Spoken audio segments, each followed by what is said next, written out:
And here it is. It is here. Roll up, ladies and gentlemen. One man went to Mo. Yes, it is here. I am here. Hope you are. The session has commenced and your company is required. So if you are not especially otherwise engaged, then come engage yourself with the session. You know what goes on here is not anything new or strange to you. And if you are new are here and you find the goings on strange, then let me bring you into the loop. It's an open microphone session where we discuss all matters Nigeria related. The open microphone is the hyperlink that you see in the comment section that says StreamYard. So if you click on that hyperlinks in the comment section that says StreamYard, then you will be held in a waiting room. And as soon as I've read out the talking points, I'll let you on your screen so you appear just as you are seeing me now. And I'll engage you in a conversation around the talking points. So that is essentially how it works. I am your host. One man went to Mo, the bald-headed or you are laughing man that talks in a peculiar way. One man went to Mo, the eagle has landed.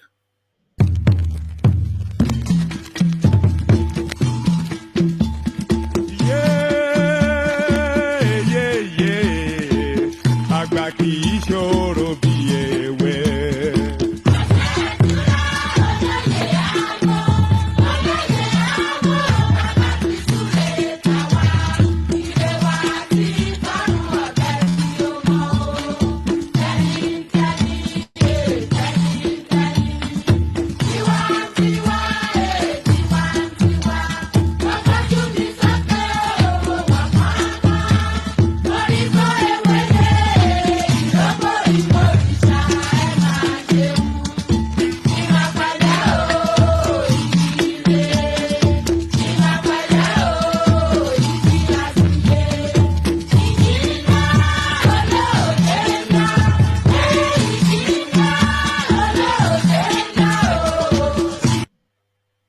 And there you heard it, the majestic voice of Herbert Ogunde as he visits London. So the majestic voice of Herbert Ogunde as he visits London, as guys, I bring you this. Why I am opposed to Oyetola's re-election. Aregbesola finally opens up to explain just exactly what is behind this drama that he has suddenly created within the political space at a time the space doesn't really give to drama at the moment because there are goings on, which is a presidential election. But he interrupts the presidential election to create drama, and now he explains why. Why I am opposed to Oyetola's re-election, the headline attributed to Aregbesola. So quite what is in play there, we find out soon enough. So this is a synergy that has been once vaunted and mooted, and now it looks as though it's starting to take shape. IPOB, Cameroon separatist group, deep in ties, hold meeting in Europe. So there it is, Ambazonia and IPOB, natural bedfellows, finally getting into bed with each other. IPOB, Cameroon separatist group, deepen ties, hold meetings in Europe. So quite what is in play there, and is this exactly the time is this a fortuitous time for that to be happening, given the travails of the lead of IPOB? So all of that up for discussion. Ashiwaju delegates reject proposed amendment to APC constitution. So it looks as though the enemies are just surrounding Tinubu's ambition, stabbing and slashing at it. And now they are just trying to shut him out of the party system. Ashiwaju delegates reject proposed amendment to APC constitution. So quite what those proposed amendments are and why they are rejecting it, we find out all that just in due course. So we find that all out in due course, and we'll find this out shortly as well. Yoruba Nation, our time has come, says Professor Akitoye. So quite why the time has come, I will find out soon enough, because that time we thought was still imminent, but it looks as though now it is right now, according to the emeritus professor. But what emboldens this headline, Yoruba Nation, Our Time Has Come, a headline attributed to Professor Akitoye. So quite why he makes so bold, we'll find out just shortly. Now, anybody that has spent more than a minute on this platform will know my admiration for the Igbo culture. And it looks as though I am not alone in celebrating the Igbo ways. Rare feat, Nigerian appointed first lecturer to teach Igbo language at Oxford University. So there's no ignoring the Igbo way. It's unique, it is peculiar, it is global, and it is productive. So Oxford University finally surrenders and yields to the Igbo ways. Rare feat, Nigerian appointed first lecturer to teach Igbo language at Oxford University. So that achievement, we celebrate it together with the man.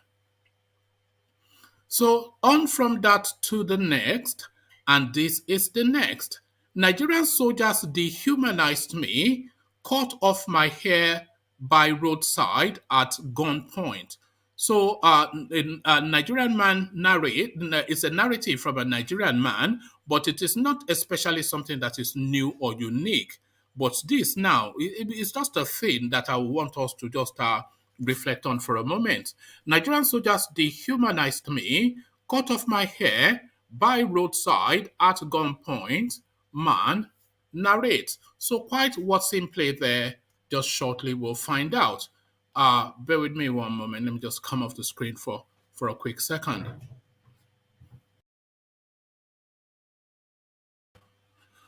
All right, sorry about that. So okay, so we find that out just fairly shortly. This we'll find out fairly shortly as well. This is contentious and cheeky. Obasanjo others built second Niger bridge for 16 years with mouth. You already know from the language it can only come from one person. Femi Adesina Erumala speaking again, his master's voice. The dog barks and wags his tail to please the master. Obasanjo others built second Niger bridge for 16 years with mouth, a headline attributed to Femi Adesina. So quite what is in play there, we'll find out just shortly. Dokwesi 2023 called Dokwesi to order Wike once Atiku Abubakar. So talking about dogs wagging its tail, what is his name? Wike essentially now asking Atiku Abubakar to put a leash on his dog. 2023 called opposite to order. Wike wants Atiku Abubakar. So quite what is in play there, we find that out shortly as well. So plenty to go through. So lean back, kick back, take it easy.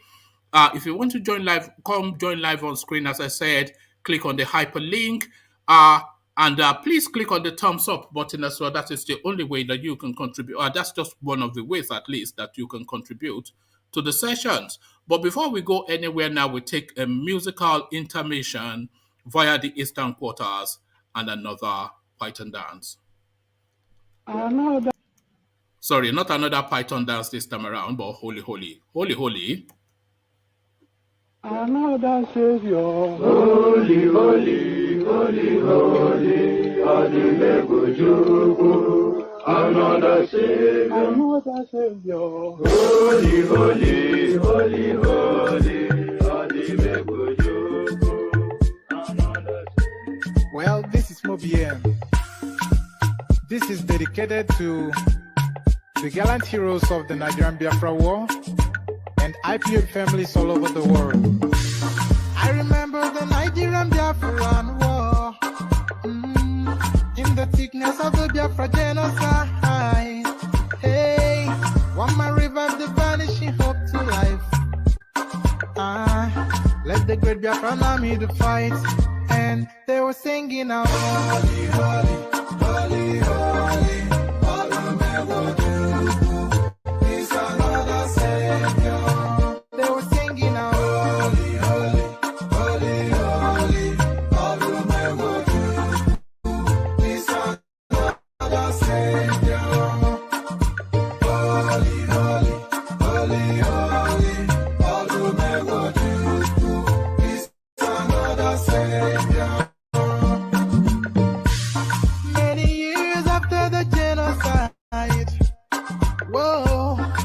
another great leader has risen up now. Oh, and he's leading the Biafrans to victory. Inyamadika yabika kwa namno. Hey, anamekele mazuche mefo.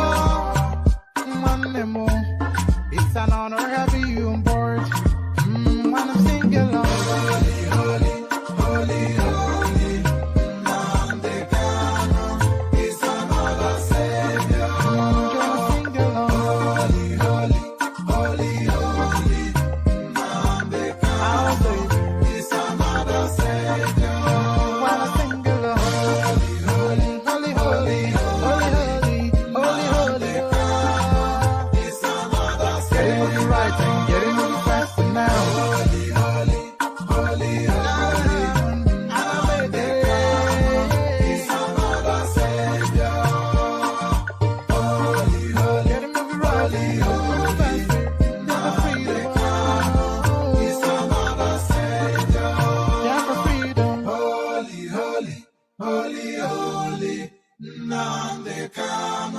Is another savior.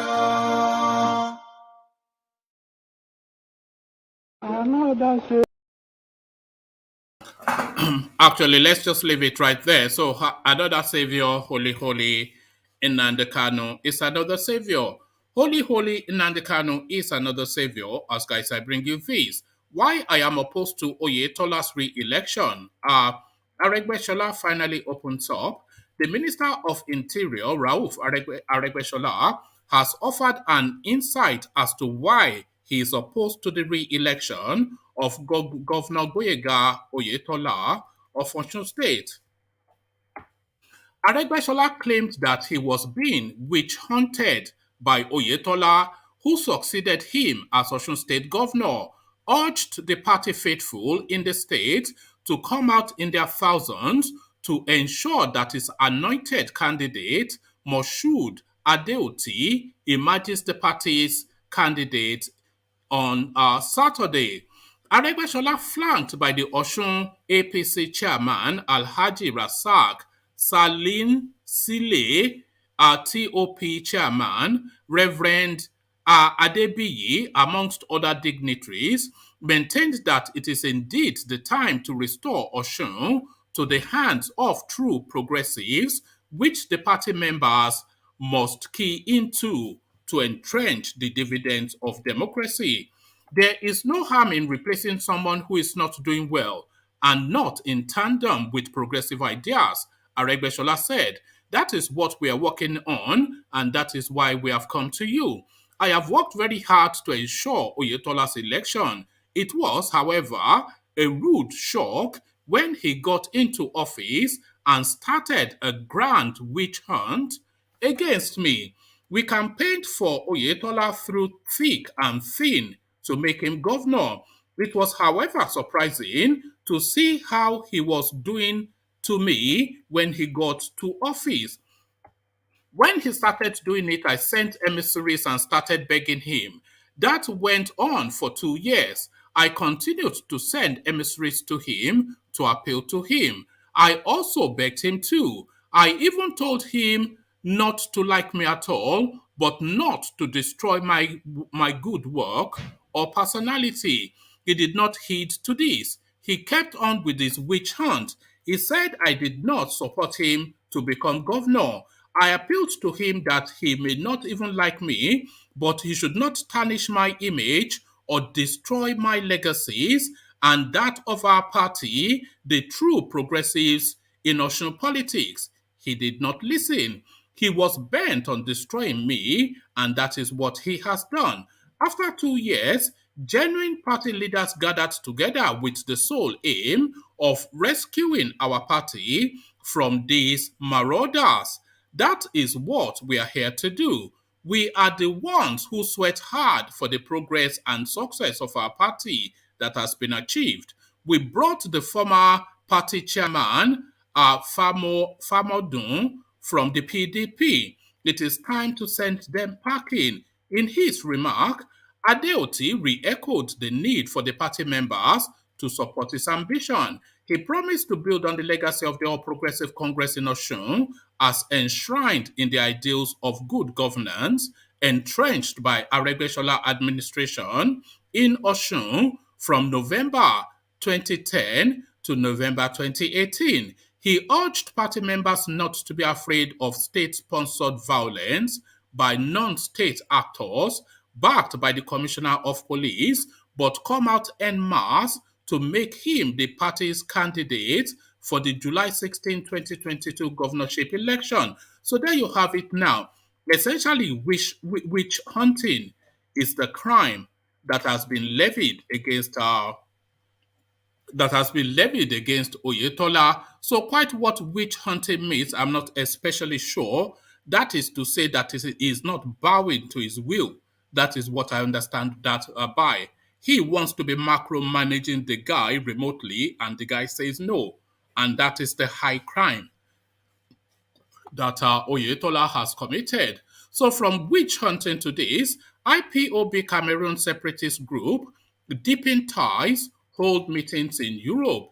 A delegation from the indigenous people of Biafra Worldwide IPOB recently held a meeting with the leader of the Cameroonian separatist group, Ambazonian Governing Council, Dr. Cho Ayaba, to strengthen the relationship between the two groups. The meeting was held last Saturday, February the 12th, at an undisclosed location in Europe.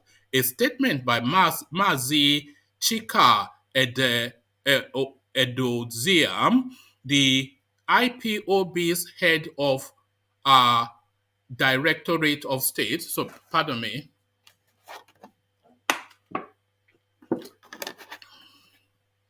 so yeah. The meeting was held last Saturday, February the 12th, at an undisclosed location in Europe. A statement from Mazi Chika Edoziam, the IPOB's head of Directorate of State, noted.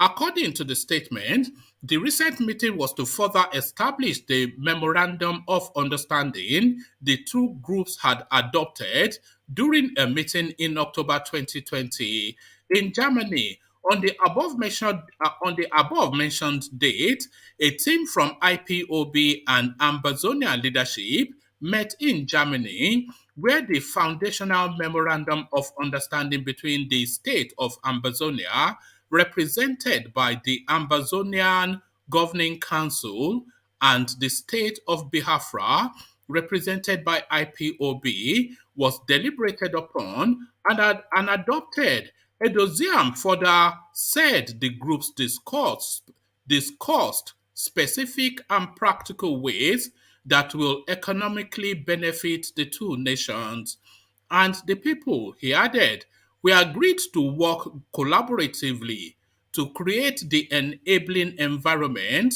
that will help increase exponentially the volume of economic activity, the existing bilateral trade relationship between our people in order to.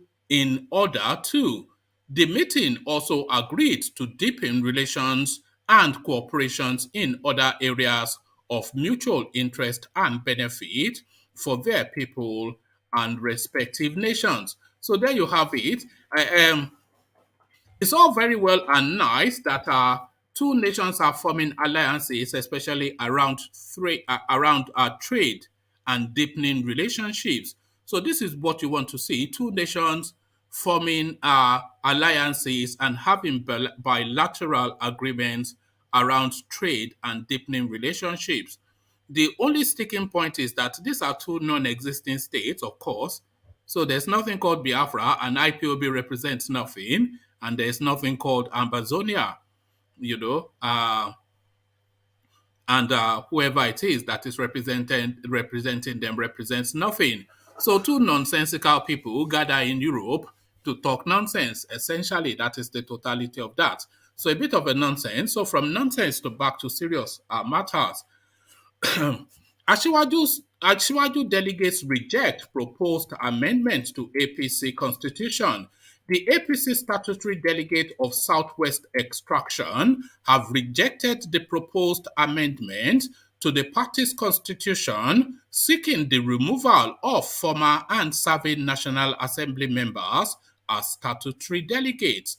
Operating under the aegis of Ashwaju delegates, the stakeholders in a statement signed by Senator Adegbenga Kaka and others also warned against the imposition and fielding unpopular candidates as consensus in the forthcoming February 26 convention. The 7-point communique issued at the end of the meeting at the end of their meeting in Ibadan, the Oyo State capital, reads: the APC statutory delegates of Southwest extraction, loyal and supportive to His Excellency Asiwaju Bola Ahmed Tinubu, under the aegis of Asiwaju delegates, met today, the 17th day of February 2022, at Kakanfo Inn and Conference Center, Ibadan, Oyo State, to deliberate on the forthcoming convention of our great party, the All Progressive Congress APC, and the interest of our leader in the presidential electoral contest of 2023, where we resolved as follows. 1, that we are fully in support of the presidential ambition of His Excellency Asiwaju Bola Ahmed Tinubu and shall continue to advocate and network for same. 2, that we are in support of the decision of the caretaker extraordinary committee of our great party, led by His Excellency Mayor Malabuni, to hold our national convention on the 26th day of February 2022. Number 3, we shall continue to support every decision of our party that is devoid of injustice, arbitrariness, or any attempt to disenfranchise legitimate party members from exercising their democratic rights in line with our party's constitution and extant laws. Number 4, we are opposed to all moves and decisions that will not allow the upcoming national convention to be contested by willing party members in an atmosphere devoid of any imposition and unpopular consensus arrangements. Number five, we are opposed to any proposed amendment seeking to exclude former or serving. So this is the real sticking point, and this is where the battle really is. So it's really number 5 that is the point that is being made so far.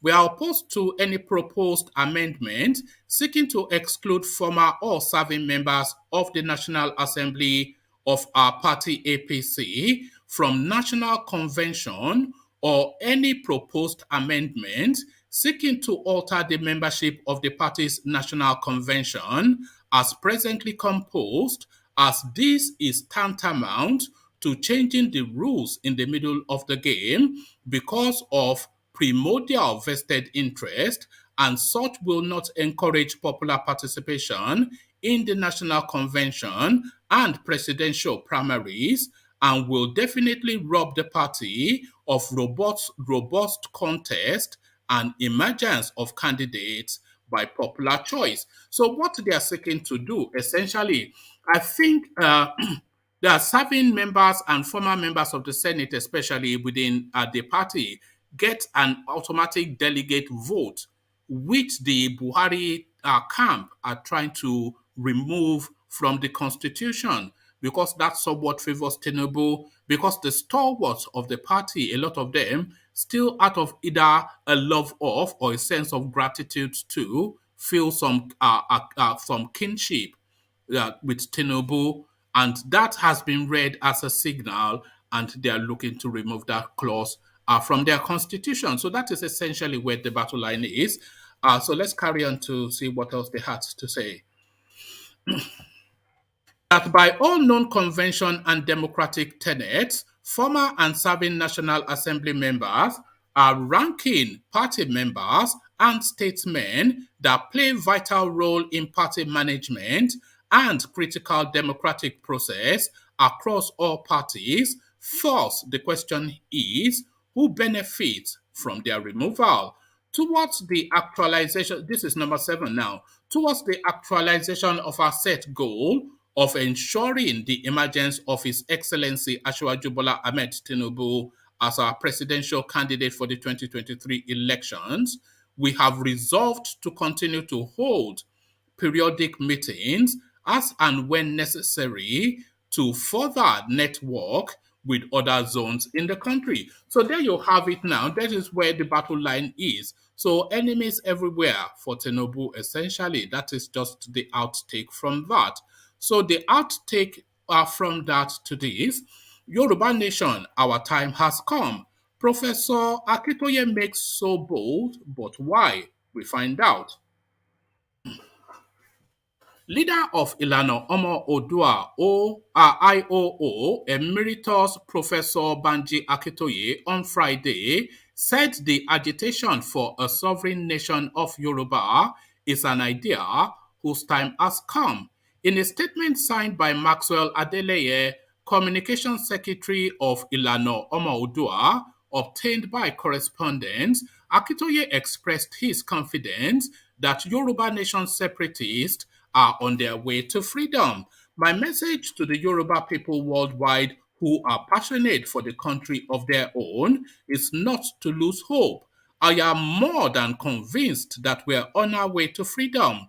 Our agitation is an idea whose time has come. We shall keep the struggle alive, and beyond the manipulation of the Nigerian government, we won't allow the Nigerian government to criminalize our struggle. So he's quite marked in that because, of course, he's signaling to that strategy that they used against IPOB, very quickly declaring them a terror group, and then, of course, vesting the weight of the state upon them. The Yoruba people worldwide are urged never to be deterred, Professor Akitoye said. Professor Akitoye, who clocked 87 on Friday, is an academic, historian, and a writer.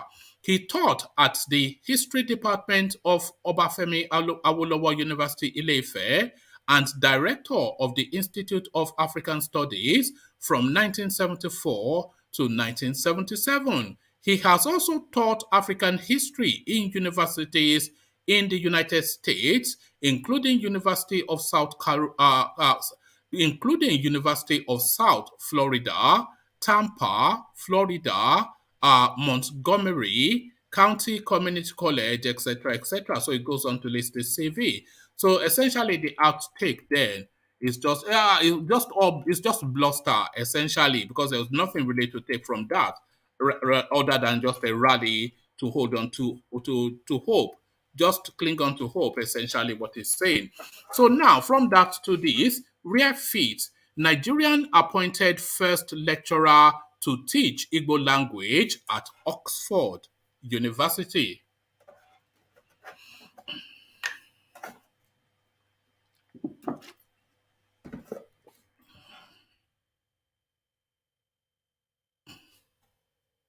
A Nigerian and erudite scholar, Emmanuel Ikechukwu Amunyi Rioha.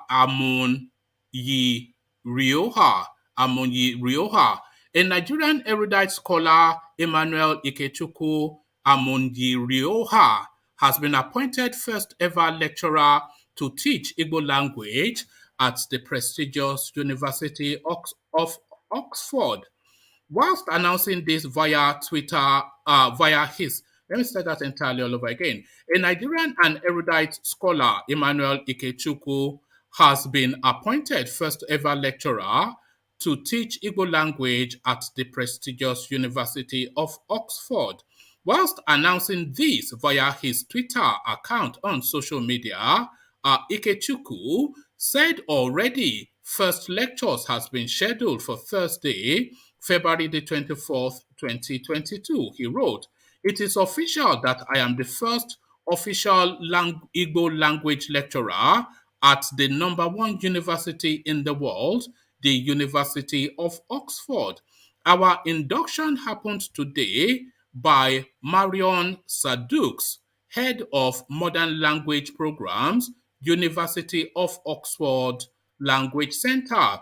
This became possible in account of that should be on account. So this became possible on account of James Corey Society. This is the first time Igbo language will be taught at the university. History has been made. I am so happy and grateful for this opportunity.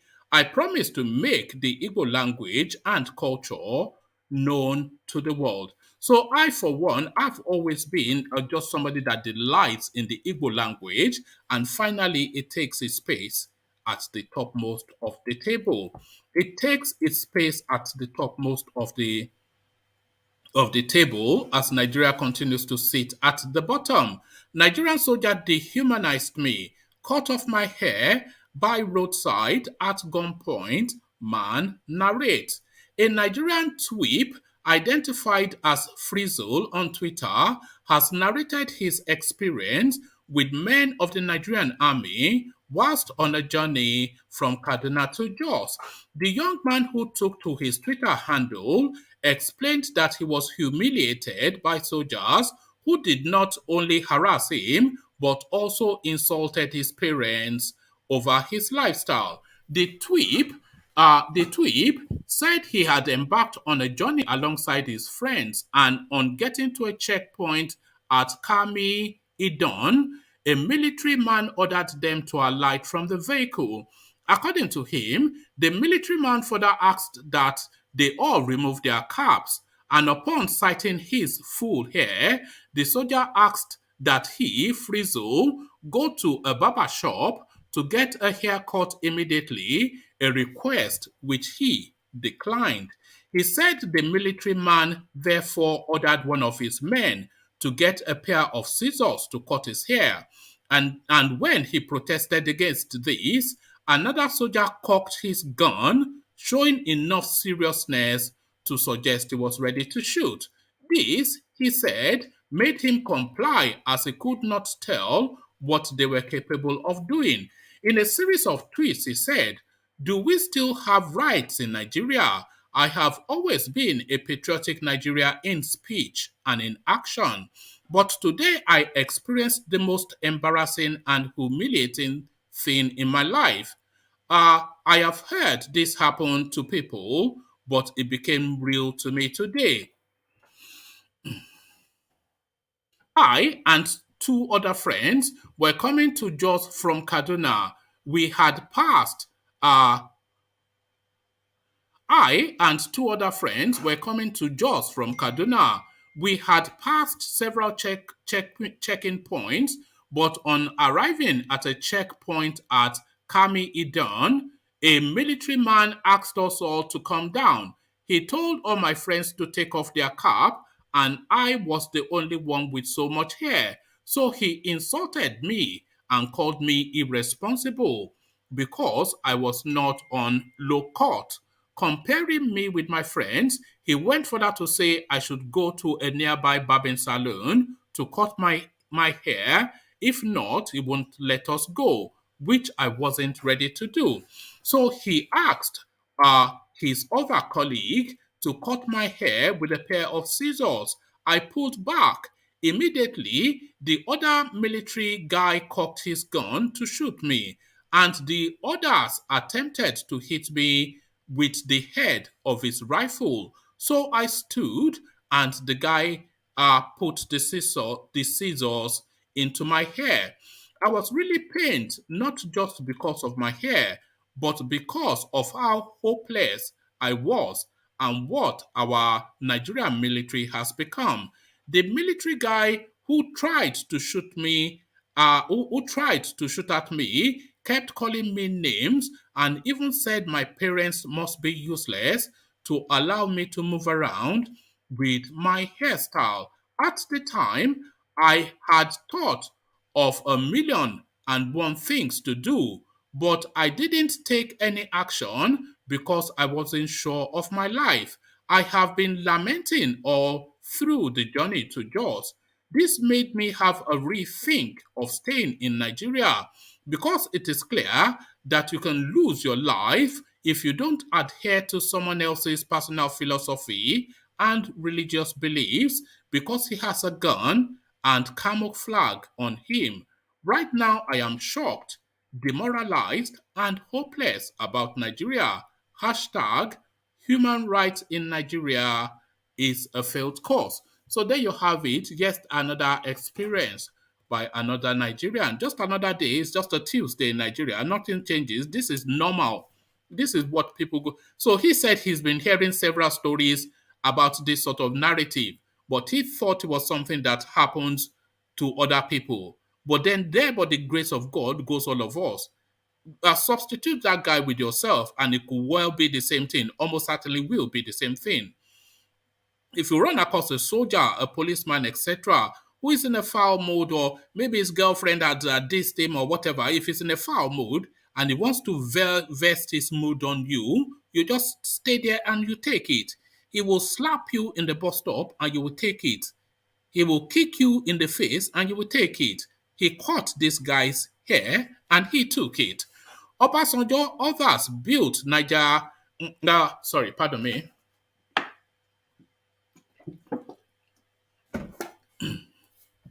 Obasanjo, others built second Niger bill. Oh God, I cannot speak today. Obasanjo, others built second Niger bridge for 16 years with mouth. Femi Adesina. Femi Adesina, the special advisor to President Mohamed Buhari, has said former President Olusegun Obasanjo and his successor, elected under the People's Democratic Party platform, built the second Niger bridge with mouth for 16 years. Adesina, who made the claim in an article titled Ndaboski, If Only for Second Niger Bridge, this country won't ever forget Buhari, and shared on his official Facebook page on Thursday, noted that successive PDP governments only pay lip service to the project. The presidential spokesman noted that despite the trauma and travails users of the River Niger Bridge passes through, the administrations before that of his principal, the president, used words of mouth to sway the people for votes when it is election time. According to him, when politicians want the vote of Southeasterners as election approaches, they go and offload shovels, pickaxes, wheelbarrows, cutlasses, and others at the site as if that is what is required to build a bridge of that magnitude, he wrote. He wrote, built in 1965, the artery between the southeast, south-south, and the rest of the country has become grossly inadequate and torture to navigate at peak seasons. There was a year travelers even spent the night on the bridge. There is a long history to building. There is a long history to the building of a second Niger bridge over River Niger, and that had over the years become a tool of false promises, lies, and propaganda. When politicians want the vote of Southeasterners as election approaches, they go and offload shovels, pickaxes, wheelbarrows, cutlasses, and others at the site as if that is what is required to build a bridge of that magnitude. After they got the votes, they come to remove their miserable implements. Goodbye, basket. I have carried all my apples. The People's Democratic After they have got the vote, they come to remove their miserable implements. Goodbye, basket. I have carried all my apples.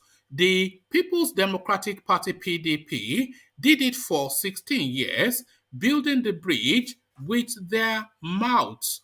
After giving details on the project from the successive military regime before Obasanjo's presidency, pardon me, Adesina wrote. Then came Olusegun Obasanjo, a former military head of state, as civilian president. He promised to build the bridge. It did not happen in 8 years. About 5 days before he left office, Obasanjo flagged off the project to cost 58.6 billion naira and handed it to his successor, Umaru Yar'Adua. No action in the 3 years that the administration lasted.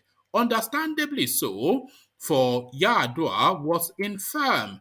Then came Goodluck Ebele Jonathan, who even at a point added Azikiwe to his name. He promised heaven on earth, saying he was a Southeasterner and he would build the bridge. During a town hall meeting on August the 30th, 2012, in the region, he said what would he claim to have done for his Igbo brethren if he had not built the bridge. Later, Azikiwe disappeared from Jonathan's name and the second Niger bridge disappeared with it. All that happened in the 6 years that the administration lasted was a Federal Executive Council approval for final planning and design of the bridge. All motion, no movement. On Buhari's response, he added, and then came the man from Daura, a Fulani with no affinity with the Southeast. He didn't make promises, he did not boast. He just went to work quietly. From September the 1st, 2018, without fanfare or swashbuckling, action started on the second Niger Bridge. Babatunde Rajefashola, Minister for Works and Housing, was the chief executor. Doggedly, he and his principals set to work. And here we are today. What has defeated many military and civilian administration is now reality in our country. So there you have it, a half story. The second Niger Bridge is not a Buhari project. Let's just be clear and let's speak to facts for a moment. He went as far as to, because if you read between the lines, then you read that he essentially admitted that the second Niger Bridge is not Buhari's achievement. If we go back just a little bit, where did he actually say that? So it says, later Azikiwe disappeared from Jonathan's name and the second Niger Bridge disappeared with it. And all that happened in the about 6 years that that administration lasted, so this is where you really need to pay attention, was a Federal Executive Council approval for final planning and design of the bridge. So it is not a Buhari project. The planning and the design of that bridge was done by Goodluck Jonathan. The funding for that bridge was put in place by Goodluck Jonathan. You have to understand how the funding for big projects work in Nigeria. So they usually get foreign loans. We know that they do that, even though the nation can afford it. Nigeria is a 1 trillion per annum economy, $1 trillion per annum. So that is 1,000 billion. So Nigeria can afford, but they still like to borrow money because they loot all of that billions. But the funding for this, the planning and the final approval already done by his own admission under Goodluck Jonathan. But also from what Fashola had told us over the years, the funding both for that project and the Lagos to Ibadan Expressway and the Lagos and the Lagos to Ibadan Expressway, but particularly the Lagos to Ibadan rail service, the fundings for all of these things were already perfected by Goodluck Jonathan's administration. So the planning, the design, the funding, everything already in place. So had Goodluck Jonathan returned, these things would have been done quickly and a lot quicker and a lot better than Buhari has done it. So Buhari has not spent a kobo on the second Niger Bridge.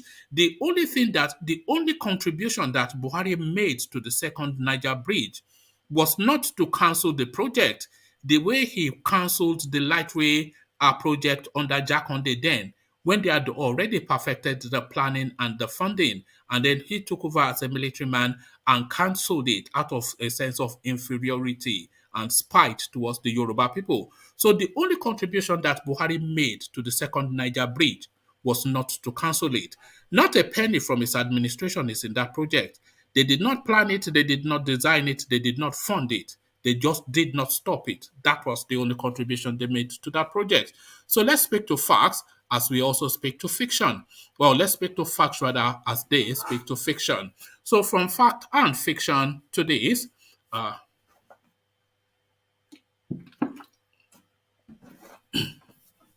2023 called Dokwese to order. Wike wants Atiku. Governor Yemson Wike of Rivers State has slammed media mogul Raymond Dokwese for allegedly spreading false news about governors elected on the platform of the People's Democratic Party (PDP). Wike, in a statement on Thursday by his special assistant media, Kelvin Iberi, denied a text allegedly sent by Dokwese claiming PDP governors traveled to Europe to pick the party's presidential and vice presidential candidates for the 2023 election. Wike urged former Vice President Atiku Abubakar, whom Dokwese is backing for the 2023 presidency, to prevail on the media mogul to stop spreading rumors that will polarize PDP governors and stakeholders. Describing Atiku as a well-known political strategist, the Rivers State governor stated that he has nothing against the former vice president's presidential ambition. He stated that Dokwese is deliberating, that should be deliberately, not deliberating, although they wrote deliberating here. And by the way, when I make that correction, I'm just saying that I'm not misreading it. They've written it poorly. So when I do that, it's just to highlight that. He stated that Dokwese is deliberately sowing the seeds of discord to ruin the chances of the PDP in next year's elections. Wike said, I have always said to people in PDP, nobody should cause a division amongst the governors. We are trying as much as we can to build the party back and see that in 2023, PDP takes over governance. But I have some suspicion that people like Raymond Dokwese are not really sincere to the People's Democratic Party, and I think I am convinced that Dokwese appears to be working for the APC. I don't understand where Raymond Dokwese got this information. These rumors that governors traveled to Europe to decide who will be the presidential candidate and vice presidential candidate of the PDP. I wonder why governors will travel to Europe to take such a decision. So there you have it, the murkiness and the dirtiness of politics fully in play now. So should I bring you this one or just leave it there? Let me bring you this one and then I'll come into the room to see if there's anybody to take it on. So this one as a final one, I cannot celebrate my 87th birthday whilst Sunday Igboho is in detention. Yoruba nation leader Akitoye speaks, says agitation continues. Popular Yoruba historian Professor Banji Akitoye has said he and all others who believe in the actualization of the Yoruba nation will never allow the Nigerian government to criminalize the struggle. Akitoye, who is the leader of the umbrella body of Yoruba self-determination groups, Ilana Omo Odua Worldwide, further urged supporters to keep hope alive.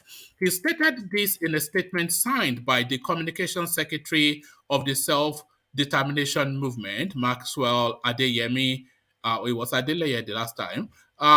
Akitoye noted, the Yoruba nation is an idea whose time has come. The statement reads, today, I clock 87. I thank God for this unusual grace and favor from God.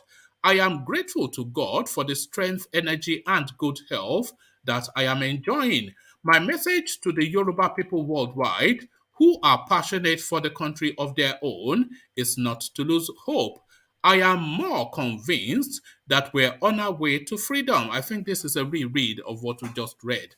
I am more than convinced that we are on our way to freedom. Our agitation is an idea whose time has come. We shall keep the struggle alive. and beyond the manipulations of the Nigerian government. We won't allow the Nigerian government to criminalize our struggle. The Yoruba people worldwide are urged not to be deterred. He added, many Yoruba patriots worldwide planned to celebrate my birthday, but I pleaded with them not to do so in honor of my son and one of the heroes of our struggle, Chief Sunday Adeyemo, fondly called Sunday Igboho by all of us. I cannot be celebrating my birthday when Igboho is in detention. So that's essentially a political comment by the man. So a political comment by Professor Akitoye. Ola, I see you, and the mighty Adenle Koko, I see you. Sorry. I see you. So let's go first to Adanle Koko and let's take him quickly to Prof. What Prof is saying. So is it just really to keep spirits up and just to, because I cannot see much in what he has said. You know, he said the time has come, and I thought we were going to hear something a bit more impactful, but it was just essentially a rallying call just to keep the people gingered up. So what are you making then of Professor Akitoye's comments? I didn't hear. I didn't listen to the comment well. I was at the middle of something, So what did he say? It wasn't actually much of much. I'll have to read the entirety of it just to get your sounding on it. But let me leave that space and take you to a space that No, I'd like to comment on that. I heard the start of his birthday, but what you said earlier before that. Did you hear my first reading of it? Because it's essentially a repeat. Hold on, let me just see. Okay, it's not that deep and involved, so I could just rattle through it. Just give me 1 second. Because I was expecting something a bit more meaty, but it was just a bit of okay, let me just give it to you very, very quickly. So all this is all right. So leader of Ilana Omodua, Emeritus Professor Banji Akitoye on Friday said the agitation for. So let me give you the headline to let you know why I decided to pick it as a story, because I always go with the headline, but then the body of the story does not match up with the headline. That is essentially what I concluded. So the headline was Yoruba Nation, Our Time Has Come, says Professor Akitoye. Leader of Ilana Omodua, Emeritus Professor Banji Akitoye, on Friday said the agitation for a sovereign nation of Yoruba is an idea whose time has come. In a statement signed by Maxwell Adeleye, Communications Secretary of Ilana Omodua, obtained by correspondence, Akitoye expressed his confidence that Yoruba nation separatists are on their way to freedom. My message to Yoruba people worldwide who are passionate for the country of their own is not to lose hope. I am more than convinced that we are on our way to freedom. Our agitation is an idea whose time has come. We shall keep the struggle alive and beyond the manipulation of the Nigerian government. We won't allow the Nigerian government to criminalize our struggle. The Yoruba people worldwide are urged never to be deterred, Professor Akitoye said. Professor Akitoye, who clocked 87 on Friday, is an historian, academic, and a writer. So let me give you the last few paragraphs of this to marry it up. It says, okay, so let me pick it from this point. So this is from a different article, but it gives you the second stanza to essentially what he said. My message to the Yoruba people worldwide who are passionate for the country of their own is not to lose hope. I am more than convinced that we are on our way to freedom. Our agitation is an idea whose time has come. We shall keep the struggle alive and beyond the manipulation of the Nigerian government. We won't allow the Nigerian government to criminalize our struggle. The Yoruba people worldwide are urged not to be deterred, he added. Okay, so this is the other bit that was in that bit. So he added that many Yoruba patriots worldwide plan to celebrate my birthday, but I pleaded with them not to do so in honor of my son and one of the heroes of our struggle, Chief Sunday Adeyemo, fondly called Sunday Igboho by all of us. I cannot be celebrating my birthday when Igboho is in detention. So I thought I saw the headline, which was the first headline that the time had come, and I was expecting something a bit more meaty, a bit more punchy, a bit more, to hold on to. But it was just essentially a rallying call to keep spirits up. So a bit of a nothing, the totality of it, Professor Akitoye. One man, Professor Akintoye, is demonstrating a real leadership by his continuous calling on every Yoruba person that believe in Yoruba nation not to lose hope. So he's called for all of us that believe that Yoruba nation will come to keep hope alive is appropriate. Baba is doing what he ought to be doing all the time. The voice of the leader is a strong voice that drives energy in it drive that that energy in the believer in the Yoruba nation, to keep the struggle alive. So Baba is really doing a very good job. We have to commend him that his age, 87 years or 88 years, It's just turning 87. 87, are still in the struggle for his motherland. Is it time for him to just pack it in? I mean, what more? I mean, we've heard of Ipata Agbalagba, but I mean, at 87, really, come on, man. What is it just for him to, let if the Yorubas care enough, let them go fight it for themselves. We can't vest all our hope on an 87-year-old man. That's just ridiculous. If that is the fight that is being presented for Yoruba land by an 87-year-old man, then that means the want is not there. One man. Mm-hmm. Sorry to cut in. One man. I think we should also look at the statement that man made from the larger sense of it. Okay. At this point, the Yorubas, the discrimination or the suffering of the Yorubas might not have been democratized. What I mean is, it might not have gone round the message. But don't forget that within the Igbos, it has gone round. Even the elders of the Igbos are making... The suffering of the Yorubas is not democratized. They don't know they are suffering. Is that they know, but they don't no, know I want to make it. I want to express it in another word. The message of the Yoruba nation has not completely sank into the annals of the Yoruba people. Because why is that? Why is that? There are, I would say it's 50-50 right now, because there are still people who go about campaigning for Tinubu, or you see the people who are with this man. Why do you think? Because I agree with you that the Yoruba nation narrative has not sunk into the Yoruba race. So why do you think that the Yoruba race, they are not responding to an agitation for Yoruba nation? Yes, that's what I said. That's why I used that word. The pain has not been democratized. What I meant is, there are certain sections of the Yoruba who are still benefiting from the status quo. So they don't want. No. The Yorubas, they are 50-70 million people.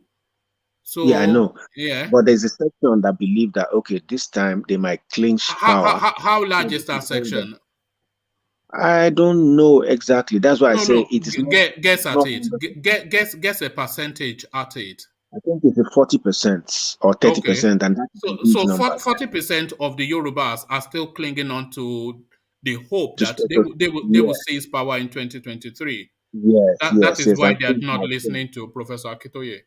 Yes, yes. Okay. But within the Igbo ranks, they are already saying if they don't get presidency, they might pull out. So if the Igbos are making that statement from their own official elders, that means what Professor Akintoye is saying must be taken seriously because the status quo has lost the southeast, so they don't want to lose the southwest.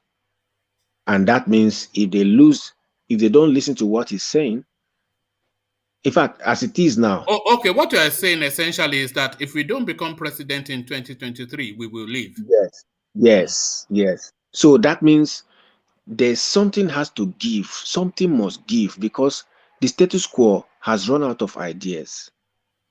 It has to either give power to southwest or southeast. Do you understand it? Some deal, some restructuring has to be made somehow. I don't know how, but I know that something will happen. That's what I just want to say. Oh, all right. Thank you. Back to you, Ajanle Koko. Do you somewhat agree with what D has to say? Uh, well, yeah, I agree with him that Yorubas, a lot of Yorubas are not kicking into Yoruba nation. They've not been voicing out strongly. Yoruba people in Yoruba land. Uh, uh, but if we, Do you think the Yorubas want Yoruba nation? Do you think they want it, Yoruba people? Do you think they want Yoruba nation? yes, You think majority of, so? yeah, Majority? yeah, hold on. Majority of Yoruba people wants Yoruba nation, but you cannot see them jumping on the street or shouting about it because they are afraid of being killed and they are afraid of being molested by the authority in place. Um, that is why people, um, just kept mute, watching the scenario as everything is playing on. But if we want to look at the population of Yorubas in diaspora, I believe you will agree with me that 90%, if not 95%, want Yoruba nation. No, I would not. Yeah, I think it's only this because of the space that we occupy that we think that's where Ajanle Koko. I want Yoruba nation, and I think you want Yoruba nation. In fact, I know you want Yoruba nation. So the content that we consume are content that relate to that want, and we may then from that as because of course there's plenty content that cater for everyone. So because we see so much of Yoruba nation, we think everybody wants it. But I'm not sure that we're seeing on the ground that the Yorubas actually do want Yoruba nation. But one man who in his right, I'm sorry, who in his rightful mind will not want a Yoruba nation, considering what Awolowo did. No, I think we it's not an idea that has germinated in there. It's not that they don't want it. It's just that they don't know it yet. I think that's somewhat what D was saying. It's yeah, something that yeah, they've not exactly. really even had. They've not calibrated it yet in thought. Yeah, yeah, yeah, exactly. It has not sunk in deeply. Yes, But yes. I think 95% of Yorubas agree that Yoruba nation is the way forward. But Well, where some you might get want it to on say, the all but right, some Dada. might want to say those ones who don't agree, like I said, like the 40% that don't completely agree, it's not that they don't understand that Awolowo did great and they might get that kind of leadership again. But what they don't want to agree is that it is right now, and right now we want it. You understand? They still want to see what Tinubu want to do or what a Yoruba leadership in this current merger, this current. I don't even think they know what it means. I think the Biafrans they know what Biafra means, But I don't think the man on the street in Biafra land knows what Biafra means. But the man on the street in Yoruba land, he doesn't really know what Yoruba nation means. He just knows that some important professor is doing something worthy. Yeah, I agree. One man. Hmm. A lot of Yoruba people knows what Yoruba nation means. But you have to understand the position of the politician in Nigeria, particularly the role that the politicians are playing. Politicians are confusing people. They are painting some kind of narrative that are really confused, that, you know, kind of, you know, so confusing that some people are still having doubts. Some people are still feeling, okay, maybe if we are patient, let's see, maybe somebody good can come and make things work right, you know, make it work good. So that is the confusion. That is what is causing confusion among people in Yoruba land. It's not that they does not really know what Yoruba nation mean. And another thing is that, you see, politicians in power are using all their power to kill Yoruba nation. We saw what they did for Igboho, what they did for Igboho by going to his house to kill people. You know, that was an effort to stop the spread of the campaign for Yoruba nation. So the campaign for Yoruba nation before Igboho was before we went after him was How come voices like Farotimi, who is not a politician, is not speaking to Yoruba nation? Voices like Falano, they're not speaking to Yoruba nation. We can understand that Showore is a one Nigerianist, he's not speaking to Yoruba nation. But voices that are not in politics, but are senior voices, Wole Soyinka is not speaking to Yoruba nation. You know, the Oni is not speaking to Yoruba nation. The Alafin is not speaking to Yoruba nation. No senior voices in Yoruba land that are not politically otherwise held down. You know, they are not speaking to Yoruba nation. You know, it's just Prof really that we will hear from. Yeah, because Prof is a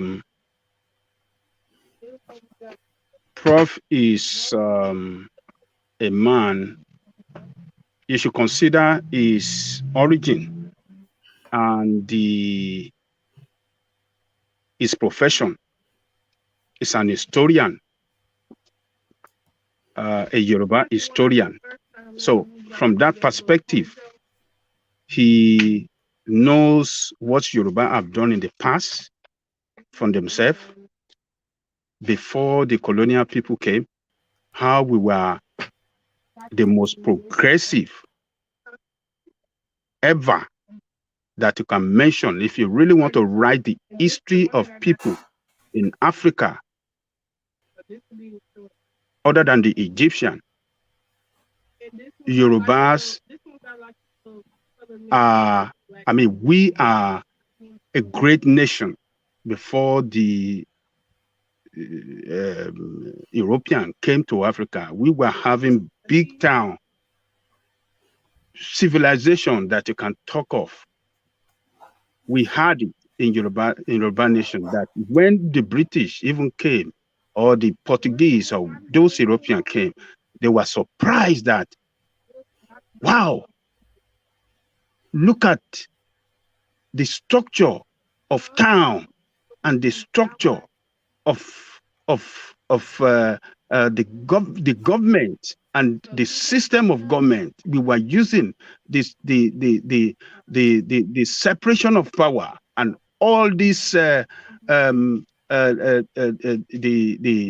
way we govern ourselves, the way the economic structure, the political structure. So if you want to consider where Baba Akintoye is coming from, looking at his profession as an historian, a person that knows more than any other person among even the leaders about what Yoruba represent.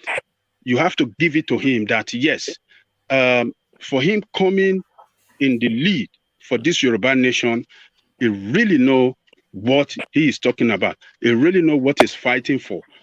And he was one of the associates of Awolowo. He was a student union. I mean, he was So essentially, the Yoruba nation is an academic exercise. Is it just an academic exercise? it is not. Is It is not. It is not an academic exercise. It is a. It is a pursuit that is will soon come into reality. It will take some time, but it will come to reality. Yoruba people have never pursued Yoruba cause like we have today. It's never happened. And since we were merged with other nations in Nigeria, Yoruba had never done it like this before. You know, we have taken it to all over the world. We have written to United Nations. We have written to International Court of Justice. We have written to all international bodies that, yes, we are fighting for self-determination, and we are really on course for this. So, Baba, what Baba is fighting for our generation today, generation tomorrow, and generation yet unborn. So we have to give it to. Is it a fight that he should be taking on? Is it just the fact that essentially the voice that we hear, we set Sunday Igboho aside, but the voice really that we hear in that space, just a lone voice, is an 87-year-old man. Does that not speak to something about the want? You know, it's an 87. I mean, 3 years from 19. I mean, what do you want from this man? You know. Let me tell you, Yoruba says, "Agba okin wa loja, kori omo tuntun wo." So, as an elderly person, he cannot sit down and see his children being killed and the future of the generation of his children and his nation, Yoruba nation, being mortgaged and sit down and don't speak up or do something to correct the wrong thing that this contraction called Nigeria is doing against Yoruba people. So it's an elderly person that is fighting for the right thing of his people, and we have to commend him. People that are Ajalekoko, sorry. I stand with you in all you're saying, and just to also add, I think what delayed the Yoruba quest in this current set of leadership in the Yoruba people is the fact that they were aligning with the wrong and probably the most ineffective part of the Biafra, or how will I say it, the southern, the other parts, the Igbo parts, to fight this struggle. They were aligning with one man who was leading the lower Niger, and those people were not many. They should have aligned with the Ipob, but then Professor does not like. I think he has made statements against the incessant killings and the Ipob method, while the Ipob leadership kind of deny that they are involved in those reprisal killings and all those methods they're using. You know, so I think the Yoruba nation is being led by professors who are taking things easy, you know, and trying to write letters. So it's an 5 years. academic exercise, as I said. That's I'm what you're telling you, yes, describing. it's an academic exercise, and it's not the common man fight. Letter writing. Exactly, you understand? Right. It's not the common man fight. The person Yeah, who but is that carried not the where it fight falls was, apart? Because the fight has to be on the streets, not in the yeah, but ivory towers. Yeah. the world today will not want to listen to you unless you shake things. The Yes, person now. who was making things happen was Igboho, and they know, and that's why they When you're at the airport and you are speaking yeah, politely to some person yeah, that you are not yeah. having your way, they'll You're be not passing having you your for. way. But if you start to scream Yeah, the place down, yeah, everybody will come out of yeah, their offices yeah, and resolve your yeah. matter very quickly because they don't want you Exactly, constituting a nuisance to the space. exactly, Yeah. exactly. And then I think number two thing that is delaying the Yoruba nation is that the right people are not putting money. If you look at Nnamdi Kanu's case, you see the kind of quality of lawyers they are bringing. You know that there's no way they don't have a large chunk of money stashed somewhere.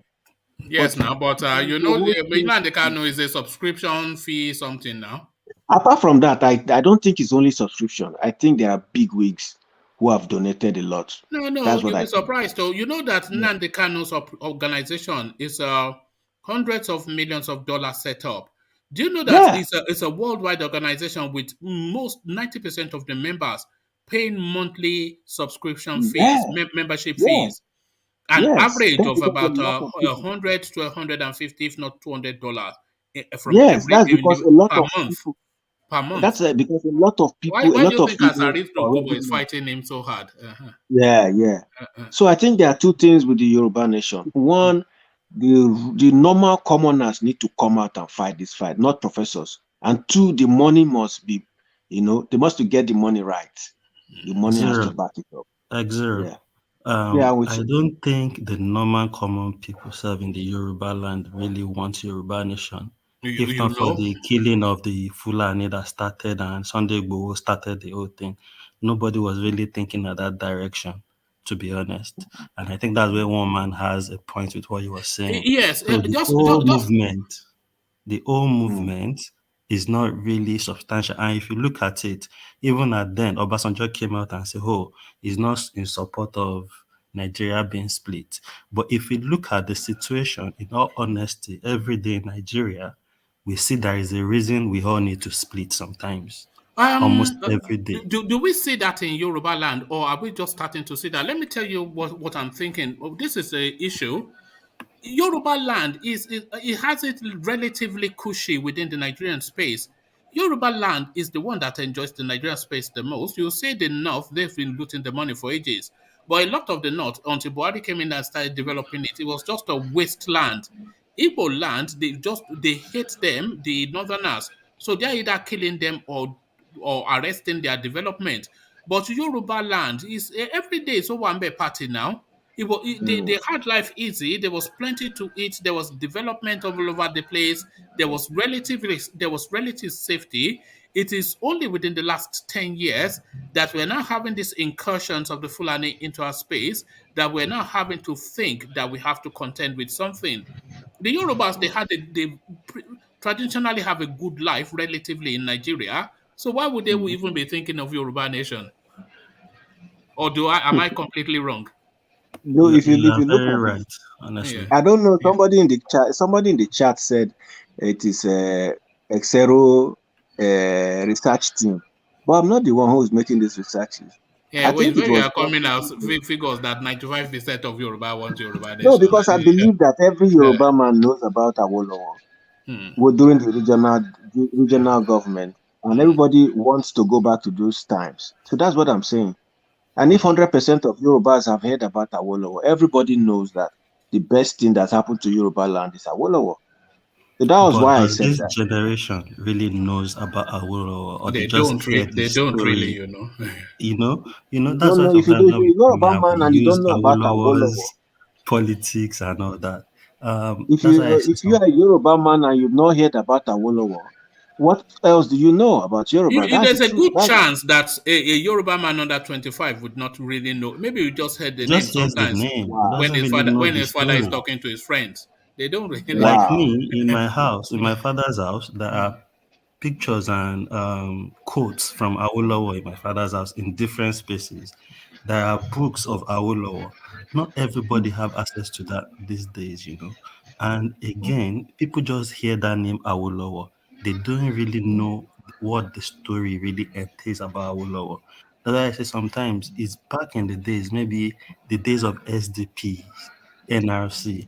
You can use Awolowo to campaign to people and they will get proper understanding.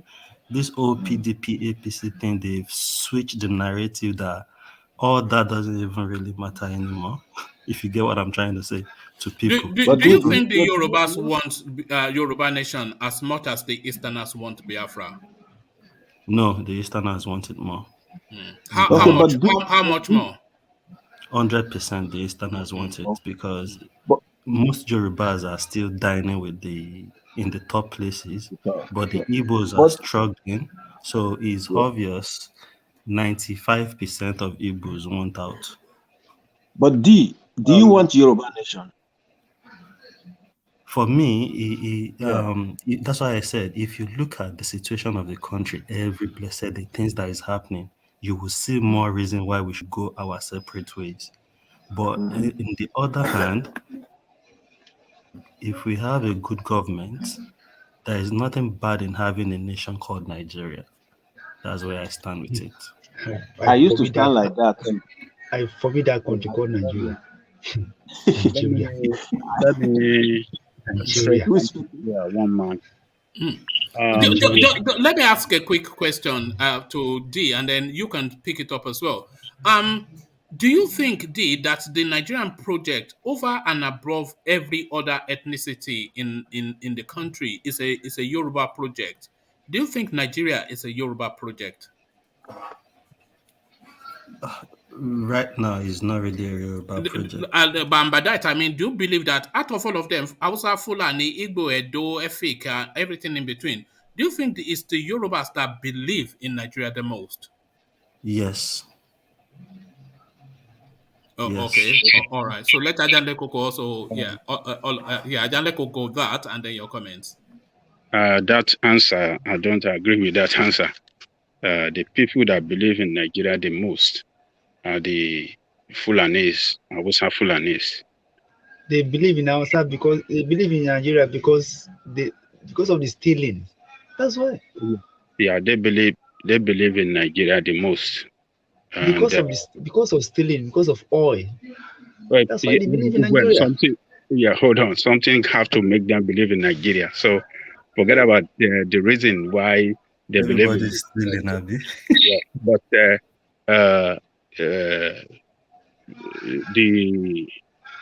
the Hausa Fulani believe in Nigeria the most because you mentioned just one of the reasons, and that is the economic reason. Then the political reason, you know, Ajanle they Koko, that's control. not believe. They need Nigeria the most. That's what They they need also. Nigeria to survive. They need They Nigeria. They need don't Nigeria to believe survive. Nigeria the most. They need That but is what They you don't are. believe in That that. is the same thing we They are need saying. Nigeria to survive. it's Yeah, different. When Hold you on, that that is is the same thing we yeah, are saying. that is the economic that's the That is the same. economic I part of understand. it now. Yes, Yeah. that is we are saying the same thing. That is why they believe in Nigeria the most for economic reason and political reason. They grab the power. The political power is in their hand. If they don't have it by civilian, they have it in the military. So either way, they are controlling the political power. So, and they won't want Nigeria to go. Because if Nigeria dismantle, it's going to affect them more than any other party. It will affect everybody, but it affects them the more. Let's look at it from the economic standpoint. All the three states that are economically viable, that can financially sustain themselves without federal allocation, are in the south. Lagos, Anambra, and Port Harcourt. I mean, River State, rather. So look at the rest of the entire North. No state can financially sustain themselves. What does that tell you? Who's going to believe in Nigeria the most? Nigeria is the one that feed them and keep them alive. If Nigeria go, they will suffer a serious economic setback. Adan Lekoko, hold on. Yeah. I don't think you understand the distinction, but or maybe you've not acknowledged the distinction that UK was making. He was saying they need Nigeria the most, not necessarily believe in Nigeria. That's what That I'm is why. saying. That is why But they but believe the in Nigeria Yorubas the most. they believe in They Nigeria. believe is different from need. They don't see Look, themselves as let Nigerians. us They see themselves as Fulanese. One yeah, man look, believing in Nigeria is a different thing, because if you want to mention those who believe in Nigeria, it is yeah, those who live everywhere, and that's Igbos. Even if you want to talk about, yeah, and No, that is that's economic No, you pursuits can't now. use that That's as a business. yardstick. That's That's economic pursuits. survival. Yeah. okay, well, if you want to doubt that, but I know that they were the ones who used to believe in Nigeria That's why I pinpointed to Ajale until Koko. I think the until the Hausas the need marginalization Nigeria, hit them. but Yoruba believe in Nigeria the They most. do. I think so too. okay. You But the tell me why Hausas Yoruba need believe in them. Nigeria the most. Tell me the reason why. Let me They have a go don't at that. believe. Let me have a go at that, Adi. Yeah, I think the Yorubas, they see the possibility of a Nigeria that is homogeneous and is gotten right. They see if you get Nigeria right, that you can create something that the world has not seen before. I think the Yorubas, they believe that. And even right all the way through to our Awolowo days, that he was trying to infuse almost bullhorn education into the North. He didn't particularly care to educate them, but he knew that if he educated, remember, I came up with a free education template. He knew that if you educated them to a productive space and they believed in the Nigerian project, that vast land serves as just as a food basket. And so the Yorubas, they see what Nigeria can be if you get it right. But I don't think any of the other ethnic nations in Nigeria, they see it.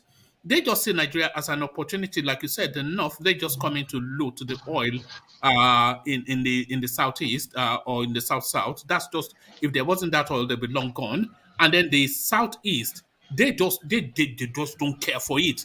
They just want to get out. They just see it as a nonsense, But the Yorubas, they see how it can work, and that is where they put their hope in Nigeria. That's just my own personal thought, or it might be nonsense here.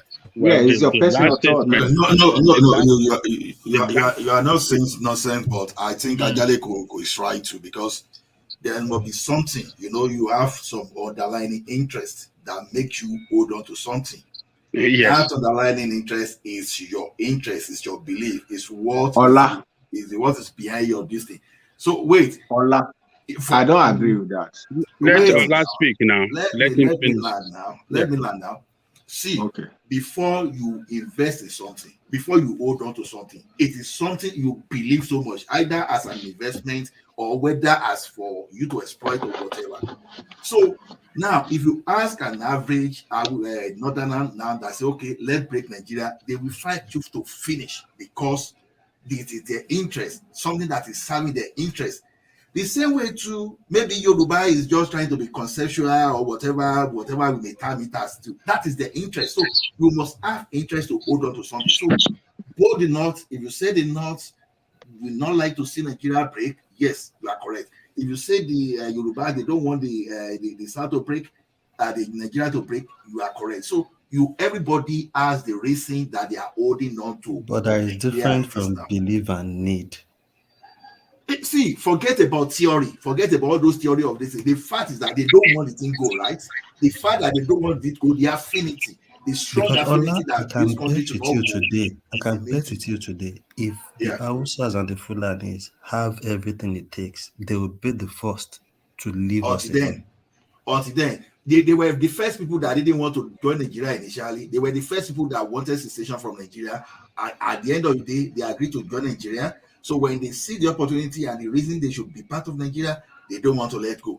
So see, Ola, one thing please is this. let me come in, please. Anthony, Please. don't think The North reason, can never the survive. reason, I keep saying this. the Never reason because let of the us oil. generate that Let, Oil. mistake. let us talk It's one oil. The one oil have to. after the other, one after the Oh. other. Let Yes, Ola finish, then you will go your own. Let Ola finish. And before Xero comes in, let's hear from Fabian, a new voice. So we want to hear what his politics is. But Ola, land your point, and then let's hear from Fabian. So the thing is, there is no region that if they try to go today that will not survive. See, separate the leadership, incompetent leadership from the resources. When you look at the resources in the north, honestly, they can become whatever they want to be. But just because you have few greedy just like you have in the south, doesn't mean those people cannot survive. How did they come about a granite pyramid when they were doing it? What about hide and skin? What about cotton? Do you think if they invest in those chain, in the valuation of those, that they will not survive? Not will survive. It is an exaggeration to believe that they will not go today, that they will not I'm survive. not sure that the North can survive in this day and age. So those granite pyramid, the economy of that time, not the economy of this time. But let's hear Fabian's thought on the talking point. So Fabian, good to have you. Hello, good evening, everyone. Yeah. Northerners, they can't do without Nigeria because of what, like somebody has rightly mentioned, economic and power. They can't. When they go and they try to leave Nigeria, they don't want to let go Nigeria. Can't you see the game they are even playing? They are playing the game. They don't even want the power to shift away from them. They don't want. I'm telling that. Why? Why do you think they don't want the Presently, power to shift? So hold on. Why do you think they don't want the power to shift? they don't want the power to shift because they know what they've done. The carnage they've caused the country. Look at their go to northern part of the world, country. You see that they are being ravaged with bandits, Boko Haram, and they want them to just go like that. They won't go, and they will hold on to hold on to the power. They will hold on to the power. And let me tell everyone in the house that, you see, Igbos are ready to go. I must confess to you, they are ready. In fact, 100% ready to go. It's only that Yoruba I would say, I'm sorry for our brother Yoruba brothers. It's the Yorubas that are holding you back. I must confess to you, because if remember what the prof said, Akitoye, yeah. Yes, sir. He said that before Awolowo died, Awolowo called him in his garden. We say both of them were working. Both of them were also working, like taking a stroll within his company. Yes, in the garden. Yeah. He said, he called his name. He said, if Yorubas want to be free from these outsiders, we've lost you somewhat. You can go back to listen. That is what he said. I said when he was the prof, when he went to see Pastor. I mean, when he went to see our great leader, them talking about Awolowo, he said that Awolowo called him and told him that if he wants to live, if you want this Nigeria, if you want to live very well in this country, or want to separate from this country for Nigeria, make sure you work with Igbos. That's what can give you freedom. Otherwise, the dominance of these people, dominance of the Hausas and Fulani, it will continue. They will keep dominating every part of the country. That is it. And this is what is going on. Just view the economy within 7 years of the governance of President Buhari. How have you seen it? Can you measure the economy? Can you see what is going on? Hungry everywhere. Are you talking about the money? Are you talking about the value of Naira? Oh man, are you talking about the value of Naira? All right. Thank you, Fabian. So let me acknowledge Alexander Superchat, and then we go back to Ajanle Koko to continue with his thought. So Alexander Superchat to speak to the conversation that is ongoing. He says, I will say the Yorubas are the most patriotic Nigerians, but Hausa Fulanis see Nigeria as their birthright. So born to rule, essentially. So that's what Alexander says via Super Chat. I will say the Yorubas are the most patriotic Nigerians, but Hausa Fulanis see Nigeria as their birthright. So they're about right. But so that Ajanle Koko, back to you. Hello, one man. Yes. Yeah, can I say something? Yeah, come in. Yeah. Yeah, I wanted to say about this, the comment you make. I want to support you in that comment because if Yoruba do not believe in Nigeria, if they should have, if they have done, let's say, what I'm trying to say is that you see how the Ipob, everybody want to go, like the Southeast said they want to get their own nation. You know, if Yoruba have done what the Southeast people have done, do you know that Nigeria would have been scattered by now? By now, yes. So that's what I want to say. Yes, but they don't want it to the way that the Southeast want it. Yeah. They don't want it to the way that the Southeast want it. You have to understand that it's a different mindset. You know that the Southeast narrative is based upon their experience of the Nigerian state. You know, so they've always been beaten down by the Nigerian state, and that really informs a lot of their politics and their agitation. But the Yorubas, they've always enjoyed at least a good share of the fat of the land. So they don't see it the way the Southeast see it because they've not gone through the experiences that the Southeast went through. So that's just, that might well be a way to look at it. But Ajanle Koko, Woman, you wanted me to talk before Ajanle Koko. Who's that? That's X0. X0, yes. Okay, yeah, come in then. I'm sorry, Ajanle Koko, and I'm sorry, Ola, for butting in. No, just I wanted to just make a quick observation. What we are facing is things that happen in phases. At this phase, the East wants to go more than any other ethnic group. But there was a phase where we were in when it was the East actually that united both Nigeria entirely, because the North didn't want the amalgamation or the independence. It was the East that convinced them to join. So initially, it was the East that were more patriotic because they were flying everywhere, investing everywhere. But the undermining of their development, the arrested development, forced them again for a second time to want to leave after trying to leave during the Biafran War. That was just the correction I was trying to make. Because don't forget that this current set of Yoruba leaders, they went into negotiation with the Yoruba concept in mind that if they don't get what they want, they were going to leave. That was how Tinubu became who he is. He came under the concept of we are going to leave. We are Yoruba nation. Don't forget that. That's just my observation. All right. Let me correct. I want to interject real quick. Let me. Okay. Ajanle Koko, please. Okay, you go. X0, let me correct you. It was the East that did not have foresight. Don't say that it was the East that did what they did not have foresight. It was not even the whole East. It was Nnamdi Azikiwe that was stupid that made that move. Yes, it was the one. It was the one. You talk more. Now pass my mouth. So it was the one. No, na me one man was the one. Azikiwe. Na me, Biafran person I talk about. Azikiwe was the one. Yes, but that's still the same thing we're saying. What you said, what in a different way. And you are making it look like you are sugarcoating it. No, I'm not sugarcoating. The Eastern people are everywhere. They are in Hausa land, they're in Yoruba land, they're everywhere. Way, point of correction. One man. It was the one. It was on a bed that so don't make it look like everybody. Is it Nnamdi Azikiwe that brought our parents to Lagos or to Abuja or to Kano? Yes, it was his action. Because then we used to listen to one man. That is why people don't listen to one person again. Everybody wants to think for themselves. That is why we at least they listen to him. They don't listen to one person. Only.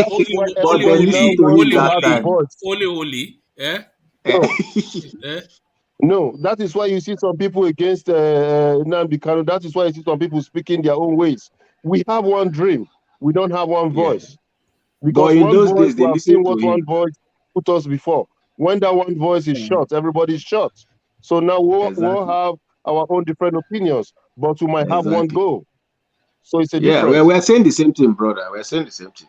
They listen to Yeah, no, him but and they you are believe in trying to make Nigeria. it 5+1 No, no, instead no, of no. just saying I said 6. they listen to him. They listen to him and they believe in one Nigeria and they went on to invest everywhere. It's the same thing.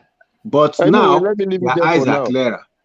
Their eyes are clearer now. So it's the same Okay. thing, my brother. Okay, back to Adanle Koko. Yeah. Well, Baba Akintoye is doing what he believes that he's supposed to do and lead his people into a new nation that will be called Yoruba Nation. And I want you all to know that Yoruba, by our own nature, we don't like spilling blood when it is not necessary to do that, until when you push Yoruba to the wall. And that is when Yoruba will fight and fight back. And by then, spilling blood will not draw them back.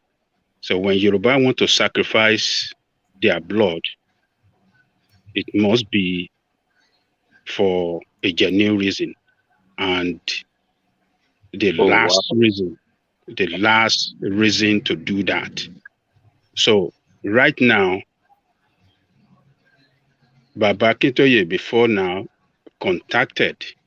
they contacted IPOB, Nnamdi Kanu. It was Nnamdi Kanu that did not want to cooperate with Yoruba Nation.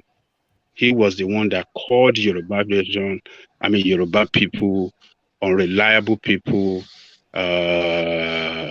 treacherous people, and stuff like that, that they should not do anything with us. It wasn't that we don't want to cooperate and work together. But Ajade Koko, I must correct what you are saying there, please. Good. What happened there is you cannot be working with Tony Nadi and be working with Nnamdi Kanu at the same time. So he gave them a choice and they chose to work with Tony Nadi. And at the end of the day, they've seen where Tony Nadi has led them to. So you would not blame Nnamdi Kanu there. Do you understand that, sir? Let me tell you, they were trying to bring everybody under one umbrella of Ninas, but Nnamdi Kanu did not want to join Ninas, and the reason for that is best known to him. So, no, it's an open reason. What is the reason? That's okay. The reason is that Nigeria is not going to work, and Nigeria is not workable. That is his reason. We are not talking of. Then, let me finish. I'll let you have your phone, please. And then all Ninas was saying is how to have a better Nigeria, even before they started talking about Ninas constitutional change. Ninas was not fighting for Nigeria. Oh my God! When did you start following Ninas? Ninas was not for Nigeria. They are fighting for all nations that want to come out of Nigeria. Sorry, Ajanle Koko. Indigenous nation. Hold on, Ajanle Koko. Lord Michael, what does NINAS? It's an acronym, but what does it stand for? Nigeria Indigenous Nationality Alliance something. Yes. All right. But So that the name already tells you that they don't stand for Nigeria, doesn't it? No, okay, that good. Is not. No. See, but you see, NINA's slogan is different from the name. Hold on. Let me let understand what NINA stand for. We have countries, nations within Nigeria, like Ijaw Nation, like Yoruba Nation, like Middle Belt Nation, that were agitating for their own nation. Those are the nations that are coming together, or that rather came together under NINAS to fight the struggle together. Awusas and Fulani were not among because they were not agitating for their nation.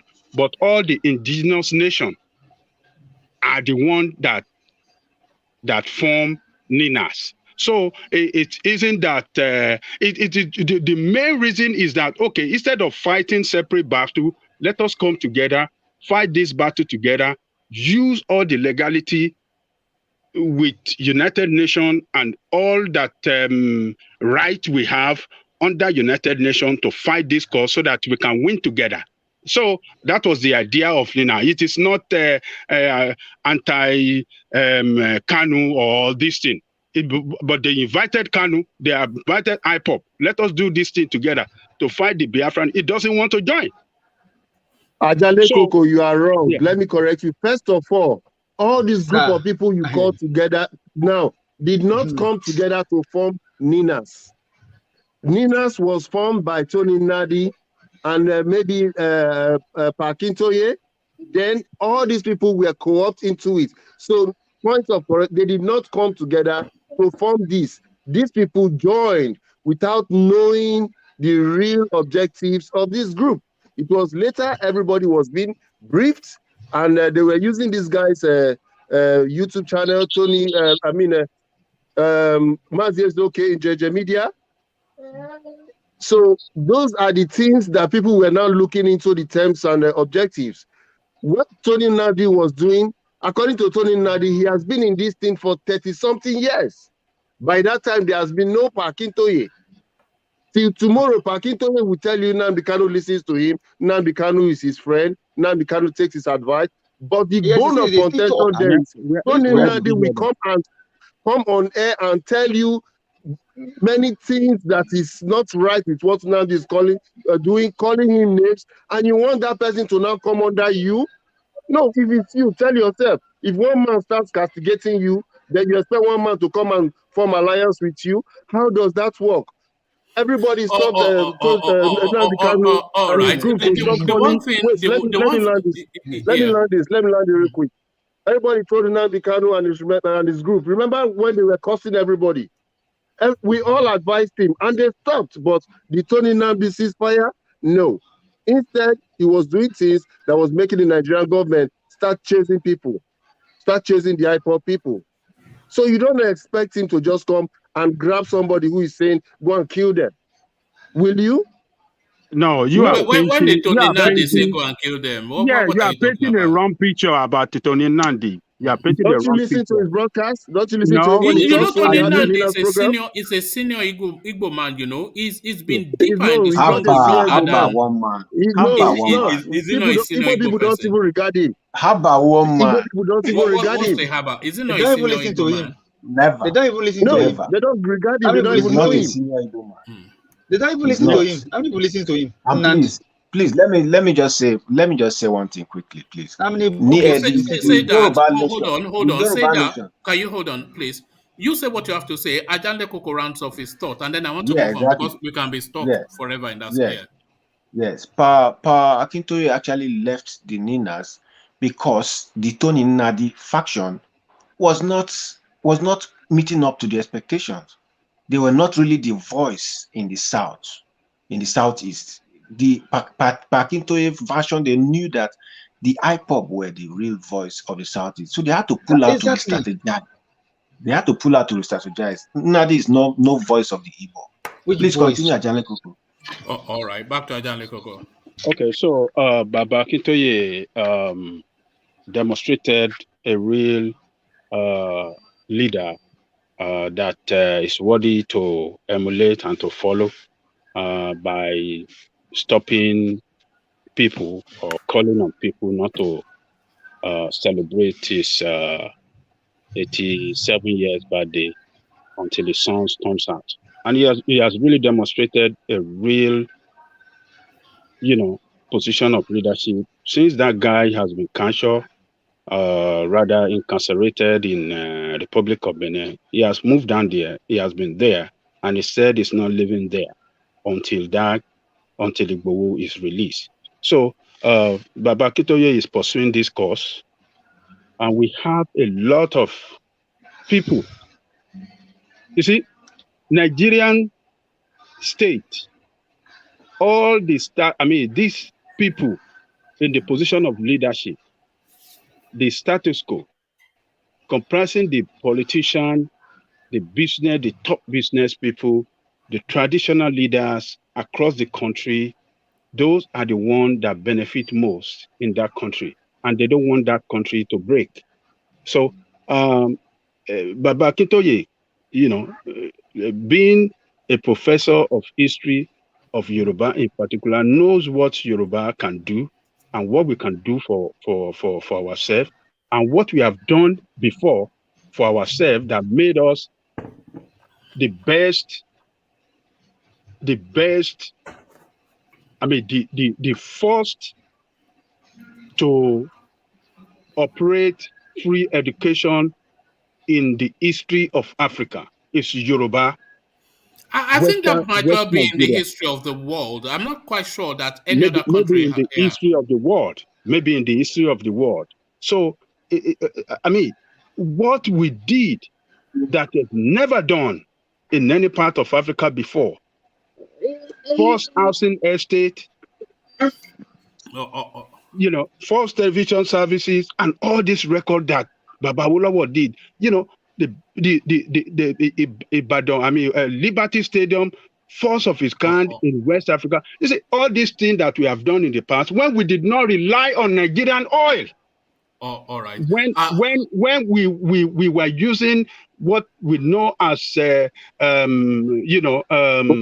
farms. How do we call it? Yeah, cocoa, from the cocoa, and human resources. So Baba Akintoye know better than most of these people, and you can hear even from Afenifere leader Baba Adebanjo. Adebanjo. Now saying that if Nigeria does not write a new constitution, there is no point in going for election. So all of them are coming direction of a Yoruba nation. It's gonna take time. It's going to take time. And I think if a Yoruba man is not on the ticket in 2023, it will accelerate it. That's just what I think. I have one question for you, Najaleko.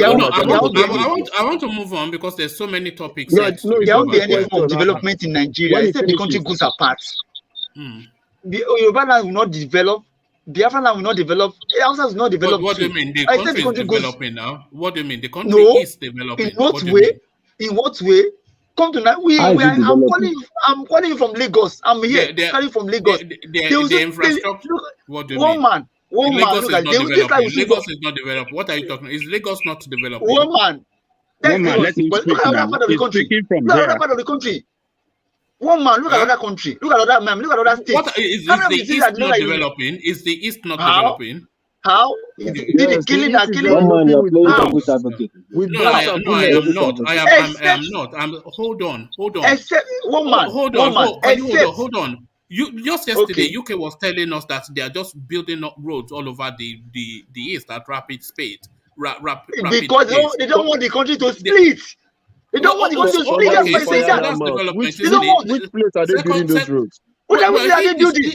They are telling lies. Described it now. What do you mean? UK. They are telling lies. They are the brain behind. Look at this. The UK is the brain behind. UK is the brain behind all this problem. Let us go apart. No. You say he doesn't understand what I'm saying. I'm not saying the United Kingdom. I'm not saying the United Kingdom. I'm saying one of our panelists who goes on that UK. You can see him on the screen. Just yesterday. No, he spoke yesterday. He told us how his uncle drove all over the East, and the roads were so well laid out. We were actually running Buhari down then. One man, you are saying it like if all the road, though. He just mentioned some road. Yeah, he did mention some roads. Yeah, not everywhere. But add that on to the second Niger bridge that's now been completed. I mean, is that not development? One man, what is wrong with you? What is your problem? Why are you like this? One man. Am I lying? Am I lying? One man. No, I'm not saying I'm asking why you like this. Just a deceit. Just a deceive. No, All those no, ones it's are just just a defeat. it's just Fabian doesn't want to acknowledge developments that nobody is more critical of Malam Buhari than me now. But let me stay in the east and let us just start cool down tempo as we go down to this go to this space. Ajanle Koko. Now Ajanle Koko, you are just a steady and established voice on this space, so you know of my admiration of the Igbo culture. There's few cultures, just by reasons of prejudice, I admire Yoruba culture more, but there's very few culture that I admire more than the Igbo culture. So that Igbo culture, the admiration of it is now global. Rare feat, Nigerian appointed first lecturer to teach Igbo language at University of Oxford. So there you have it now, the highest of the highest. So they've now got into that space that we've always all admired. So to that, a real fit for the Igbo space, an actual Igbo study in one of the, if not the foremost university on the planet. So to what you admire about the Igbo culture, Ajanle Koko, to that space, do you have, I'm sure you have admiration for the Igbo culture, but just speak to that a little bit. Yet another Igbo achievement that we hear of every single day. Yeah, that is it's a success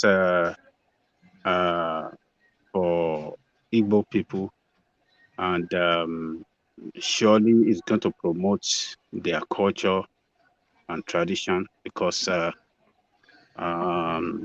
teaching of Igbo culture in the most prestigious university in the world will surely promote Igbo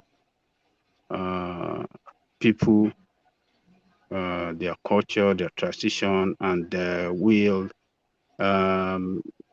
get them out there to international world, and it will bring some glory to Igbo people, because the more we have people around the world that can speak Igbo language, the more Igbo and their culture will get closer, will be internationalized rather. So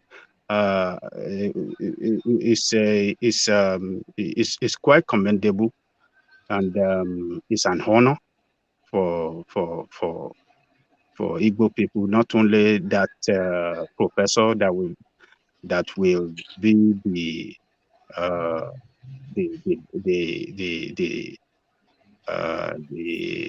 Arrowhead. leader Yeah. in that department. Mm. So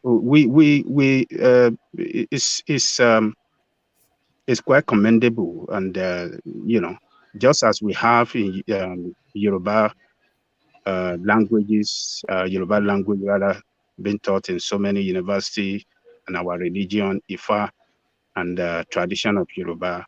In Harvard University in the United States here.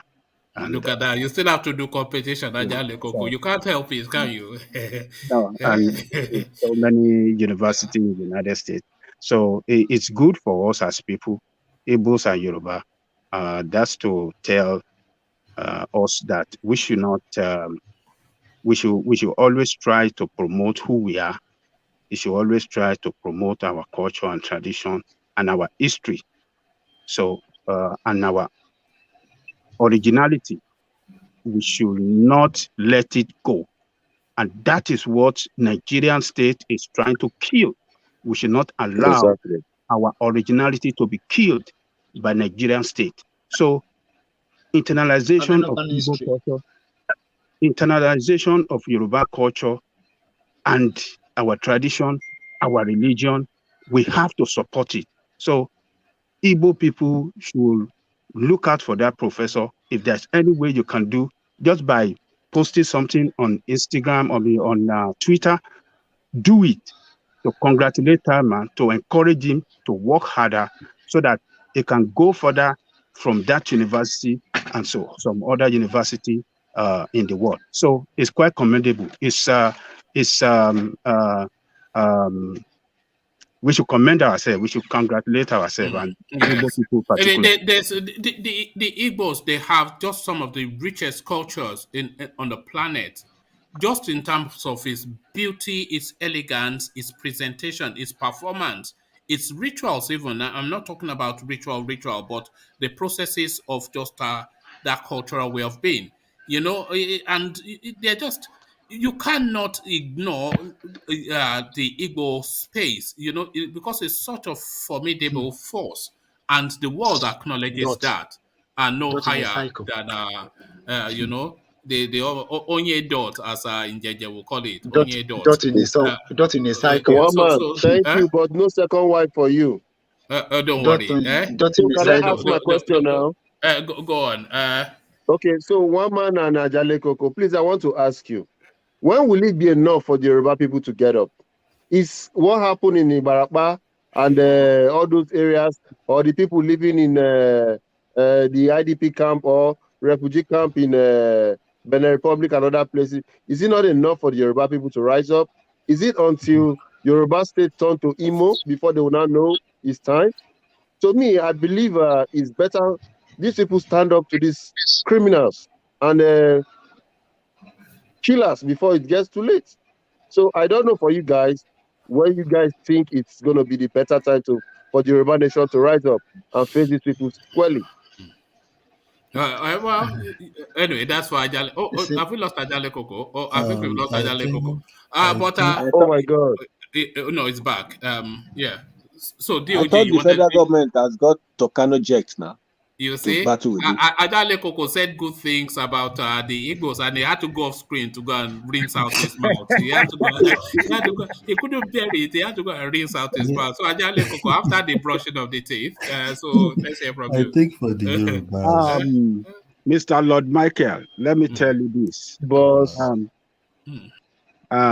We should all agree that our leaders have failed us across the countries. In except Igbo few land, leaders. in They Yoruba are worst. land, yes, they failed They are even worse everyone. in. They are even worse in Igbo land. So all the leaders have failed us. They We are see worse in what Igbo land. happened. Leaders. Yeah, the killing of Igbo people, the invitation of soldiers to Igbo land to come and kill it. Yes. Opus Odema. It's your leaders that cause it to come Opus and Odema. kill them. Yes. Opus Yeah, so Odema. the Yoruba leaders too, like the Seriki useless Fulani of governor Igbo we State. have, in Ogun State. You see Fulani killing, it can't do anything until Yoruba have to run That one. what do you call them? IDP in refugee in what do you call it? Refugee in Republic of Benin. Yeah, it's Yes, sir. because you don't have leaders that will stand for you, the people. So, but it's going to change. It's just a matter of time. We have to be patient. Let me tell you this: the direction Nigeria is going is very clear to us that nation cannot survive. It is definitely going to hit the rock and it's going to break into pieces. It's just a matter of time. So shedding blood for the struggle, we should just be patient. We should not shed blood unnecessarily now because we have killers that are ready to kill our people and not Do you think pursue it's and inevitable not. that? Oh, sorry, Ajale Koko. Do you think it's inevitable that blood will be shed? Oh yeah. Blood will surely be shed, but it hasn't got to that stage. It is not now. If we try to, do anything now, this bastard that in uniform, bastard in uniform. You know what trigger I see that is going to ignite the Yoruba space. Because we saw it in soccer in Ibadan just not that long ago, and that opened up a little bit. It's going to be one of these ethnic clashes that just sporadically burst out in Yoruba space, where some Fulani person will over a basket of onion go and stab somebody, and then it's going to be one of those kind of. It's always some obscure thing. Remember, it was an Oh obscure yes. thing that Oh yeah. started Yeah. the Yeah. Arab Spring and then Yes. the end Yeah. SARS. So Yeah. just be some trigger point, and that Yes. trigger point is Yes. going to be some ethnic, tribal, some Yes. tribal clash in some Some space cyber in class, Yoruba land. Yeah, and it will spread like windfire across the country. So because people are already tensed up. yes, people are tensed up. People are just waiting for the right moment Hmm. to strike and do it one time and achieve results. So it is not the time yet. I mean, we are being Can I patient. ask you something? Can I ask you We something? ask me. So you want bloodshed? That's what you are telling us now. Thomas, No, listen. I No don't. bloodshed, please. Wait. What I'm saying is that I don't support bloodshed. I don't want bloodshed. But what I'm saying is that it's going to get to a time when we are going to shed that blood and achieve results, but not now. It is So not the the time Biafra that now. shed blood of 5 million people, what did they have achieved?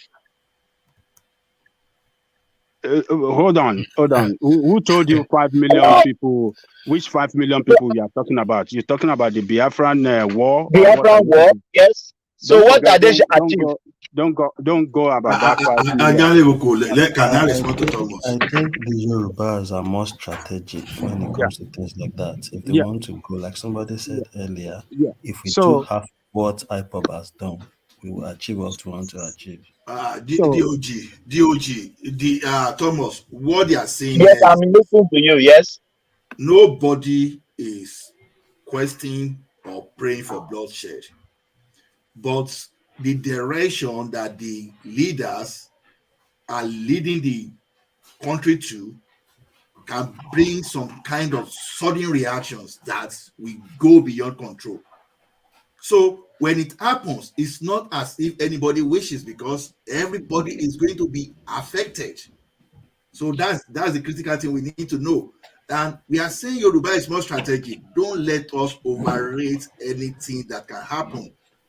You can be seeing Modakeke and Ife But as being the kind of thing Hola, you are going to another route. I asked a it's not question now. another route. Now, so I asked the question. The bloodshed that was shed in civil war, what did it bring to us? What is the achievement? That's another thing entirely, It's the Thomas. same thing. This is the No, same thing. Is the no, one Ola? no, no. Thomas, Wait. hold on, Thomas. Do you If normally you, hear this thing you that no okay, country survived through civil war? Have you heard of that before? What brought the one between 1967 and 1969 may not necessarily be, yeah, it may still have the same undertone, but what propelled it this time around may be different. So never exclude any possibility. The only thing that to prevent that is for the leaders to listen and prevent disaster. It's not citizens that say, okay, we want bloodshed. No, nobody who will wake up in the morning and say you want bloodshed. Who? But you have the leadership that everything they are doing is just towards that way. That's what we see. okay, in support of Ola, you see, Thomas, shedding of blood, it's not the time for shedding of blood now, but it's going to get to a time. The economic reality in Nigeria will push most people that are not supporting Biafra Nation, One man that are behave. not supporting Yoruba Nation. They will join those teams and will now go into real battle and win the battle once and for all. The economic reality, what I mean by the economy, it is going to get to a time when the federal government of Nigeria will not be able to pay the workers in the federal government. The state government will not, a lot of people going to lose their job. And then the agitators will rise to heaven. And it will get to a point when that nation will not be able to hold together. They won't be able to hold it together. So we just have to be patient. But one thing that we can do the best for ourselves is not to stop the agitation. The more we continue to blow this trumpet for the agitation, it will be sinking to the head of our people little by little. And I'm telling you, every day we are winning people on both sides. The Biafra nation are winning more people into their fold, and Yoruba nation are winning more people into their fold. And it will get to a point when we will have majority of people, and everybody will think it is enough is enough, and we will jump into the fight and win it once and for all. The bloodshed that we are going to bloodshed that we are going to have by then, will just be a bloodshed, for our freedom, and not bloodshed for nothing. So that's the way I see it. You want bloodshed. You want bloodshed. Hold on, you are playing with this thing. The way you are saying is as if you are playing. Where have you seen struggle for freedom that will not you will not see bloodshed? What are you talking about? What are you? Please, how much? Do you know how much South African? Do you know how much South African shed bloodshed? Did you have of Soweto riot? Can anybody hear me? Can you hear me, you guys? Can you hear me? We can hear you. Yeah, we can hear you. Yeah. Who is that person shouting? Don't reduce your voice, I beg. Your the way your shout is giving me a headache. Is it DOG? See, I want to say something. Yeah, for me, you can't say Yoruba is more strategic, but you can say that every tribe is strategic, but in a different way. You don't say things. Yeah. No, I'm not attacking. No, yeah. You can't say they're more strategic. No. You said Yorubas are more. You can't say that. Yeah, every tribe is strategic. Yoruba is strategic. Igbo is strategic. Fulani even self are strategic. Even goats and sheep are strategic, but in a different way, because we are beautiful and unique people. No more ethnic drums that we play to step on people's toes. Enough is enough. Speak straight and don't tribalize things and step on others because you want to look big or whatever. Don't do that. It's not about tribalizing. I'm just saying Yorubas are more strategic when it comes to achieving. You can't say that. And I buttress you my can't point. say no. Your point. You're raising your wings. That is not how Yorubas behave. You're praising yourself. They are more strategic. No. They are unique and different. I agree with Bia. They are different and unique, intelligent. But you can't say you can't say Igbos are more strategic. Me, I'm not. I don't care. But for me, I want everyone to be unique and beautiful and equally respected. I cannot step on anybody because I want to make a point. I think who the hell do you think you are saying that? Yoruba nation. I understand where you're coming from, and I think Bia has said that before when I was trying. And they do half of it, they will achieve what they want. It's as simple as that. Don't say that, man. Who the hell do you think you are to say that? Why? It's my opinion. It's your opinion, but go to Yoruba land and see what is happening. Go to Igbo land and see what is happening in Igbo land. Look at what is happening to all of us in Nigeria. We're here making noise. Look at Nigeria the way it is. How long are we going to continue to be saying all these things? Only mouth, no action. Igbos are running their mouth. Yoruba is the same. What are you talking? Go there and do something. Not on this. You are more strategic. Want out Yoruba, and this is the beginning. It's a lie. I don't believe that every human being in Nigeria, we are going. No, you are agitating inside. Maybe it's not ready. It's not time. It's not ripe. Agitating inside. Ajanle Koko have said it all. Ajanle Koko have said it all.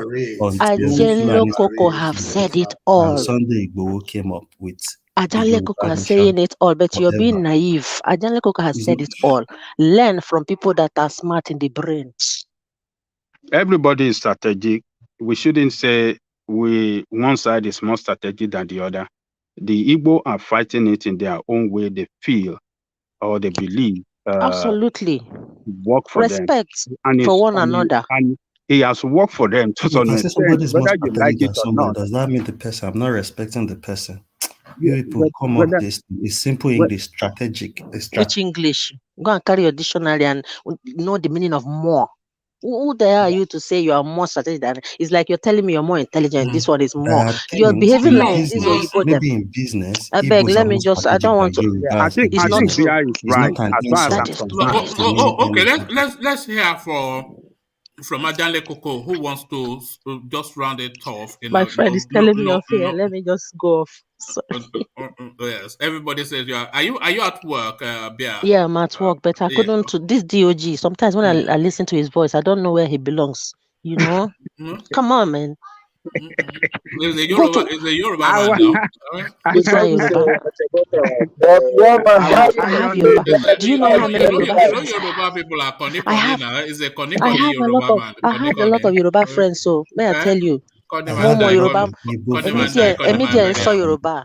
But ma So when if be I by say mama Igbos are shebi more ode ko strategic da. in business eh, than Yoruba Ẹ people, sọ̀rọ̀ bí ẹni then ẹni why tó do wà you Yoruba ní. have to ode. take Koni am Má as ṣe bí Yoruba Yoruba ọdẹ Yoruba mọ́. Igbo. ode. yeah, I've always Má worked ṣe with bí Yeah, ọdẹ Yoruba you mọ́. are people. Igbo I've insulting, been very just DOG. strategic insulting Ẹ now. dá. with Stop Don't act insulting. Ẹ like Yoruba. a ẹ burú diddy. gan náà ni. Ẹ burú. Má Bia, má ṣe stop báwọn mọ́. insulting now. Stop insulting. Why are you insulting I'm him? not saying Yeah, settle I'm down. saying You wọ́n are burú. you are insulting him. Hold Tíyan on. tí You are tẹ́ bá sọ Hold fún insulting mi on. him. pé wọ́n burú, No, it's tẹ́ not bá sọ fún No, insulting. no, it's ah not. You don't know ah him. Thomas now It's look not at you. It's insulting. not You want an to gang insult. up. It's not an All insult. right. All right. Stop Thomas is looking insulting him. to gang up. You're looking for my trouble, ganging Even up. the guy said it's Stand not on an your 2 insult. feet. So, Imagine, look at Thomas. That you all come here, right. you talk Settle left and right down. and center. You're Even always Tony a is better than you. troublemaker. Eh?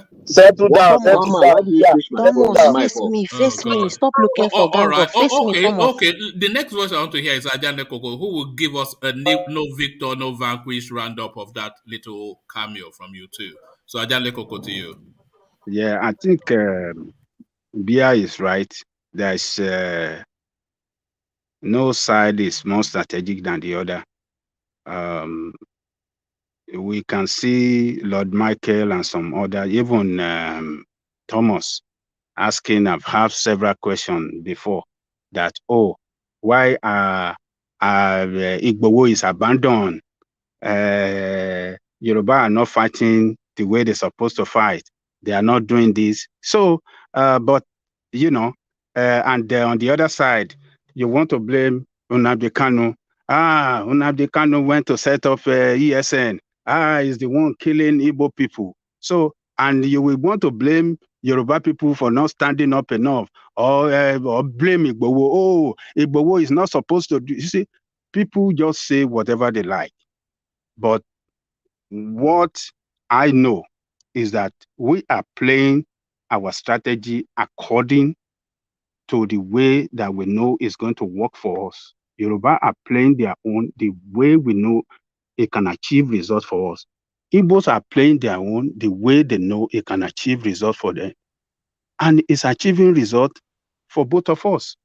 We have even internationalized it. Igbo IPOB is an international organization. That is an achievement by its own. Yoruba Ìlànà Ọmọ Oòduà, they are taking this thing to international body as well. So that is an achievement. We are achieving this thing one after the other. We are taking our step cautiously and we are achieving our result. And we have exposed Nigerian state as a criminal state. We can see it in United Nations. We went for demonstration there. We saw Nigeria state cannot even get Nigerian citizens to demonstrate or protest for Nigeria. They went to hire some people that are not Nigerian to pay them about $200 for them to demonstrate for Nigeria. That's a shame on Nigeria. So we are achieving results. All we have to do is to support this struggle so that we can all achieve the result and not to blame each other or blame one side or the other. So that is the best thing we're supposed to do. That is the Choosing the best thing worst we're supposed to strategist is do. not blaming So Ajale anybody. Koko, the but I have I've a the always question. strategy said, is working. he's not blaming anybody. Ayayoko, don't let us come and be feeding ourselves what is not on this platform. I've always said, somebody said on the platform, if the Yoruba nation has done half of what the Ipob has done, they'll probably achieve what they want to achieve if they want to really achieve it. And I said yes, because I think the Yorubas, in that kind of sense, if there is a avenue to tap into that for real, because the only time we've only craved for this Yoruba nation was when the Fulani were killing us. That's why we even said, that's why I said, did the BL listen to the program from onset? That's why we said earlier, like, who are the more patriotic, who really want Nigeria the most to stay together? And I said Yorubas. The Igbos have been wanting Yoruba nation for long. So it's not as if I can come here and say, oh, the Igbos are more strategic in business than Yoruba. It's not an insult to any Yoruba person. So I don't see what Bia is trying. Maybe she didn't start from the beginning listening to us. But That's why she come up with please, that. please, can I We chip don't in? be supporting I Can I think we don't really need to overextend these things. See, this thing is can I chip in, subjective, please? Can I right? chip in some? It's subjective. It's only when you achieve a particular result that someone can start having that boasting, right. See, don't let us, because sometimes you can say it truly and can offend some people as sensibility. You don't know what is more strategic until you achieve results. So, in that regard, don't let us say a particular region is more strategic. You just have Ola, to please, is approach. my view to how I see I things. know, And I know. it's That's why I more say it's strategic. subjective. If But somebody's more when it Are you is trying strategic, it to challenged, say doesn't you mean don't anything. care about other people's feelings or what other people It think? doesn't Is that what matter. you're It doesn't saying, affect DOG? anything. People are still doing what they are doing in their own strategy. No, I'm I just think asking what you a Buhari is doing I what straight he's think doing what in question. his DOG is trying So to strategy. if say is Tinubu is that doing they what are he's doing in more. his There's a strategy. language At the for end it, of the not day, strategic. somebody will achieve something at the end of the no, day. But what I'm hold on, saying is, DOG, when can it you answer comes my to question? looking for Is that these your things, view? No, So I will one know at it's a how not to my time. start One view. at a talking from The time. today. basis of what we One at a started with time. on the show is how we started on the show. And one man threw a question even on the board, like, oh, do you think Yoruba are more patriotic and all that? And somebody came up and said something like, oh, if the Yoruba really want Yoruba nation, they don't even have to do half of what the iPod have done to achieve. And I say that is true because they are more strategic. If you look at IPOB today, they've been Biafra, they've been fighting for this thing for how many years now? So that's what brought about what I'm saying. I don't mean to insult anybody and all that. DOG, So let me help you out. The word you're Thomas, trying to use is not Can you allow strategic. the man finish? Sometimes when you cut people short, That's not you Thomas, don't let though. them send the That message. is not Thomas. Sorry, That was But he Zero, Zero. just was it? said Thomas, I'm he, sorry. Let he him finish. just said what he wanted to say, and I'm adding to what he said. Oh That my the God. word is What not kind more of people are strategic. we? The word is, I think there's a language one man used to use, guile and something. While the Igbos are more frontal, the Yorubas tend to take it one step, instead of yeah, being, so what is that? Is that not being frontal. I, strategic with how you do but I things? don't, the word is not People are strategic. just It is turning a the word to particular something word else. I No, don't no. mean for to the cut being you, but strategic. let's just move on. DOG. I think what rankles people is just that word strategic, which is to infer that you are more thinking whilst they are just more physically inclined in response. So I think that jarred people somewhat. But essentially, what you were saying, I think Xero was referencing the term that I use. What I used to say, because this is a conversation that recurs often in this space. I used to say that the Eagles are more frontal, they're more direct action, and they react viscerally. They will not take an insult. The Eagles, they will react to an insult instantaneously.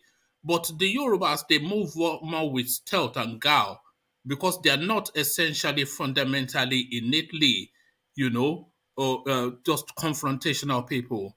But they will take on the confrontation, but in a different style. So it's all about different styles. But as Anyadile Koko said, you can have all the styles, but what are the results? So it's the result ultimately that determines. But let's give the final word to Alexander Gomez, who speaks to us often via Super Chat.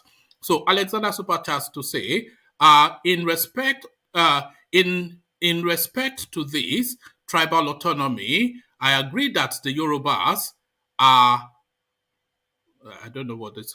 In respect to this tribal autonomy, I agree that the Yorubas have been more strategic in their desire. So that is, I think it somewhat agrees with you, DOG. It says, No, in respect he's to this. saying in Yoruba's desire, not in the whole Nigeria's desire. So Alexander is right. Everybody is Okay. unique to themselves. All So right. you So cannot tell a Yoruba man what is better for a Yoruba man. You cannot let me tell an Igbo acknowledge man what Alexander's is super better chat now, please. It's made for money an Igbo man. Okay. So in respect to this tribal autonomy, I agree that the Yorubas are Anyway, more please, if I've strategic offended anybody, I'm sorry. Can we no, move on? no, all right. Thank you, DOG, for being a gentleman. But before we move on, let me acknowledge this comment because it tickles me somewhat. So this is Raphael Atkinson. Raphael Atkinson or Atkinson. It says, please, so is the lady in the house engaged or taken? Kind of like her. You know, I don't know why you like her, but Abia, this is what you do when you come here. You come and capture all the boys. So another one snared in Abia's net. So as another one is snared in Bia's net, let's see what Adale Koko makes of this. So Adale Koko, let me take you to the narrative of this guy because it just struck me somewhat. So this is a young man traveling from Kaduna back to Jos. It's in a public vehicle, just like the usual means of travel. Checkpoint all over that space, as you'd expect, for reasons of insurgency. They've gone through several checkpoints until they got to this checkpoint in a space, just the name immaterial. So it says Kami Idon is the name of the space. So they got to a checkpoint, a military checkpoint in Kami Idon, and the soldiers then stopped this commercial vehicle that is transporting them, and they asked everybody to alight. So the vehicle was filled with young people. So mainly young men. So they asked them then to take off all their caps, which was already an intrusion and an invasion. So they all took off their hats, but this particular guy, he took off his hat and he had a full head of hair. The policeman was offended by the military man was offended by that, and he says that he's irresponsible, and he ordered the guy to stay at the spot and go to a local barber round the corner to go and cut that hair low. And the guy said, "No, why should I cut my hair? How can you even say such a thing?" And the guy there, the military man then said, "If you don't do as I said, I will deal with you." The white guy was still holding his position. So suddenly the military man then asked his colleague to bring scissors and cut this guy's hair. So the colleague then brought us scissors. The guy then tried to respond. And before he knew it, one of them cocked the gun and said and he looked at the guy that cocked the gun and he could see the seriousness in that guy's eyes. You know, so he then surrendered to that to have his hair cut at the roadside by a military officer as they continued to rain abuse on him and his parents, that his parents are useless parents for letting him come out of the house in that haircut. So this guy now, he says once upon a time, all his life he has been a one Nigerianist, but this experience has left him traumatized, completely beaten down, and he's now making considerations of how to escape the country. So another one bites the dust. This is not a new story, but is this does that step too far? So the travails of this young man, Ajale Koko, what happened to him? One man. Hmm. That is a high level of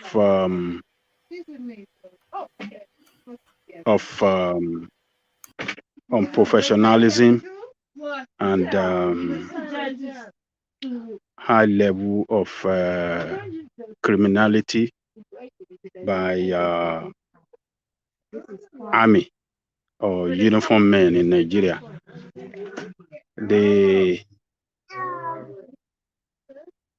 You cannot see any uniform man in Nigeria being at any time helpful or do right for their citizen. What they do while they are in uniform is to traumatize the people, abuse them, molest them, and sometimes they kill. Extrajudicial killing. If that guy have not surrendered himself and just took his fate the way it was being molested, he would have been killed, or all of them would have been killed, and they will just pack their body and go and dump them somewhere. But we thank God that that guy was able to behave maturely, calm, and did not resist them. If we have good leaders in uniform, by now they should have responded and tell the world that those guys that molested that guy have been arrested. But you're not going to hear anything. That is what we heard.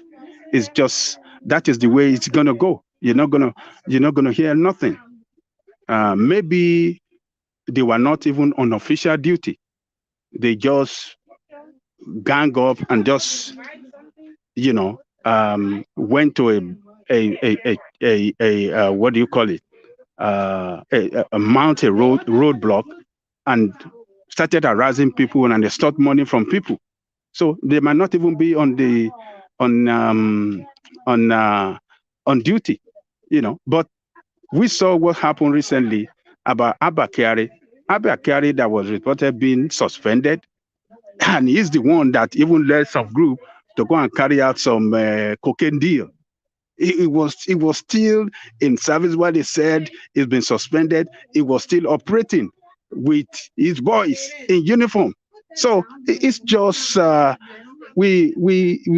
it's just unfortunate that we have a nation that people in uniform will act recklessly and sometimes kill their people, and nothing is done to them. That is the way it is all over. Police will do it, army will do it. What do you call this? Jaga jaga or Google defense, or what did you call them? This civil defense. Civil defense. They would do it and just get away. No, I think you got it right. I think you got it right the first time, though. Google defense. I think that's more. I think it's Google defense. Google defense. But to be fair, you said in a saner climb, if we were a civilized country, there will be an official response. It looks as though there has been a response to that guy, but I'm not sure if it's official or not, but there has been a response. This whole narrative playing out on Twitter, by the way, and somebody joined into that Twitter conversation to say, and the person responding is goes by the moniker, the handle Uncle Deji. It says, good evening, bro. I really sympathize with you guys. Kindly call and forward your complaint via 191, and then it goes on to give a telephone number, 1st Division Civil Military Complaint Line. Additionally, you can visit Civil Military Desk at 1 Division Headquarters, Kaduna. My MD is also open for further assistance, free of charge. My DM. So he's asking him to send him a DM. So there it is. I'm not sure that is official. I think that might well be one of those do-gooder type people who wants to take up a legal case on behalf of that young man. But Adanle Koko, let me do that quick round robin thing that I often do. So this just a quick snapshot response. So not a 10-minute monologue, but just a quick response. So if you were that young man, what would you have done in that situation? So I start from Ola to land on Thomas. So Ola, if you were that young man, just as we've just narrated, how would you have reacted? Sorry, I missed the question. Sorry, can you repeat it again? No. Well, it was just a narrative that I read it out. So, but let me go to Xero. Xero, if you were that young man, what would your response be?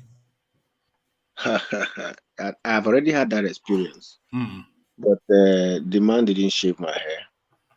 But he told me if it wasn't that he was on the road duty, he would have shaved my hair. Honestly, the man played safe to save his life. Where these things normally happen are in places where you can't call for help. and you could be easily shot at, and nobody will come and rescue you. You know, so it's when these things are happening, if there's no way you can actually capture the face of the person on phone without them noticing, you play safe and save your life. There's Because it's no, very easy. You know how we like to talk tough in Nigeria. Say, if it yeah, was me, I would do this, that. yeah, If it was you, you would let yeah. them cut your hair, oh, and then you No, go no, no. shamefully, but They'll you'll cut be you. Yeah, broken. yeah, yeah. They'll cut your hair and you do nothing. They can even beat you in the process. Do, do, Serious you- beating do, that do, do you concede that just from that singular act, that young man would have lost his self-confidence because he now knows that's that is nothing, you know? PTSD is waiting Mm, because even from that confrontation, mm, for people like us here who have lived in Europe for over mm, 15, 20 years, going back to have that kind of experience, you will not be able to handle it. You'll be mm, speaking English until they damage something in your head. mm, Then you will never want to return to the country again because these mm. people are animals. They're animals. All So right, it's thank better to you. play safe. Yeah. All right, thank you, Xero. So, same question to you, D. If you were that young man, how would you have handled that situation? Comply and save my life. Oh. Hmm? Yeah, then would you have gone to the beer parlor and gotten drunk? You know, that's is usually drink that you use to escape that I sort of think thing. sometimes, I feel if you are in that kind of system and you already know what is going on, and the problem is these people can even kill you and throw your body somewhere, So you just save your life, walk away and believe that's their bullshit, and go and enjoy your life, continue your life. The hair will grow back. He said one of them cocked his gun. If that guy had dared him, he would have shot him. You will shoot him, Mm. obviously. They And kill they'd have people called him like they an kill armed chicken robber every or a day. They don't terrorist, care. yeah. They don't care. They are wicked people. So you rather save your life and not even bother yourself.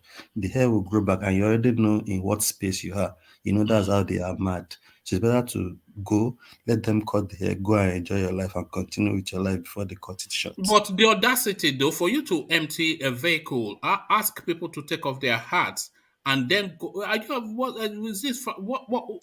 Because it's religion, isn't it, that we're really talking Yeah. about, isn't it? Yeah. It is. It is.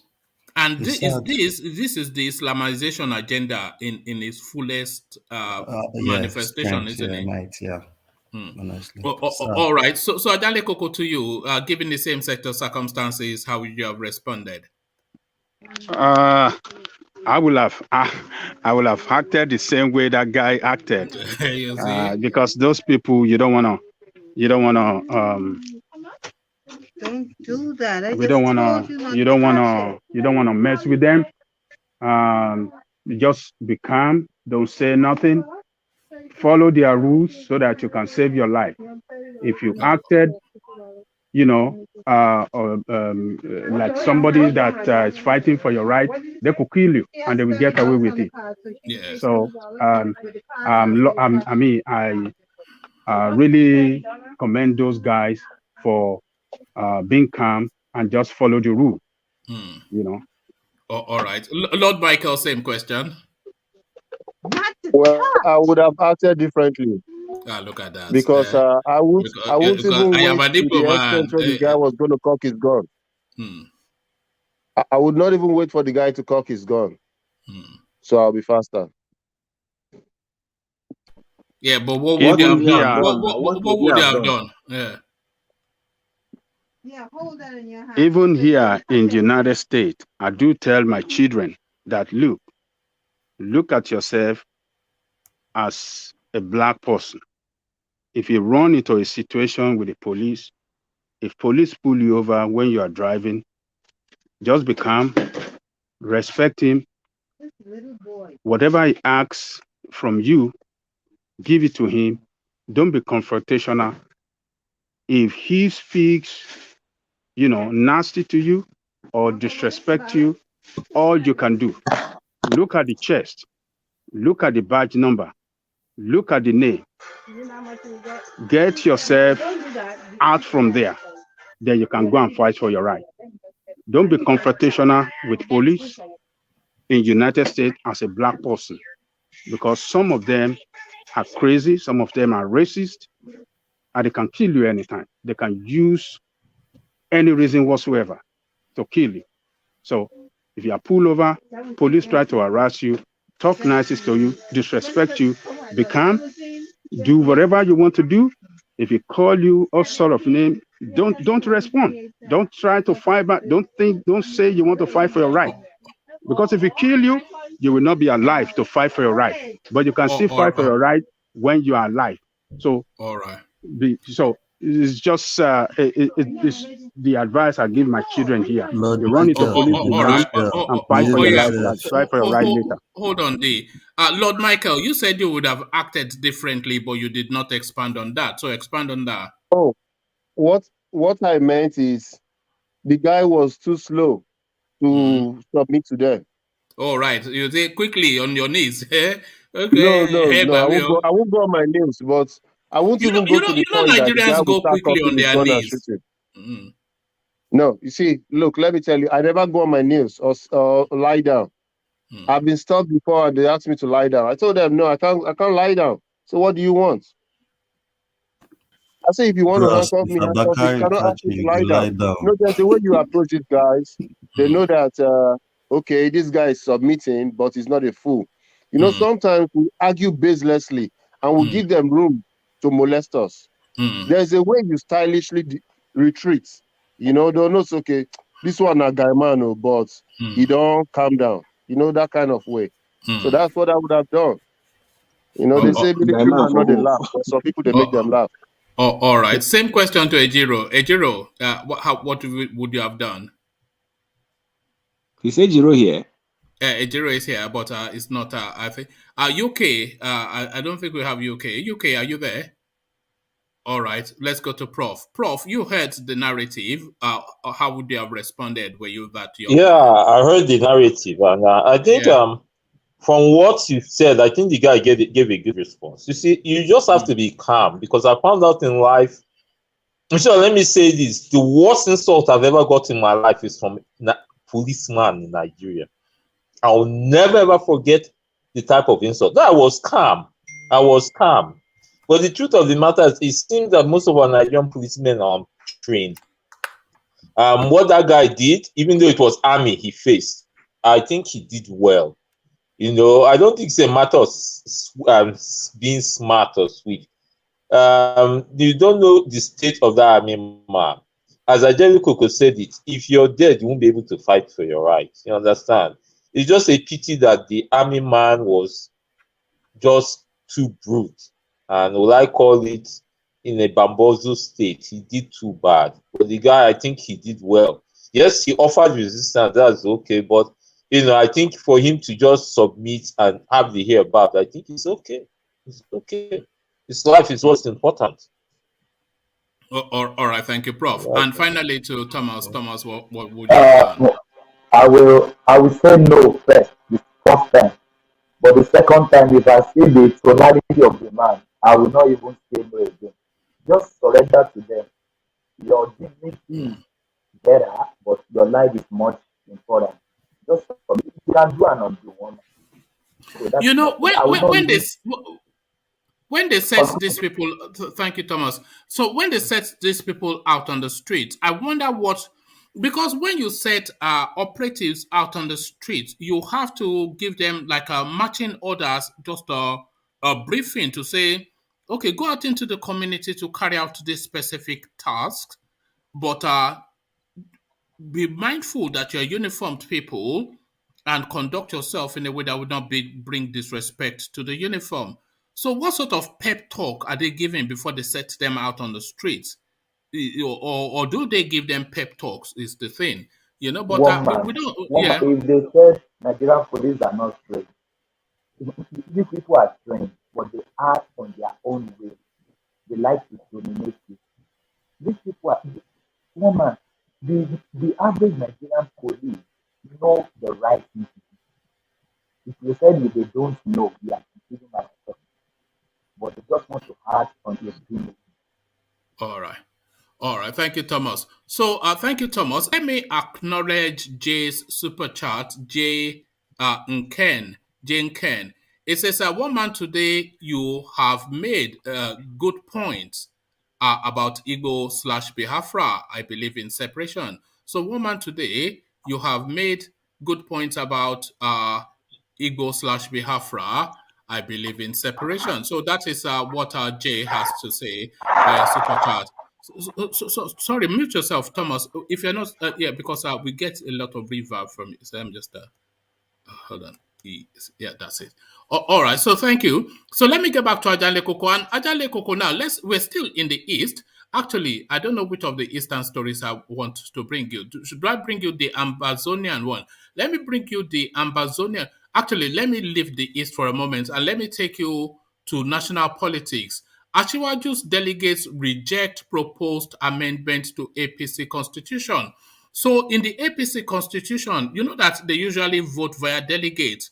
So anybody that is a serving senator or an ex-senator automatically gets a delegate vote by virtue of their seniority or the seniority of the positions that they either occupy or occupied in the past.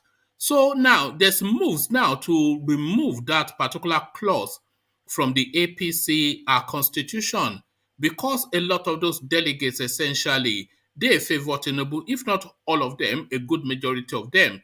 So they're looking to remove that clause just before. I mean, how many days are we away from it now? Just before, within next 6 days to their convention. So there's an aggressive move to remove it.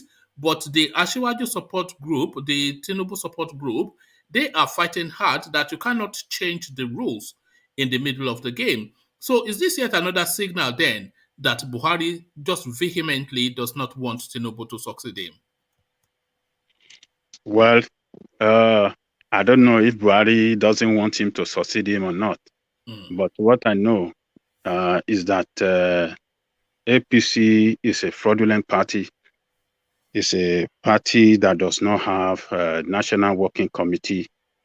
And when you don't have a national working committee as a party, and what you have is an illegal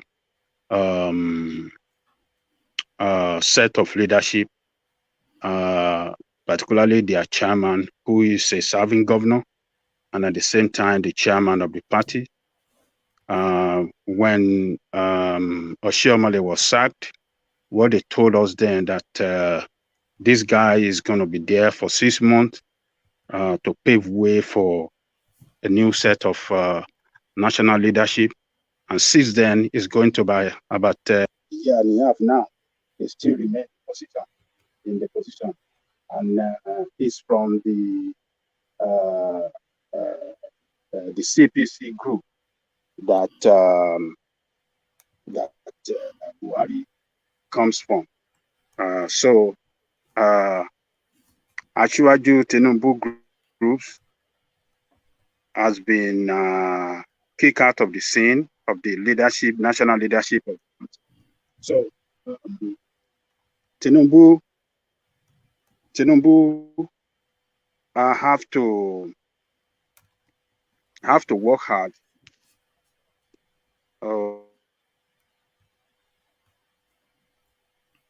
All right, Ajale Koko, I think we're losing you somewhat. So, Ajale Koko, just for reasons of time, let me progress the conversation and go on to... My speaker is having problems. No, you've dipped out again. So let me go on to Lord Michael and put him a different talking point. So, Lord Michael, let me take you to the east and let me take you to a cross-border conversation. IPOB Cameroon separatist group deepens ties. Sorry, who so, yeah, if apart from Lord Michael, can everyone else? Because there's always a lot of feedback from the system. So let me take you. So IPOB Cameroon separatist group deepen ties hold meetings in Europe. So this is now just the tonality of the language. And let me read you it so you know exactly what we're talking about. It's a short read, Lord Michael, and I want you to respond to it. A delegation. Well, I know what you are talking about. Oh, okay. So to that, but some of the language is really what I found rosy. They said they agreed economic ties between the two people and more synergy between the two nations and way to collaborate even further as they signed bilateral agreements. So bilateral agreements between two nations, but the only proviso is, the only sticking point is these are non-existent nations. So now these are yam something between the Cameroonians and the Easterners. It's a bit of a nonsense. Nonsense to you, reality and progress to some other people. I must tell you this. What you just saw right now is a jamboree. The real deal has been done when Nnamdi Kanu was outside. Him and Dr. Chuayaba, they had already signed this long time ago, and Nnamdi Kanu has visited Cameroon before. In fact, it was said that he attended his father's burial, his parents' burial, that he came from Cameroon, but that's not proven. I don't know yet. I don't know if that is true. It's all speculation. But I think what is happening now is a re-strategization of how to see a way forward for the Biafra movement, since the leader of the indigenous people of Biafra is inside, and Dr. Chuayaba is a real freedom fighter. In fact, he even took a big whip on the DOS in a kind of way when he had an interview. Have you listened to that interview? No, what's DOS? It's the Directorate of Socials. Oh, the IPOB something. Okay, yeah. So they are the ones who went to meet him. When you are drowning, you just try to grab to something to survive. So there's an internal fracas, and that fraction is trying to hold something to survive. But be as it may, you see, Dr. Chuayaba is a very fair man. I would like you to go try and find that what would I call it, interview. Well, I think I can send you a part that is very interesting, a 30 minutes part. If you read it, if you listen to it, oh my God, you will love that man. So it's a good step for them. Give us a summary of what he had to say. The man answered questions.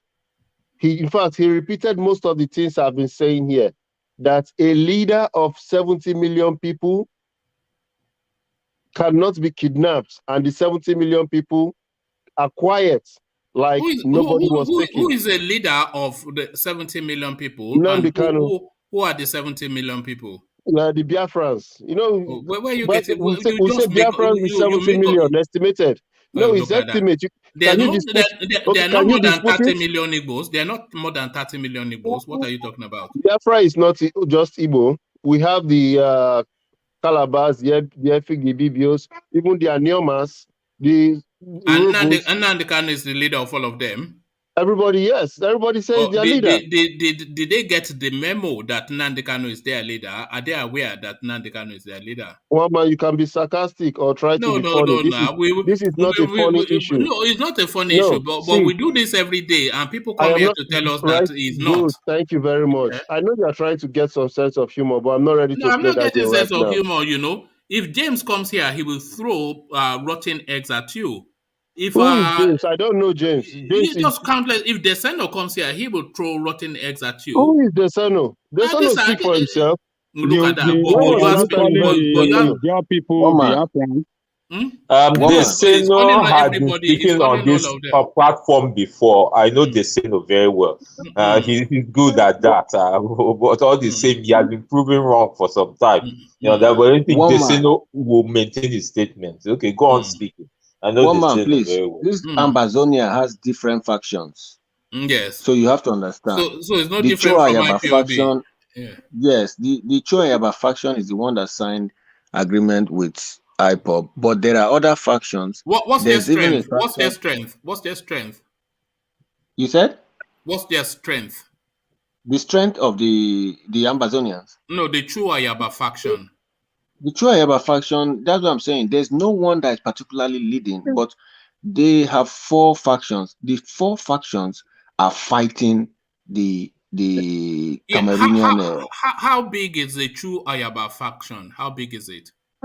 I wouldn't know, but I think they are almost like 40%. 40%. About 4,000 people, something.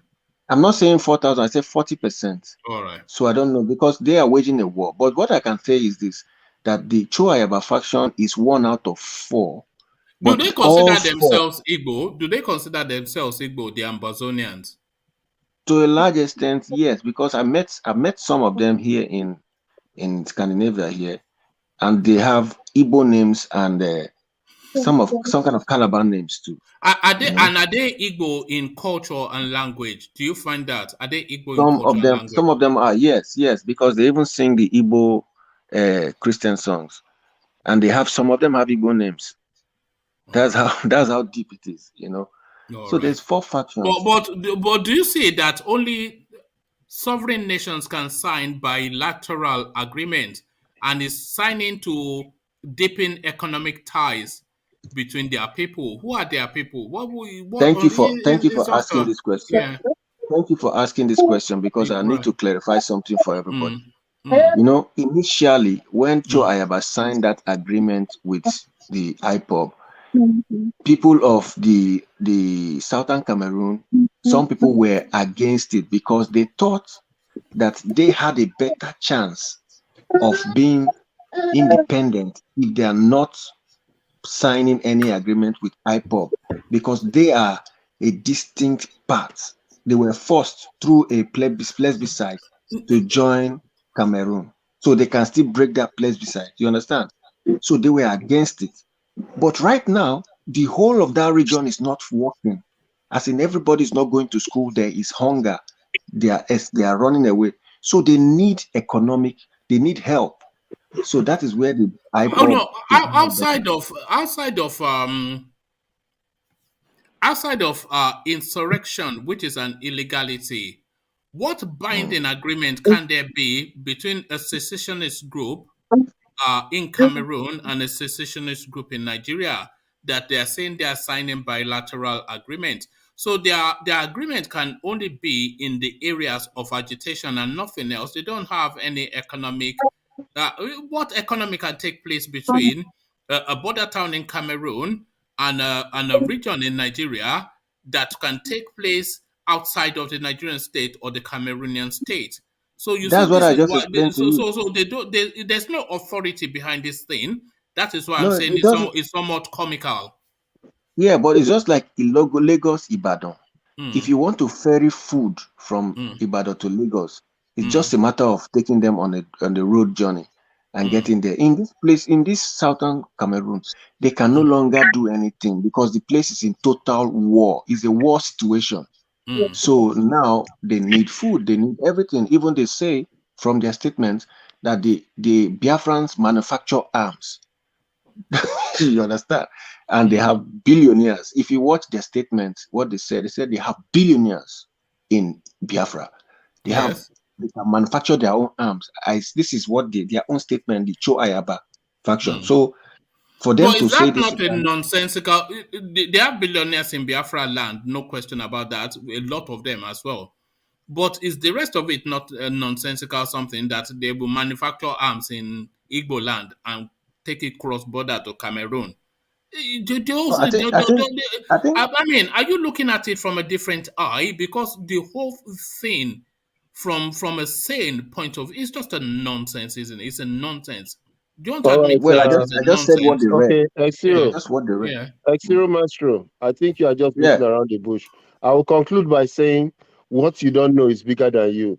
There are so Look at many that. things that Look at cannot be that. Look revealed. at that. No, see, let Uh-huh. me tell you. Yes, Uh-huh. there are so many things that cannot be revealed. You You want know, to hide it's away, Abby, in not obscurity hide and away. I cannot uh, come here and divulge a lot of things that look are not at that. supposed to be divulged. Mm-mm. Otherwise, I'm going to be shooting myself in the foot. Mm. So the alliance is okay for them. It depends on the details of what they discussed. But all I can say is, the struggle Yeah, I continues. think the To alliance me, whatever I agree anybody with can you. do to be free, Yeah, I agree we with just you. have to do it. Freedom is not giving; it's taking. All I'm against is I agree with you. spilling of I agree with you. unnecessary blood. That is what I'm always against. But Mm. for freedom, let's go for freedom. I agree with you. The alliance is going to help, even if it's illegal. It doesn't matter. These people, the IPOP, they don't want to know. You know, they want because they have faced a lot. Do you know Go ahead. that some people were kidnapped, or I'll say seized by the Nigerian government, and they are right now in Cameroonian prison? some of these Chuayaba faction? Yeah. Yes. Good. So Yeah.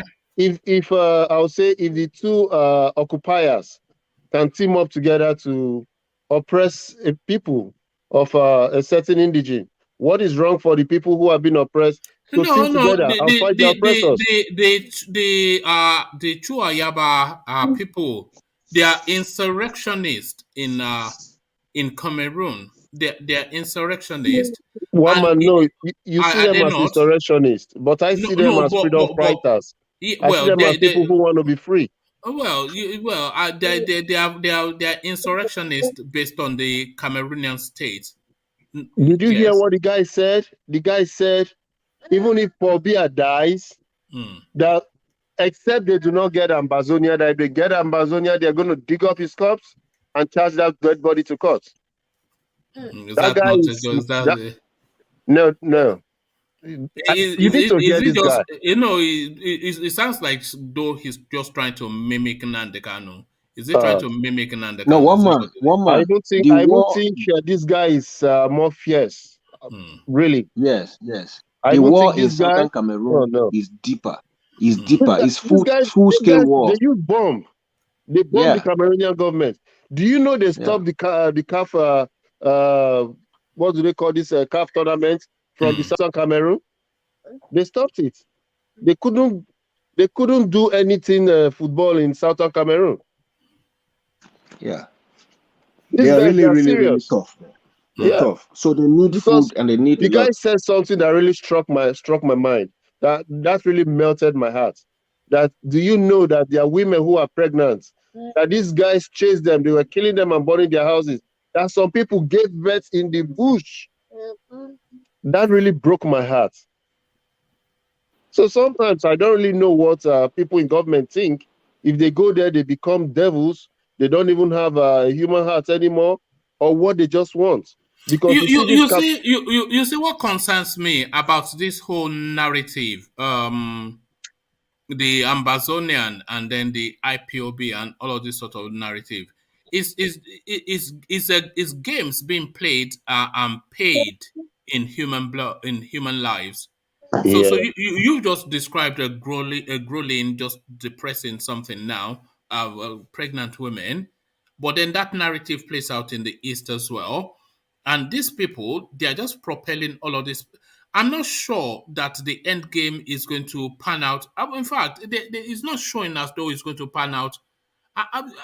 Even the sincerity of purpose of it, a lot of people question it. It's just playing dice with human lives. This is just how it seems in a lot of instances. Yeah. And then they come and then the Ambazonia, who is just some Dr. Two. Yeah, what is just? It sounds like something from James Bond, Dr. Two. Well, does it stroke a cat? What's Dr. Two? That is his name. What is this, Dr. Two? This is the problem with us. Yeah. You see, when you hear Arnold Schwarzenegger, you like it, you prefer it. But this is somebody's birth-given name that you are mimicking now. And when somebody comes at you, you go angry. This is his birth-given name. Who told you That's that? his language. Who's called Two in Africa? One man. It's That's not a Two. Chinese name. CHO. Let me say something. Yeah. You know, this is how the Haiti got their freedom. They actually chased out and no, I'm coming. They killed most of the French soldiers and they ran away. That is why till today Haiti is poor. If the Ipob and Ambazonia are able to get this done, they might be a poor region for a while because no country will want to do business with them. But after a long time, they will go back to it. They'll get what they want. That's just it. Go and look at all right. There's no indication that they will get what they want. Okay. At least not following this route that they embarked upon. They might get it through other means, which even is still 60-40 or if not 70, but certainly not all of this thumping and table banging and But Dr. Chu. do you know Eritrea followed this route and they got what they wanted? Eritrea. Don't worry about Eritrea. Not Dr. Chu is not leaving you anywhere. Dr. Chu, look at that. Well, that's all you can think. You see, for me, I don't even want to believe in all these names and the people and the activities. I am thinking of what I can do for my people, how I can liberate my people. It's not about following somebody who I don't really trust. Okay, so just one question for you. Because you see, most, like you said, most of these people, some of them have their own motives. So for me, it might not really be what they are thinking that I'm thinking. Like, you see, like what I always predicate here and advise our people: help your brother, promote this, do that, if war is the answer, well, we'll give it a chance. We pray we survive, we pray we win. If we die trying, fine. It's better to die for something than to die for nothing. But Yeah, I don't want war. but if that's something you are dying for, is actually nothing, which is what a Then lot of it's people then it's not worth dying for. no, that's the travesty of this agitation narrative in the East and by extension Cameroon. A lot of people feel that anyway. Let's just leave, because I don't want to upset people. But just one question: this Dr. Chu, does he have a golden gun? Does he have a golden gun? Could be. Maybe he does. Maybe he has a big gun like Trump. The man with the golden gun, Dr. Chu. Look at that. One man. Just to let you know that the whole rhetoric has changed, because now the Southeast is no longer a tiny dot. If you want to call this space, you now connect it with the Ambazonia. You see that they even have a water space, they have land, and they can stand their grounds. And there's a lot of escape routes. Yes. Escape to where, though? Escape in to and where? out. In and out. But where do you escape to? Don't worry. Are you sure you are not working for Nigerian government? One No, man. but do you not see it though? You say escape. When you escape to Okay. you have Benue State. You have Benue State. Let me explain the escape to you. Benue State to the north. You have Delta Edo to the south. Escape is not does not necessarily mean running. Escape routes, it's where you can smuggle things from. Do you know that too? Well, don't worry about that. So don't let us go into details. But that's why I say what you don't know is bigger than you. What I don't know is bigger than me too. Lord Market, what are you smuggling? You are smuggling Thomas. They want to rendition you from Canada. One man. Let me say something. One man. Yeah, come in Nigeria. Yeah, Lord Manke is right there, because those escape routes is the routes you can get tools, because you need tools for these things, to weather the storm, because the Ambazonia people, the storm there is too much, so them signing this link with the IPOB, I think it's a good move, in my view, if you ask me, because a tree cannot make a forest. So them putting their momentum together, putting their strength together, synergy together, is a good one. So I think that's another blow for the Nigerian government right there. Yeah, but the only question... It is not Uhuru. It is not yet Uhuru. Please, don't sing Kumbaya yet, because don't forget that this Southern Cameroon also are laying claim to Bakassi. So even if they unite, there will be a problem of who owns Bakassi. You start cannibalizing each other, babe. This is the thing. Yeah. It's just a thing. But the question still says, does Dr. Chu have a golden gun? So that is the thing. Yes. You like that name so much, one man. What's up with that name, Dr. Chu? Is it not a James Bond name? Is it not a James Bond name? That's a James. Just keep the name. Keep the name aside. Keep the name aside and let them face the reality. Dr. Chu, the man with the golden gun. There it is. Thank you. Look at that. But let's go to happier places. Lord Michael, and speak to the majesty that is the Igbo culture, also venerated, now celebrated at Oxford University. Rare feat, Nigerian appointed first lecturer to teach Igbo language at University of Oxford. So the highest of the high table now, the Igbos get their seat. Lord Michael. Well, good for exposure. But I want to tell the world that no matter what they do, you cannot water down what is going on in Nigeria. I think they just want to give you things here and there and see how they can douse the tension, how they can begin to Haba, divert people's attention. That is how I haba. see it. See, That is see, how let you me tell see it. you. See, in Haba. freedom fighting, every card is You on the can table. walk you can walk and Yes, chew gum. Two things can happen in tandem now.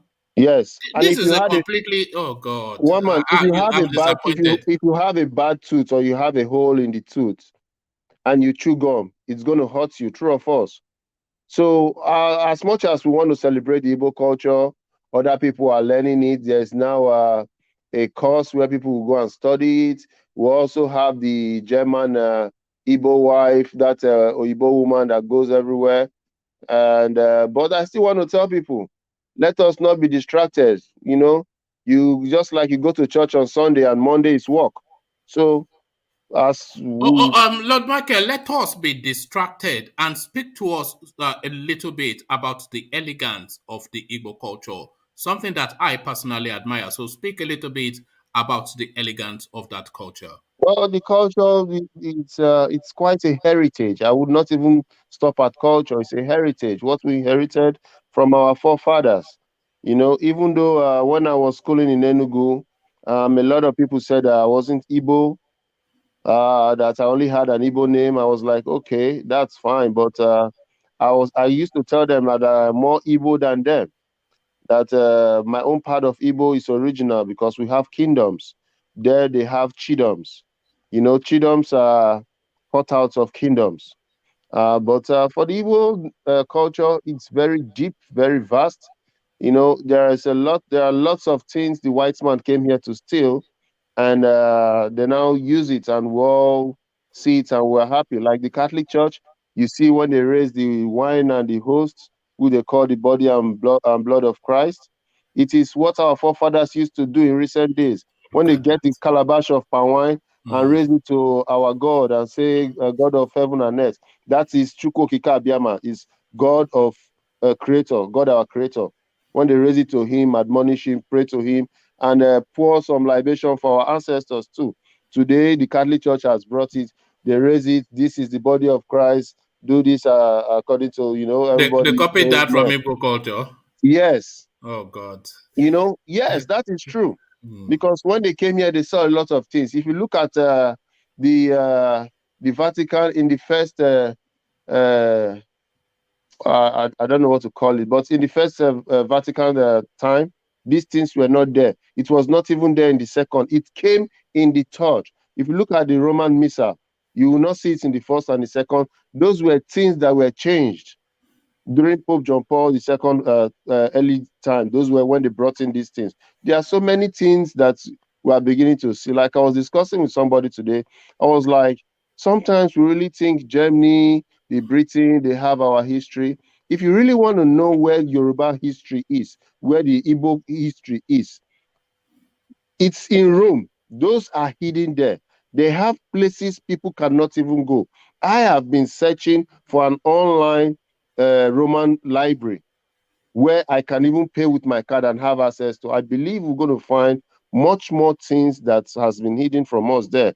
You know the difference between our fathers and us? Us, we can do research. Us, we can discuss like we are. Those days, it's only one man, only when you have money that you can talk.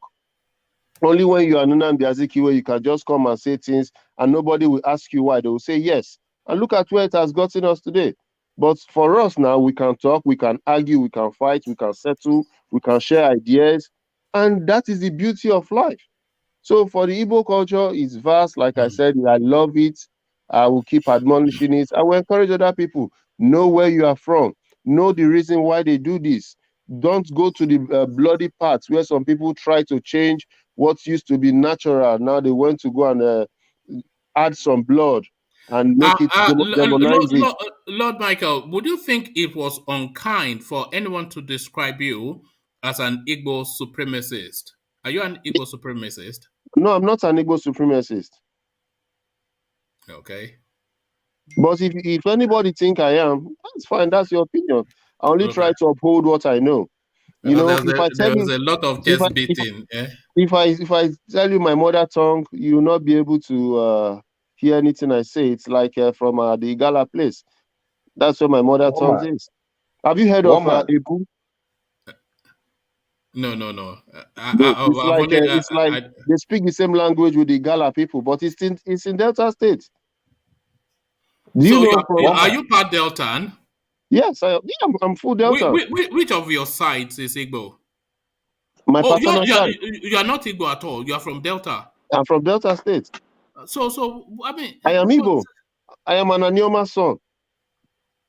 You are from Igbo from Delta. Yeah. Oh no. You don't know that? Woman. There are Igbo people in Delta State. You don't know that? Woman. Okowa, the governor of Delta State, is an Igbo man. Woman. He didn't say that. You don't know? Don't you know that? Woman, don't you know that the way he is describing the Igbo culture in all its beauty, this is the same way those people of the English people or the Americans describe their culture, and because they are the hunters, they write the stories. Don't forget that some of those queens of the past, their pictures are not the same picture, their real picture. They beautify those pictures and make them elegant. You know that? So they beautify their culture because they write the stories. So if we are able to write our own stories, we'll make our own culture look better. So that I don't think I don't think it's being supremacist. I just think every man has to speak eloquently about his culture. That's just it. Okay, Woman, let me ask you one question. Did you ever know there were pyramids like they had in Egypt in Igbo land? Well, no, and I still don't know. And I don't believe that there is. The terrain. Okay, you can Google it. You still see it. They are still there. They were, yeah, they were. They are still the ones in Nsugbe is still there in Anambra State. Yes. The pyramids, you see it. But you know what? These guys don't want to tell us these real things. They only tell you, if you see the stories they want to tell you about Africa, they will go and show you one slum. The topography of Igbo land does not lend itself to pyramids.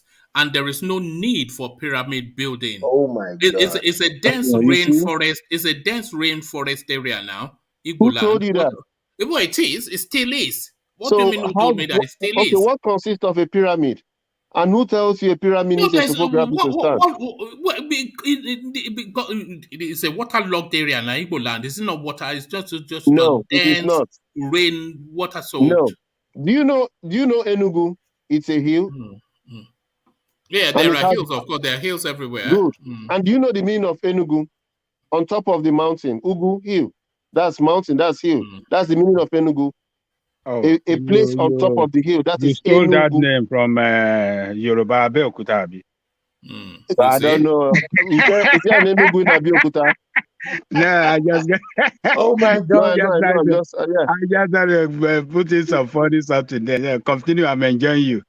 No, but no. Before you continue, let me just add this insertion to what you said. I like to fact check people. Yeah. It says the ancient Igbo pyramids are located in Udi, Enugu, Nigeria, but have long been forgotten and are probably in ruins. The wonder of Igbo pyramids started in 1935 when British anthropologist and colonial administrator G.I. Jones took pictures of Unsede pyramids, what is now known as Igbo pyramid. So it looks as though there might be some veracity to what you just said, even though the topography of that space does not lend itself to pyramids. So, woman, no, don't worry. I understand you.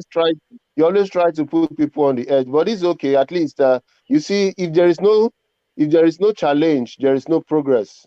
So I like you sometimes when you push people so that you bring out a few out of them and some of them the best. So at least you've been able to verify what I said, because I try not to say.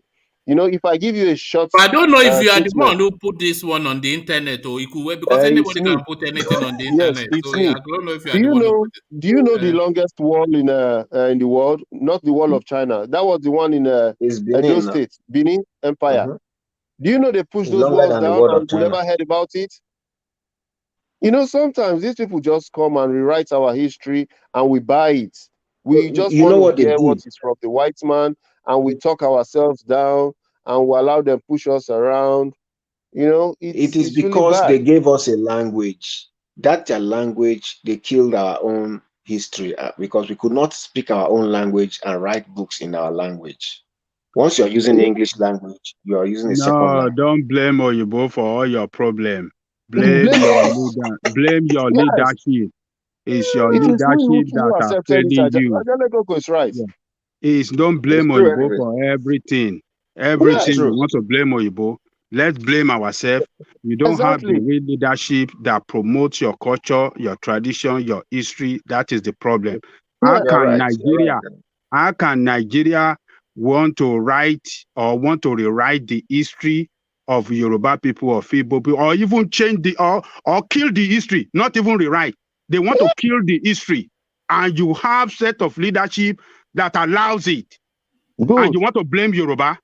No. I mean, you want to blame Oyinbo? What is Oyinbo problem in this? Exactly. When I was growing up, we were doing history in the school. Did they teach history again? Social studies. They don't teach it anymore. So and you want to blame Oyinbo that this thing. Curriculum again.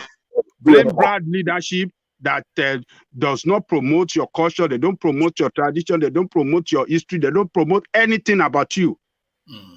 It's true. So don't blame Oyinbo. I It's want to not ask you a Oyinbo. I will question. not agree with you people blaming Oyinbo for Let me ask you anything. a question. Yeah, just before you ask that question, Xero, Lord Michael, I've just been having a look at that pyramid, and it looks more like a natural Earth formation rather than something purpose built by person. So it looks as though something that's just evolved from ground rather than. I'm not sure if it was built, but it doesn't look as though it was built. Yeah. Okay, you are not sure, right? Yes. Okay, and our forefathers told us they built it. So who am I going to believe now? You Well, that is not sure, or the people who I can trust, my bloodline that told me they built it. All right. You have come again, one man. All right. Then on the culture base, the Igbos are really trying. Do you know they have Igbo apps where you can learn Igbo, where you have Igbo translator now, where you have our ancient calendars, where you have our market days. You know, our weeks, we used to have 4 days in a week. The Nkwo Eke Oria 4 days. They have them now on Google Play Store. So culture-wise, that's why I say the young ones are trying to revive what has been lost. So you see, most times when I try to tell our people is not to save your data to go watch Big Brother Africa that will not give you stuff and always complain Nigerian government. Let us still encourage our people to go with their mobile phones and look at things that will help them and help their future. You see what we are doing today. If we Lord don't Michael, do it well or we back Lord down, Michael, can I tell our something? kids and our grandkids will ask us. Hey, Jiro, I'm listening. It's Yeah, UK. one man. Yeah, Okay. one man. Can I say something? Yeah, go on. Yeah. You see, Igbo culture. Like I think when I was young, because I grew up partly in the village because when we are young, my parents they send us to my hometown so that we can know how to speak my dialect. So I live with my grandmom for over like 6 years before coming back to city. Though we used to, when school closed, then we'll go to city. When school resumed, then we'll come back to the village. You know, at that time we have what they call Nshibiri. Those Nshibiri, just like this, what do they call it? This thing, the Egyptian people, right? In my place, we have it. Abacus, similar to abacus. Yes, abacus. Yeah. So in my place, if they want to talk to you, these old people, they will make that signs. You know, even they will even use their hand to make it. Even because I still know some. So sometimes I begin to think, what do these people mean? And this thing means so many things. And once they write it, they know. Even this Ishiago people wear this black this red hat, the one that is very long. In my place, there's a way you wear it, they will know that you are coming for war. There's a way you wear it, they know that you are coming for peace. So that thing, you can't just wear it anyhow where I come from. But I don't know that part of Igbo land. So those things, those signs are there. Even if you go to my place where we have the artifact, because a lot of people wanted to come and loot it, but those artifacts, they were so strong that they started killing people. We call it Obunkwa. So that Obunkwa is all those our forefather, the structures, just like where they have like this Benin structure. So those things, they are still there. So when you go there, there's a one in my own hometown. That one comes at night, like in the midnight. That thing, they have spirit. The spirit will start going around. Then when you notice that when it's coming, the spirit is going around. Are you sure it's not just some rascally person no. dressed in a masquerade? No. What I'm saying, one man is what he's talking about is Oro. Oro, okay. Yeah. One man. So what I'm trying to say, these things, those powers are there, but just that from our people and the kind of leader we have, that's the ones that are destroying all those powers. I mean, we can be like all these, or even the Oyibo self, we're even more powerful than them, but just that we don't like our own things, But ever since I came to the Western world, I begin to admire and appreciate all those things we have back then. These people, they will go there, say they are born again, they will start going to destroy all those things, So sometimes I begin to question myself.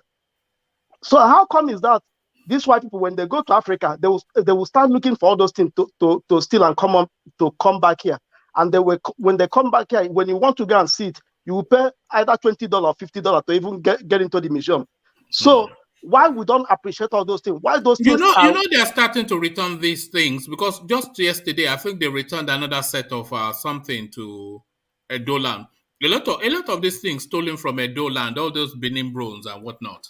Yeah, so I was going to ask what I'm trying to say, in essence, what I'm trying to say is that our people don't appreciate. Do you know that when I was in primary school, is when I know about Oramiyam, the Yoruba culture, the teacher, they started teaching us Oramiya, how the god of this thing came down, and all the, even as I am now, I can tell you the origin of the people that the origin of my place. I can tell you the roots. Even I can tell you our lineage, as it is. I know my lineage.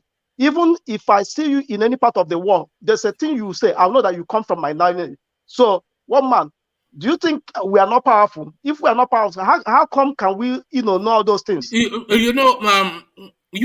I'm having some work done in my house, so I took my my builder to the DIY shop to get beats. This was earlier on today. And he's from the Caribbean, he's from Jamaica. So we're talking, that we were talking about why the white person will have a presumed sense of superiority to the black person. And I was saying to him that, look, where we come from is the richest by a clear distance place on the planet in terms of resources. God could imagine if Africa was Europe and Europe, if Europe was Africa and Africa was. Imagine if Nigeria, the country, the geographical space. Imagine if it was populated by the English. Imagine with all of the resources we have. They can't even let you. They can't even let you in. So this is the thing now. We have all of these resources. We continue to regress as a people. They have nothing. Because in the conversation I was having with my guy, I was saying that one of the reasons why these people are so clever is because of climatic reasons. Can you imagine 100, 300 years ago, the level of snow in a place like Russia, in a place like England, this will be 4, 5 feet deep. So you either die or you conquer the environment. In Africa, we only have two things to contend with: too much sunshine or too much rain. And when it's raining, you can go shirtless and play in the rain. What more do you want? So we're just dumb, aren't we? When Tony comes here and tells us we are monkeys, and the rain is even good for. Let me finish my thought. Let me finish my thought. Tony will come here and call us monkeys, and we are monkeys, Yeah. Let me finish my thought.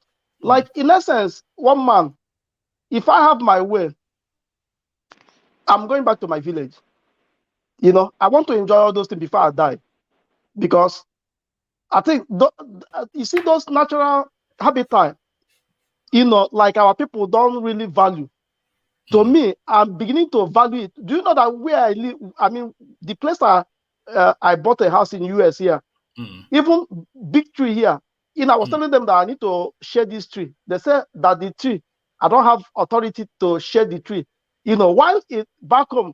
So I said, if it's back home now, they will cut it and make firewood, But these people, they know the reason why they leave those trees at the back of my, my house, because me, I like nature. I like nature, but all right, okay. One You know pastor what? will come and tell you that tree is because of your generational problem.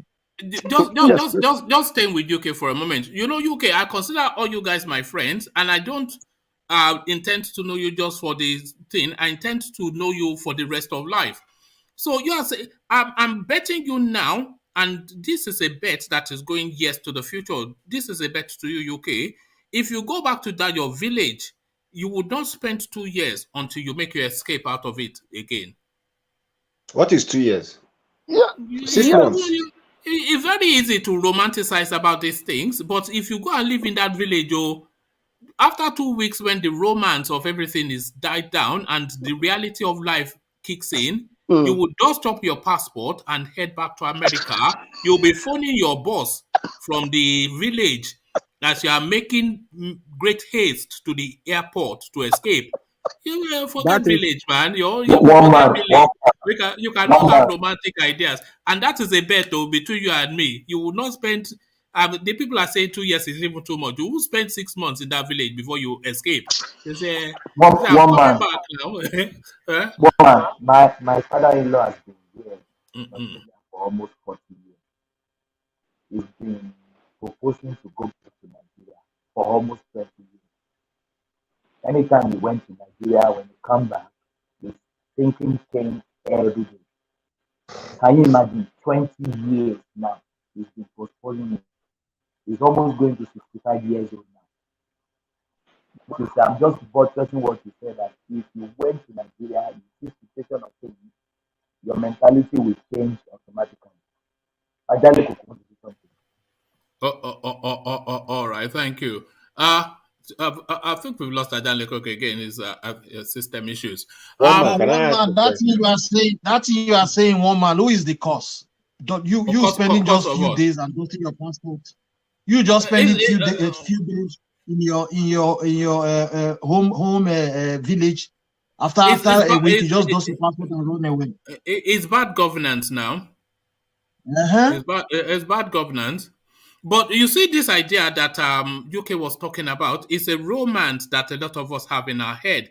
You know me, I always say too, I want to go and to Yolafi and have like a nice little homestead farm where I have a nice little bungalow and I'm kicking back at the sunset, waiting for the palm wine tapper to be passing by And because it your knows, bread.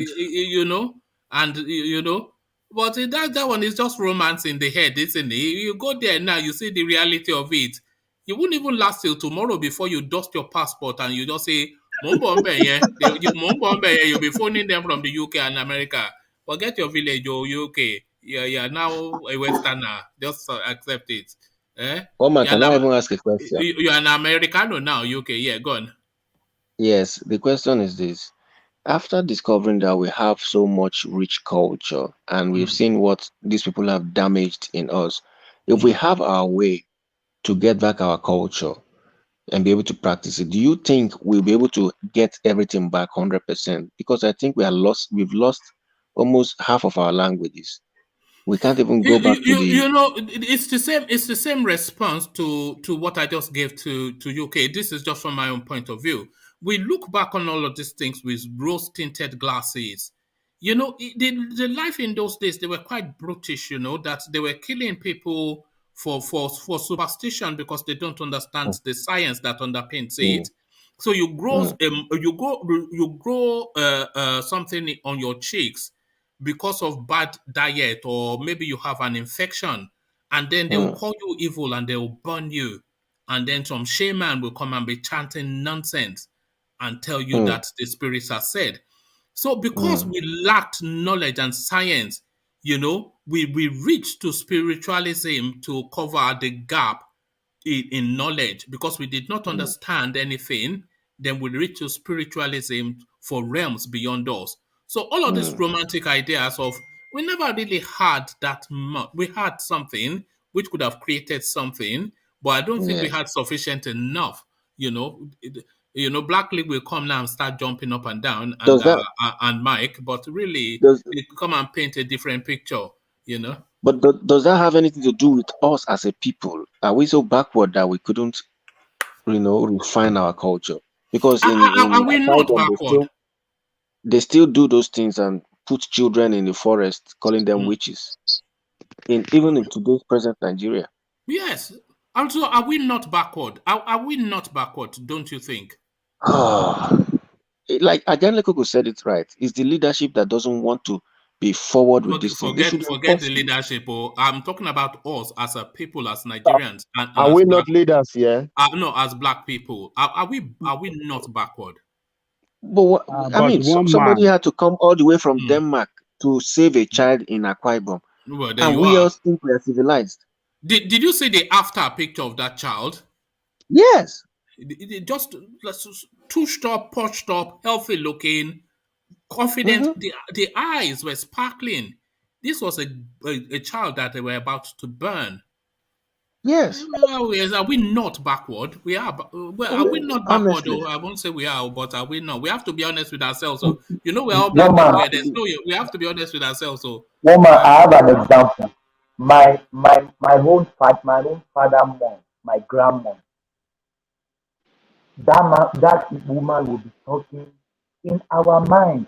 We normally call him a witch in our mind. When I go to Western world, I experience people with dementia. I said, so what my grandma was doing then is just a dementia, is a old age disease. But in our mind, when that woman is speaking, like saying something strange, in our mind, we call ourselves, we said our grandma is a witch. In our mind, nobody tell us that. But when I got here, I saw old people. They categorize it as dementia. So I think, really? Thomas, that is exactly what I was just saying. The gap in knowledge that we don't have, we reach to spiritualism to fill it. Yes, woman. Yes, Somebody with woman. dementia, you say is a witch. Somebody with dyslexia, you say is stupid. Because we don't have that. We And don't why have the don't knowledge. So that's just the thing. So one man. yeah. Let me tell you this. Mm-hmm. I will still everything still boils down to leadership. Mm. Are we not educated enough or educated? You mean now or then? I'm talking about now. Mm-hmm. Are we not educated society? Are we not supposed to know how to do things better or the way things is run around the world in a better way that work for the people? But when you lack leadership with vision and with the sense of direction leadership that cannot organize their people, leadership that are only there just to loot the resources and doesn't care about the people, you will see all sort of things like this happening. And the people will, we won't be able to progress as people. We'll be doing some, irritating and what you cannot imagine that human being can do. That is what you will see happening in that society when you don't have leadership that can organize and do things well for their people. So all these things that we are talking about, we are backward. Look, we shouldn't be backward because we are well-educated people, but because we don't have leadership that coordinate the people and put the people on the right track to be human, to act human, and make things available for them. You know, You know, Ajale Koko, yeah. I'm not sure that I do agree fully. You know that the education we have is layered over on top of an orientation that already pre-exists. So we're a certain type of people already, and then that education brings us into a new enlightenment. But the overarching, the core element of our being is still that that our orientation, the way we are. So just a good example. Let's take the church as an example. The pastor, he knows the Bible from Genesis to Revelation, and he will quote you from every point an example from the Bible, back and forth, and you go and check, everything matches up. But do you know that if you pull up this pastor's cloth, is tied the something from Babalawo that gives him the afoshe. So that is he has the education, but his orientation is still. What I'm thinking essentially is we're not there yet. It's not really the leadership. We're just not there yet. Yeah, We're still too backward. yeah. One man, can I This say is just something? coming UK. Yeah. Yeah, I remember I'm looking for one Yoruba man. They call him Issa Lawal. He's from Osun State. Any day I see the man, whatever thing I have, I will give to that man. The man really tried when I wanted to take my WAEC. The man helped me in mathematics, in physics, all sorts of things. This comment you just made, do you know what the man tell me? That no matter how we see all these preachers, they still believe in that, which is still, I'm still relating it to, how backward we are.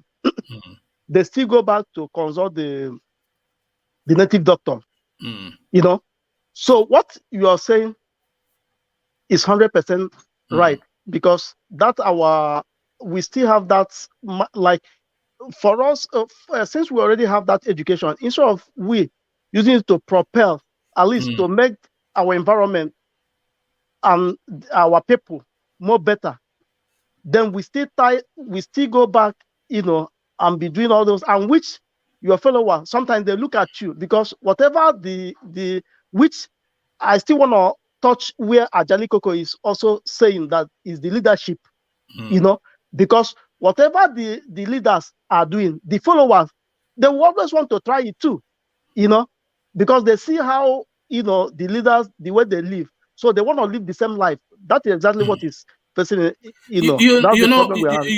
UK, I think we're still about 2 generations from where we will be and should be. Because where we should be is to be able to marry what we are with what obtains in the world that we live in. So is that education that Ajanle Koko is saying? We get all of this education and we're brilliant sporadically, individually, globally, to global admiration and applause. But fundamentally, we're just still swinging from trees, essentially. One man, I still want to tell you that leadership has a big role to civilize their people and organize their society and make things work right for that society. The case of the church that you mentioned, we see the way that the church operates here where we live. The government gives them the rules where they can operate and where they cannot operate. The church cannot just extort money from people here. You can't be deceitful here. People themselves will come hard against that church. The media will come out. They will investigate them. People will expose them. But you see, in the case of Nigeria, we saw all this church operating, 419 operation, and they are still covered, or let me say, they are still, they have the government backing to continue to extort and continue to deceive the people. If we have a good government that doesn't believe in all this nonsense of, because we're a secular state. Sorry, UK. Let me just follow through with Adanle Koko, and then you can come in just after me. What you're saying, Adanle Koko, you're speaking to the Nigerian space, But what I just said, it obtains in virtually every African country. You know, it's all over. Leadership fail all African countries. So that tells you then that we're not there yet. You know, if that's the case right across the board, then that tells us that we're not there yet, and we're not even. We are not there. Yeah, I'm ascribing it. I'm ascribing can I say something? leadership failure all over African countries. Like our Nigeria, we have secular state. We call ourselves a secular state, and you still see some part of Nigeria using one form of religion, you know, to operate that state, or would want to govern the state with some kind of religious provision or religious norms. So you understand what I'm saying? And in our own part, we see all this religion, Christianity, or what do you call it?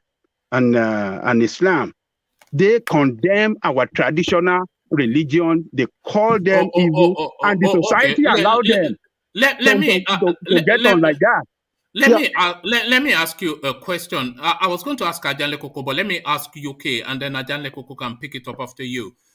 Do you think the white person has justifiable and not unpleasant, not nastiness, but do you think they have justifiable reasons to feel superior to the black man? Do you think they? Yes. And if you were, let me rephrase it. If you were a white person, you are not unpleasant or you are not racist. You are not an evil person. But do you think instinctually you would have reasons to feel superior to a black man? And if you say yes, why? Yeah, I would say yes, because when white people, when they brought the education to Africa, they really tried, because these people, for them to cross the Atlantic Ocean or for them to cross the Mediterranean Sea to come over here trying to educate our people, though the bad ones came with a very bad motive, which everybody knows. But let me talk about the good side of them. You know, for them to bring the education, you know, begin to teach us about the education. Yeah, for them, I think for them bringing education to Africa was a very good thing, because our people who grabbed the education. Okay, let me use an example like Awolowo them. They saw that this education was good. Okay, Awolowo started making sure that the Western region, they will have the free education, trying to make everybody go to school, so that, because education is the key to better people, So, but for the fact that President Awolowo set, these people now, they don't want to follow the same way. I think that is where that leadership Ajanle Koko is still talking about, boils down, because the ones that know the importance of education, trying to use it, because the white men, make them to see the light, the days, to see the light. But upon all those things, these bad eggs start coming into politics, start taking away the good ones who are supposed to prepare all this thing we are all just talking about, because we need a good people that will be at the helm of our faith to carry these things out. Because had it been those education, we utilize it very well, the white people, they will respect us, because we don't even have anything to be going over. Even coming here is just like as them come to visit, for vacation. That's how we will be doing. We'll just come vacation, then we'll go back. We don't need to even come and stay. So you know that virtually every culture has enslaved somewhat the black person. They've used the black person to build their civilization. The Arabs did it, the Europeans did it. Why did we not enslave anybody? I think that one is what I can't really. Now. Yeah, we that are one is enslaving ourselves now. You know that one, man? Our leaders are enslaving us. The church leaders are enslaving us. The political leaders are enslaving us. No. So when people feel superior to you, they're not even being nasty. It's just they look at you and your history. One man, can I say something yeah. before I forget? Yeah, go on. Yeah, Ajani Koko mentioned about the church over here. Yeah, Ajani Koko is quite right because because now in US it's a tax season. I know how much because my wife, she believes in tithing. I know how much she pay in her tithe. Then do you know that this, and let me say the name of the church, she goes to Winners Chapel. You know, my wife, they are the one, if Oyedepo say if they should bring 20 billion, if my wife have it. That was 419 Central. 419 so my Central. wife will just give that money. But when I talk now, but I don't want a woman wahala in this country because I've seen so much. So but do you know that after tithing, when you tithe, do you know that at the end of the during this tax season, everything my wife pay in the tithe, they send it to her. Yeah, so they have to give her the statement of her donation and contribution, tithe and everything. Yes. She have to go and choose the tithe. She have to go and file it for her taxes and get her money back. Yes. You see, one man. So that's the point I want to make there. So we can do the same in our society, but because we don't have the right leadership in the right position that can organize that society well to work for the people, and that is why they are setting us backward. It's the bad leadership that are setting us backward. It's not that we are backward. But we have the bad leadership, right? Go to Uganda. It's the same story as Nigeria. It's the same story. Bad leadership. Mention a country is the same. Even this guy that used to be a footballer that took over Sierra Leone or Liberia or whatever, George Weah, he's turned into one of them. Oh my God! So people they catch him we abroad. cannot continue to be bad leaders. The leaders are from us now. So this is who we are. It is not. Look, every human being we have the same tendency. Forget about the color of our skin. But when you have good leadership, good set of leadership that really want to develop their people, they will, make law. They will do everything to transform their people and make their society well organized in such a way it can work for their people, and people that are coming from other places to their society make things work. I mean, we are here today in foreign land. It used to be a racist country, but we have a law in place against racism. I mean, this is done by leadership of the country. Leadership that have vision, that really want to develop this country, United States. They make it an immigrant country that anybody can come here. They make a law to that effect. And once you are here, which of our leaders put us in this thing now? And how can we get out of it?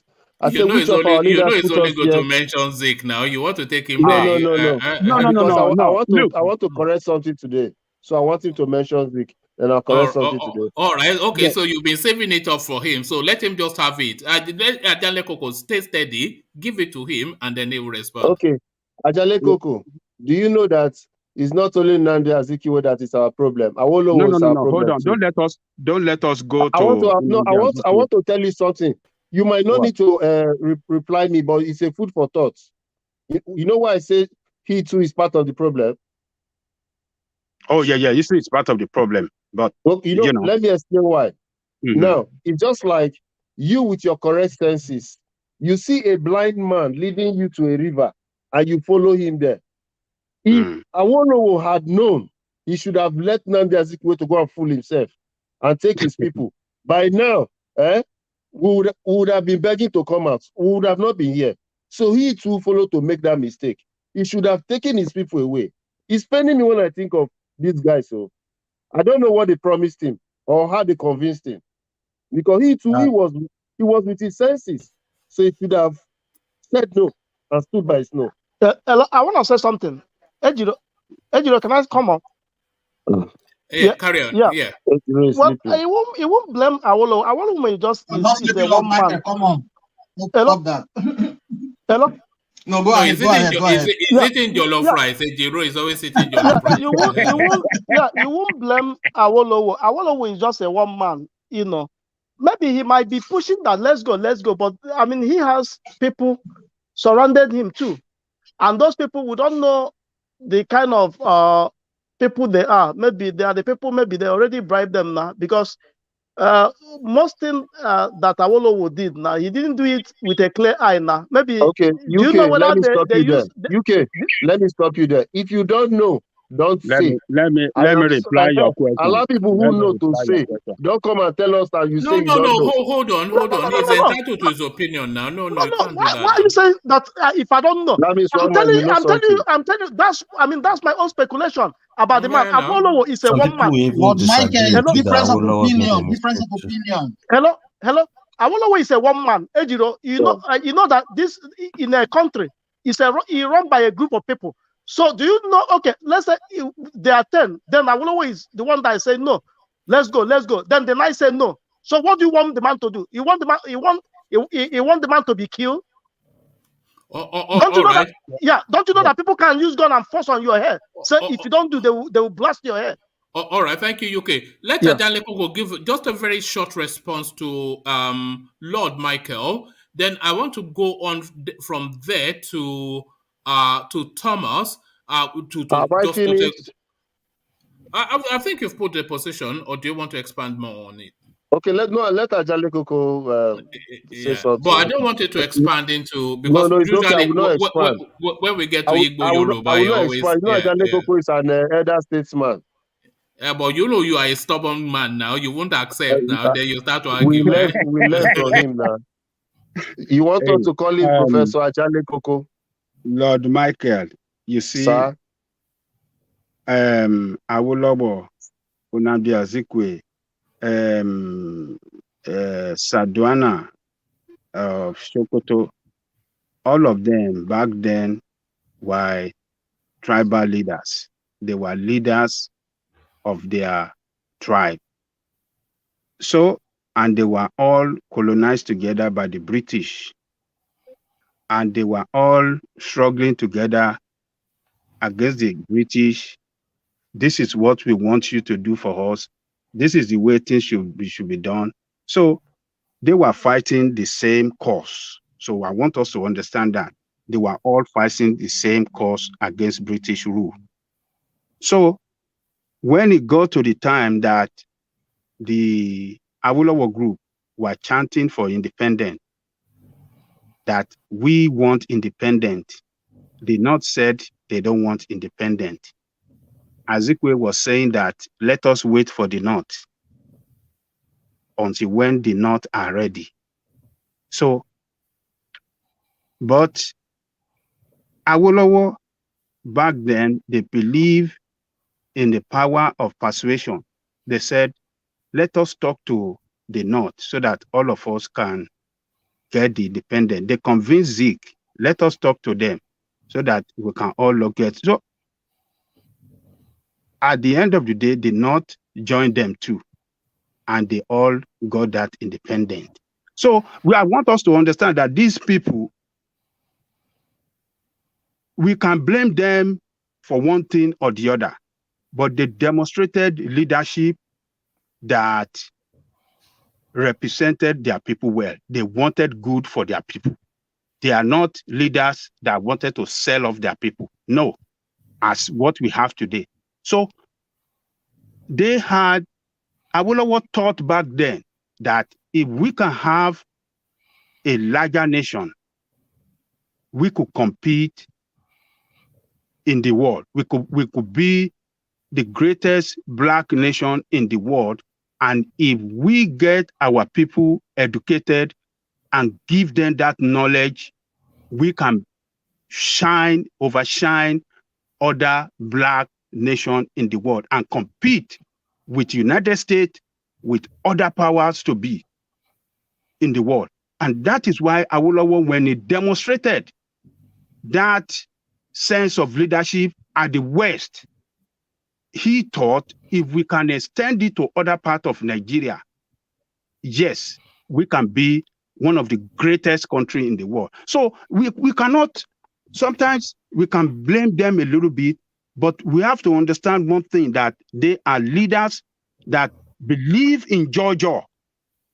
and not in using force to achieve result. So they were able to come together, they came together, they talked with each other, they went to London for several conferences, they developed a very good constitution that could make us work as a country that many nations exist in. And the interests of all the nations that existed in that country will be well protected. That was the constitution that those great father gave us. You understand what I'm saying? They came to agreement. They didn't just do it like Awolowo just say, let us jump it. No. They came into an agreement. They wrote an agreement to that effect. This is the way we are going to operate as a country. They were different nations. They recognized that. And they wrote a constitution that will, they can operate, they can use to operate that system. But thank you very much. I really understand this now. So, but hold on. But black men with their greed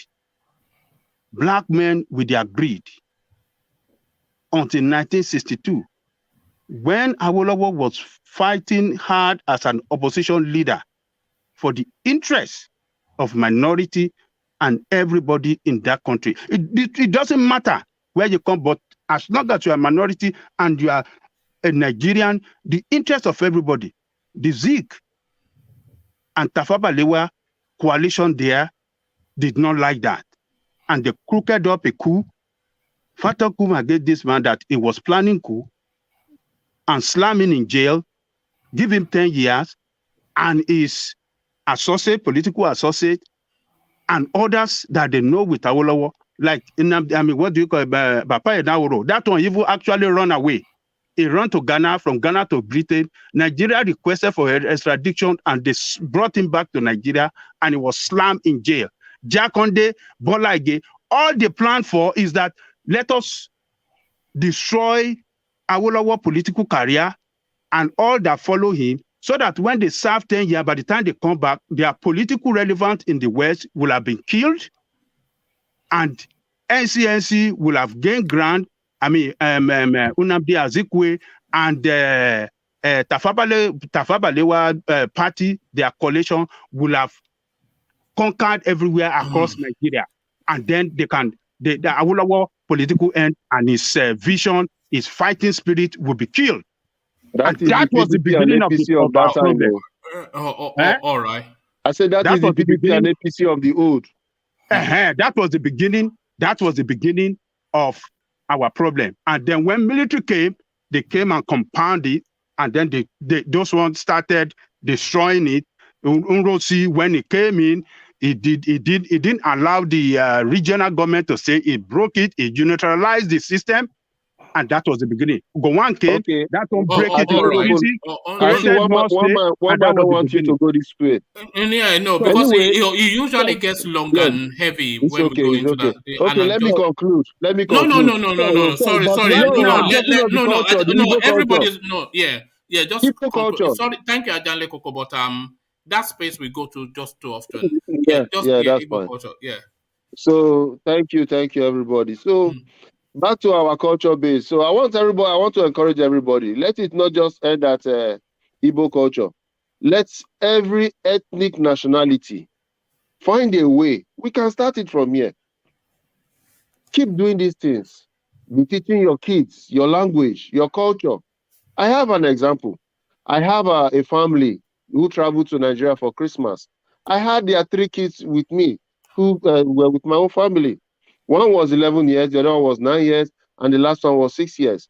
Do you know when these kids see me in the morning, they tell me, hi. This is a chief in Imo State. A chief, red cap chief. I hate that thing. All this, some little boy, little girl, they'll say, there's a child, I won't even call him a child, there's a young guy in my church, that greets me with a nod of a head. So I just, after a while, I just said that I won't pay any attention because it just irritates me somewhat. I don't expect him to go fully dobale, but just a nod of a head. You know, imagine that. You know, You, you yeah, you know what I do to these kids? I said, look, hi is not for me. If you see me in the morning, tell me good morning, sir. In the afternoon, good afternoon, sir. In the evening, good evening, sir. They looked at me the first day. The second day, they And did the you know same when thing. you speak to the parents, you say, you know now all these people now And that they were God born bless here, they you. were born here. What is the God meaning of bless they were you. born here? Are they the You first? see, when I did it and they changed, when their parents came, I Teach your told them the children mom manners, so because if you don't teach them manners, people will pick on it. good. They won't say anything, no, but they'll just mark. They'll just say this one is just, you know. You know what? The mom said what you just said, but the dad just kind of yelled at the mom that she should stop that. That when somebody else is telling you the right thing, don't cover for the kids. Accept the responsibility, and we can do better. And you know, not up to 4 days now. After when I spoke with the dad was like, "Oh boy, it be like say that's the way you do the work." Oh, can you imagine that my children wake up and say, "Daddy, good morning"? And you know this because we say don't say born here, but the I people born blame here, their parents. they Why are is the man they are surprising? receptive. Yeah, they are receptive to knowledge. Or if you teach them, they will learn because they know how to learn. So you only have to tell them to say good morning, sir, and good morning, and then they start to say it now because Hello, they've been told that that is good one man. manners. But their Maybe mother the Yeah, is the parents don't more is even you greet know it's each usually the other in mother. the house. It's yeah, usually the mothers. You know they'll say they were one, born here. What is they were born here? one man. What does that even mean? One And man, can I say something? UK, yeah, UK, again, yeah. is Yeah, what do you know that this society we are talking about, this Nigeria we are talking Mm. about, is it not? Don't you know that is the family is the problem too? The way we raise our children, just exactly what Ejiro is talking, say because if for any society to be nice too or to be good, it UK comes from is the Lord family Michael. too. You keep mistaking the name.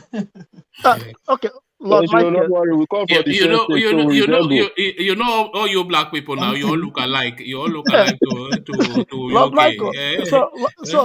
So what Lord Michael said is right because you need to like my children over here. I try to like inculcate them like the good morning thing. Once they wake up, they say good morning to me, good morning to my wife, good morning to my mom. Then if they see our neighbor, they also say good morning. They don't say hi. We don't teach them about that hi. Then I speak Igbo to them too.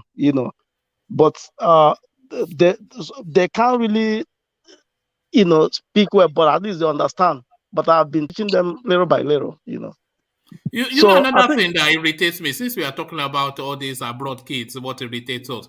In this country, the way they speak, even the language of the country, it irritates me. So they'll say water instead of water. If English people don't say water, can I have a glass of water? What's water? What's water? It's New not a word now. generation, Warmer, fortunately, Water. you have the accent new as school, well, new Oliver. You school. too have the accent too. It's not water now. It's water. It's It water. sounds cooler. Not water. Water. What's What? water? You don't do Water. that now. Don't say water. Okay, can Water I have sounds water? cooler. No, What's America will water? pronounce it different. Water. what Water. What's water? Water. There is no Yeah, that's water. American It's not accent. water. That's American. That's American. No. You cannot reinvent the English language. It's a standardized One man, language. It's a one man. That's for you, standardized British. language. The That's for It's you, one British. man, water. What one about Water. what man. about our own when we dey talk broken for Nigeria and call? But that's a different What? language. Oh. But We reinvented it now. One man who told you that. hold What? on. It's two syllables, so it's not a difficult. It's not. It doesn't have 3 or 4 syllables. Water, water, not water. It's water, Yeah. water. Come on now. Water. What's water? Who Water. told you that, What's one water? That's man? What's American. water? That's the way Americans detach Even in themselves Yoruba, No, from the no, no. British rule even Yeah, in but you don't Yoruba, speak translation. English. You don't even speak in English in Yoruba, the America. accent is not the Do you same say throughout. it's not the accent, it's the pronunciation. We And you are don't, speaking American English. you speak American. You don't speak English. You don't speak English in America. You don't. I Okay. agree. You speak You're right. American. You're You right. speak Okay. American. I Yeah. agree with you, Blackley, Robert. how will Yeah. you agree when Americans are more of English speaker than United Kingdom? What's the population of United Kingdom No, compared to America? See, it's not about English itself is population. artificial. English itself It's is not about artificial. population. UK holds the language. You can tell It's me originality. there's Yoruba speakers that have high population in South America, but the language belongs to the Yoruba people in Nigeria. So it's not about how many people speak my language. It's my language. And languages evolve. So even if they are calling, let them call water walla tomorrow, is evolution. So language evolves. So all this and that's what I'm saying now. It's their language. Let them change it how they want. You know, if you pick up a dictionary, you don't just see the word spelled out. Underneath or beside that spelling of the word, you see the phonetic pronunciation of the word. So that's a standardized language. So they don't just say take it as you find it. It's not take it as you find it now. It's not water. But one man, they have standardized sounds of the words, but you also have different dialects or different accents. Yes, Like, but you All right, cannot let me finish up so somebody else can take the space. Yes. So what I'm trying to say is, one man, even you sing with your words, like you are when you make a sentence, you sing. That is indoctrination too. So that's a part. How do I sing? What I'm trying to say is, you have the accent as well, one man. yeah. So no, what I'm trying to say is, we can all make the difference. Sorry. Yeah. So we can all make the difference. We can all in our own little ways begin to teach our kids. You see, the generational thing we talk about, it starts from us. Let me not use the word failure from our parents. I would say our parents did not do enough, but we can make the change and take it from here and pass it down. That way, maybe in 3 or 4 generations, if we are really serious, we can get ourselves back and get our culture and our heritage back. So that's all I can contribute for that now. Thank you. Okay. Just as we're on language, let's stay within. When you are squeezing a toothpaste, and you know that bit that goes on your brush. If anybody can tell me what that is called, you get 10 pounds. So we start from Ola. That bit that goes on your brush. What qualifies it? What's the word that qualifies it? I don't know. All right, UD. Yeah, don't start googling it. If you Google it, I will know. Right? You don't know. UK. Say it again.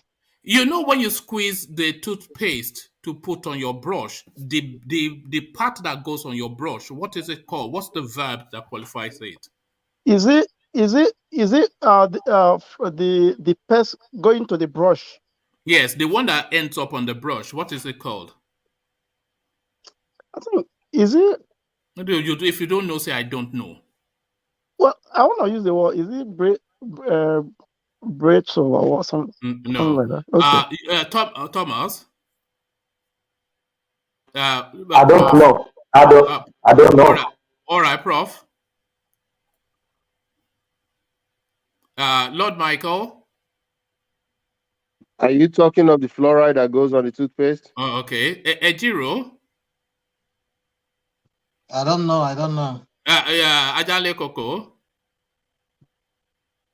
You one man, you tell us. Oh, okay. And Black League. Nardo. Oh, you looked it up. One man, not be only you sabi English. Some people too sabi. You looked it up. You did look it. You looked it up. No, one man, give me my 10 pounds. All these extra talk. All these extra talk. No, you looked it up. So yes, how can you prove to me? No, it's a noodle. Is a noodle of toothpaste. So that goes on. That's what goes on your brush. Or it's called a noodle of toothpaste. Wow, man, where my money? Don't worry. Don't worry. Send your thing and One man. Is that an English? Is that an English word? I mean, yes, it is. A noodle of toothpaste. Yes. Do you know I wasn't how expecting anybody Britain to get spelled it. jail? Can you tell us how Britain spelled jail? You know, when Britain want to spell jail, they don't spell Jail. They spell it differently. So you won't know the difference between goal and jail and goal. So they spell. No, they do spell it Jail. No, they spell it GAOL. Very ridiculous. So how will you expect someone to call that? It's actually GAOL. Yeah. What's They that? reverse A and O in the goal and call. That's how they used to call the J.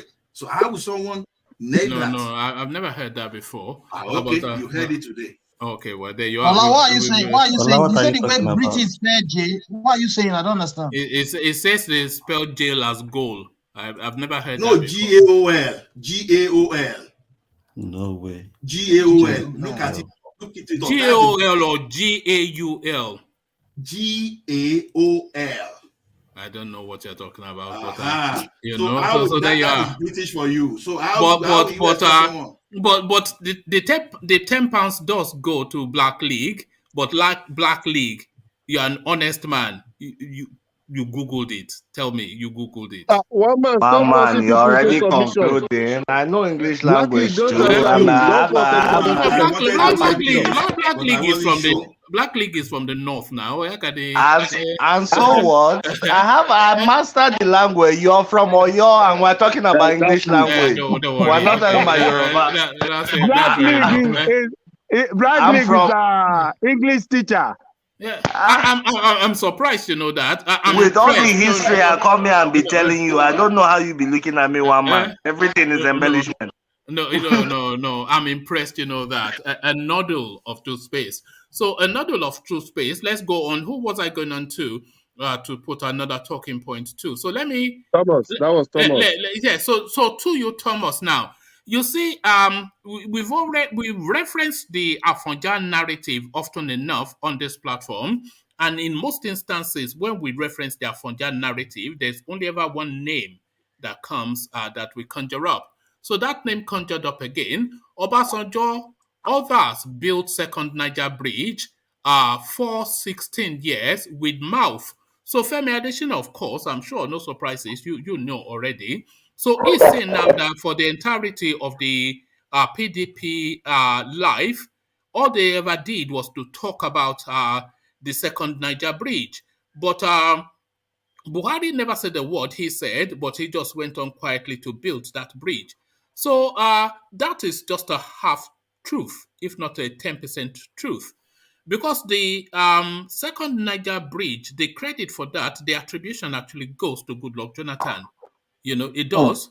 But Femi Adesina will have it be the case that from now until the end of time, the gratitude of the East should go to Malam Buhari for reasons of building them the second Niger bridge. So Femi Adesina asserts, what says you, Thomas? Yeah, one man.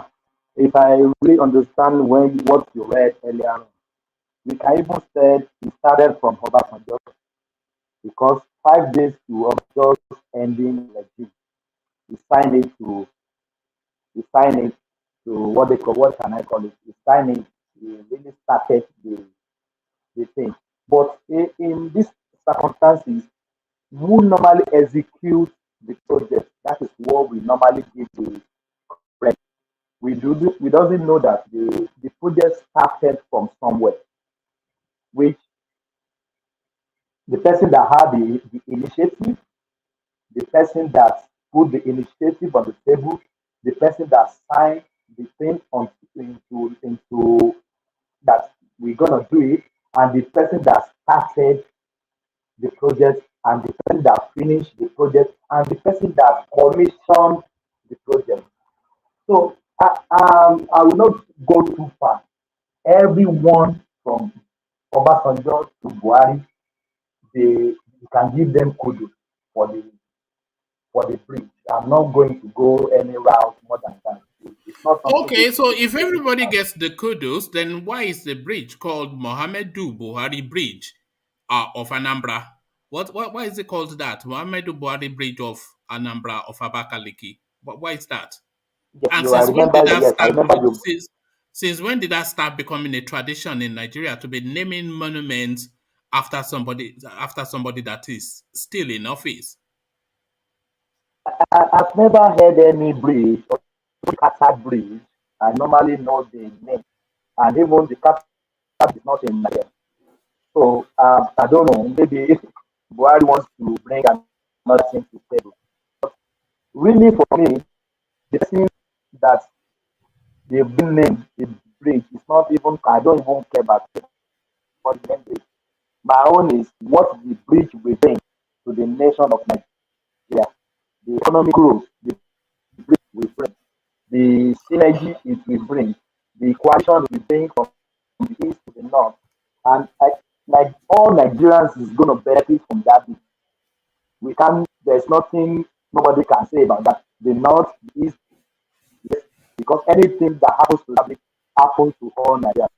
So I don't care if they want to name it Buhari, they should go ahead. But what interests me is what the bridge will bring to Nigeria. That is just my take on that. Oh, all right, thank you, Thomas. Thomas, the line is still very bad. I think we've been having that as an issue for quite a few sessions. But let me go on to Ola because it's just too crackling. But let me go on to Ola and then put to Ola another talking point as we get into deep hours now. So, Ola, this is a story that refuses to go away. It's something that we've been contending with for at least 3 days, maybe longer.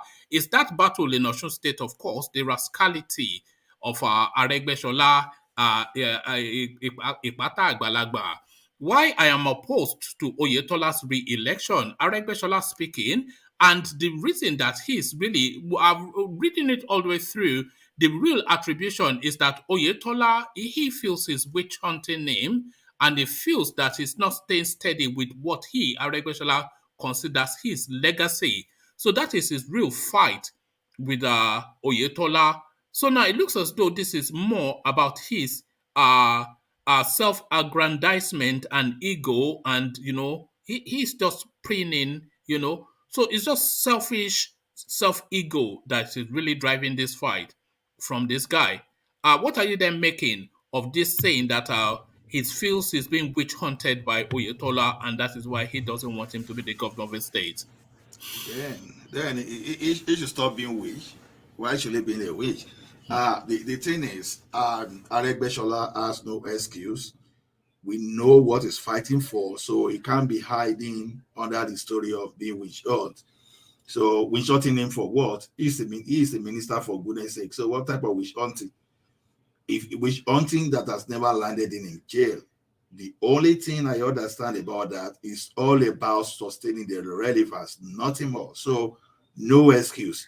So maybe all this excuse now is maybe because people are now coming out publicly against him, and maybe somehow shaking. I don't know, but using the excuse of being that someone is witch hunting him, that one doesn't hold water. That's all I think his main gripe is that he feels that Oyetola is not consistent with his legacy. So he feels that he has he has set the state on a certain path, which he calls the progressive path. But he feels that Oyetola is not staying true to his. It's a bit like those abandoned project legacies that we have in Nigeria all the way through. So he feels that Oyetola is not staying consistent with the path that he had already set, and essentially that then it feels that it is personal, that the guy dislikes him somewhat. So, yes, because I'm not from Osun State, I won't know the type of legacy he's referring to. Is it a legacy of irrespective? I think his project, his philosophy, his policy position is the pathway that he has. I understand. I understand what you are saying perfectly, but I can't see any sustainable thing apart from even the indigenous of Osun State are even disputing the so-called school that they built, that they are claiming that what he did is that he even complicated the problem there, that schooling there now is now even more difficult when he tried to collapse like 2 or 3 schools into one, and that is making life difficult for students, that everything about the schooling there now is another sour story entirely. So if this guy is talking about legacy, because I'm just trying to mine together. It's just like trying to compare Fayoshe and Fayemi the other time. I can categorically separate the what the two did or what the two did in the Ekiti State.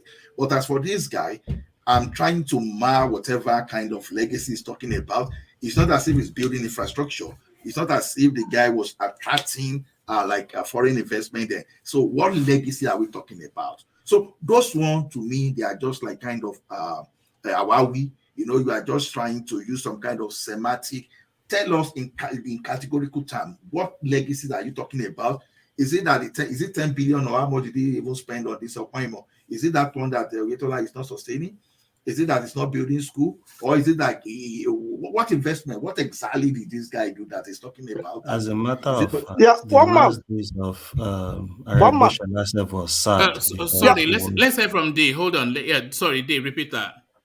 I think, hello. as a matter of fact, of the last days of Aregbesola was a sad one for the people of Osun State. He was owing months in salaries. So I'm thinking, what legacy is he talking about? He didn't really do anything for Osun State. It's just a radical public man. People didn't really What enjoy do you him. think is after? Are you from that space, D? And what do you think he's playing at? Are you from there? And what do you think Aregbesola is playing at? Aregbesola is just, they are just fighting a battle, and I think the battle is just based on Tinubu. And I think now they are ganging up on Tinubu, and even with Buhari and all of them. So everybody's just picking a fight from where they can pick the fight from. Oh, all right. I think UK wanted to say goodbye just then. Yeah. you see, Aregbesola almost turned a peaceful Osun State into a religious war zone when he was there. For the first time in the history of Yoruba, you will never see Yoruba Christian and Muslim even be at the neck, at the throat of each other. It was under this particular guy that created a new thing that was totally new to Osun State. So what legacy is this guy crying about? We know you want to get hold on to power, you want to sustain power. Simple as ABC. Nothing. I can't see, even as bad as a constitutional authority, as bad as we like to paint this guy, we can still paint something that this guy did. Whatever you want to talk about or your state governor today, you can still pinpoint those people, what they are doing. What is exactly? Even DOG is being nice to Aregbesola by saying he owes a month of years, not months, years of that. We were even making jest of Osun State people that not just in the sense of that we were even saying that, okay, when you guys are being, what are you still going to do? Why do you still go to your offices to do exactly what? This guy ran Osun State bankrupt. So he has no point to prove. There's nothing this guy can say. It's just being barbaric. It's just, I don't know. This guy is just one of it's an extremist that doesn't know when to call it quit. So he's trying to fight for relevance. After, okay, assuming Tinubu get to Abuja, he knows it's nothing again. Just like when Amechi the other time took Fashola and others to beg Tinubu. That's exactly what he's playing now, that this guy knows that post Buhari, he is likely to be politically irrelevant. And how will he keep himself irrelevant?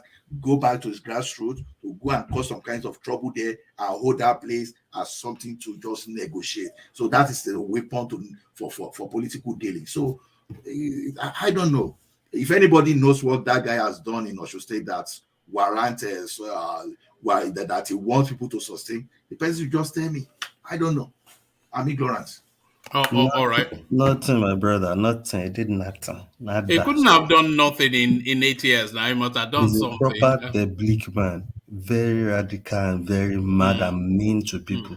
Very mean It guy. strikes me as a mean spirit. It strikes me as Yeah. a wicked man and a Very nasty wicked man. man. Yeah. Bí That, èpè that's bí èpè ganan fi lè kúrò ńbẹ̀. to take Kuku. So, but no, yeah, but it strikes me as that's a nasty person. That's just, and this is not even as a result of his fight with Tinubu. I've always seen him like that, and it strikes me as a religious extremist as well. It strikes me as one of those kind of people. Yeah. And that is the space that he used to capture his grassroots, and for the fact that he's very eloquent, so he uses religion and everything to fight, and religion works on our people very well, and Aregbesola, he has been a master of that within that political space. So to me, he hasn't done anything other than the who debt he left and the school that he was rebranding. People of Osho State told me he was still arguing about it like 3 days ago. That I was saying, but this guy built school. My wife was practically telling me that we school they built that.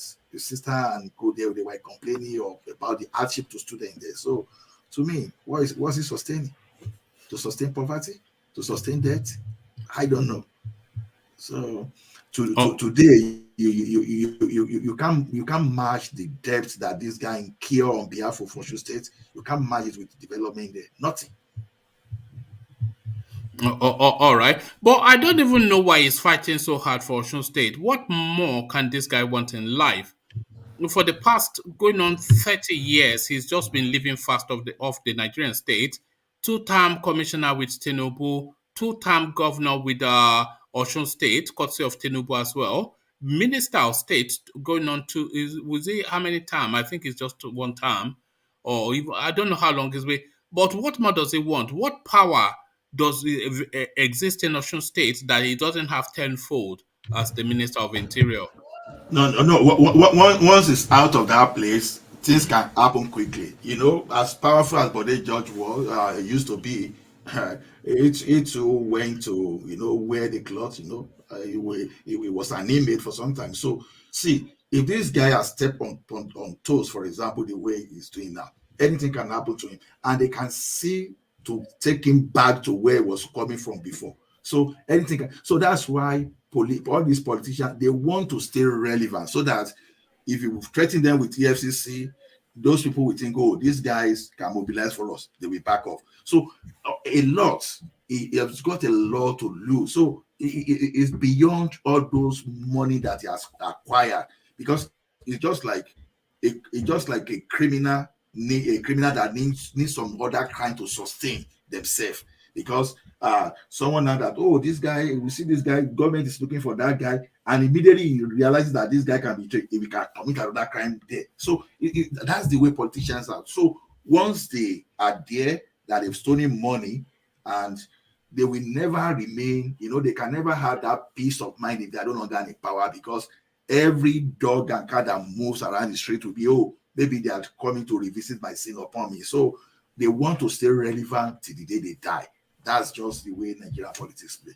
So who is Aregbesola for him not to be dealt with in case he step on toes tomorrow? They can't. But the only thing is that he just have to have some kind of political weapon to sustain himself. That's the way I say it. All right, thank you, Ola. So, Ola, let's go on to DOJ and put a new talking point to him. So, when it comes to political season, you man and boy, you've been within and around politics, DOJ. So you know how it works. And when it comes to the political seasons, it's just all bets are off. I'll be your friend later, but I am not your friend now.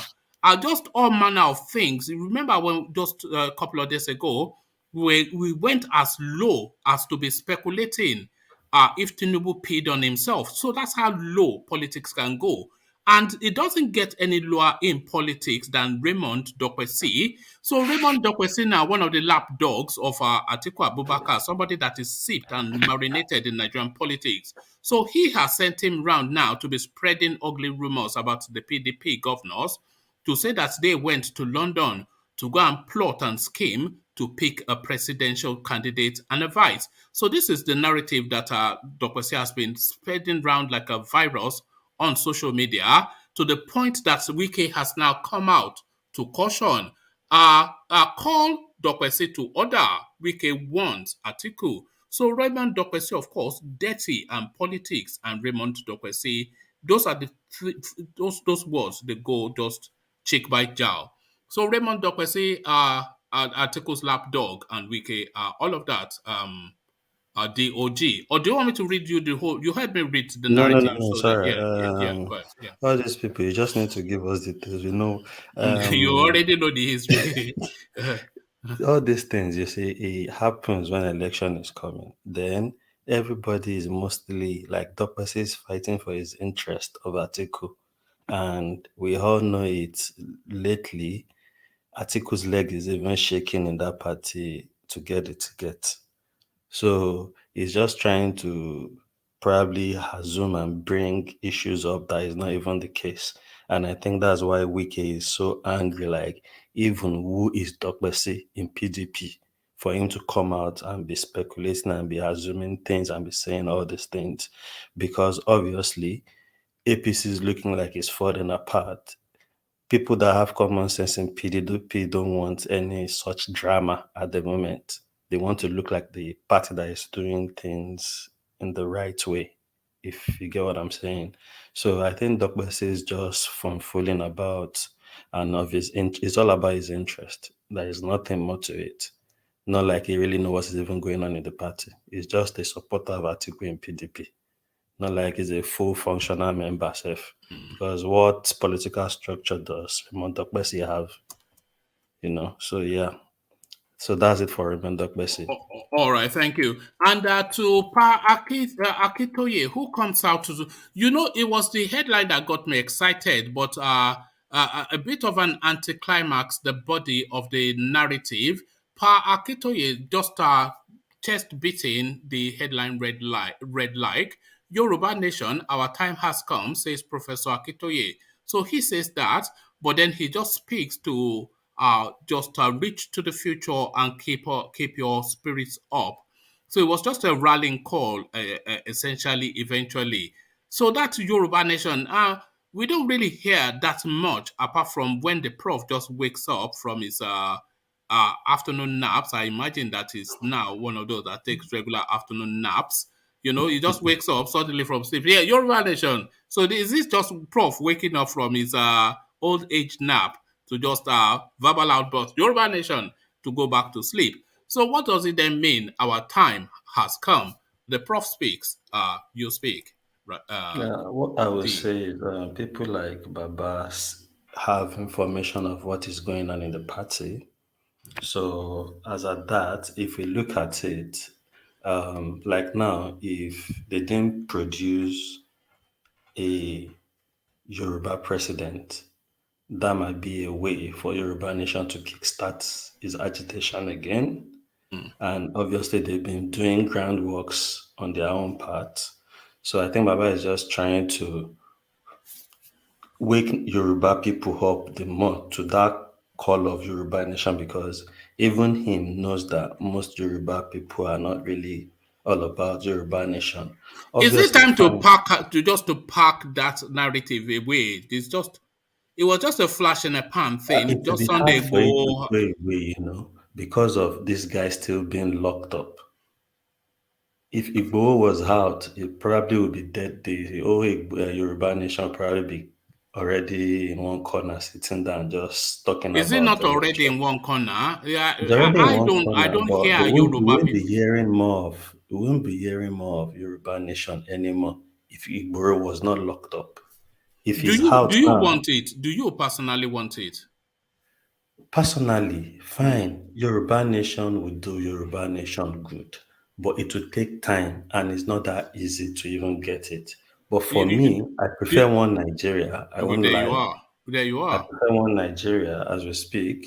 Did you just say that if Igbowo has not been in incarceration, Yoruba Nation will have been there? What did I hear? I didn't hear you well, please. If they release Igbowo today, if they release him today, he won't go out and be shouting Yoruba Nation. He won't. What makes you come to that conclusion? Because I think he would have learned his lesson now. I agree. I agree. Nobody is fighting for him. His house is down. His wife was locked up. His whole crew, people were killed. Nobody came out to say we fight the riot. And that is the problem. I mean, when you people conclude like this, sometimes I just laugh. Did Showore stop his revolution now? You can't compare Showere's evolution to what happened to Igbo. It's two different things. You always have a point. What are you talking about? It's different. If Igbo was still out, by now he would have been provoked to a point that he would already be fighting. You cannot say he will calm down. No. I don't get it. What would he fight for? What would he fight for? Yoruba Nation. Has not seen enough. I mean, So I don't. You I have just said say it. now, You are talking this way because you don't believe in Yoruba nation. if you are talking Exactly. about, That is let me why tell you you are talking something. like Let me this. tell you something. Igboho coming out, self. Not like Igbowo Igboho talked was recently Baba. with Abagini somebody. people, relax, wait. Okay. Igboho coming out to fight was fighting because Fulani were killing people. If Fulani had stopped killing people and they release him today, if you tell me if Nnamdi Kanu comes out and he continues, I will still agree, okay, yes, he might continue because it's Oh, more like really?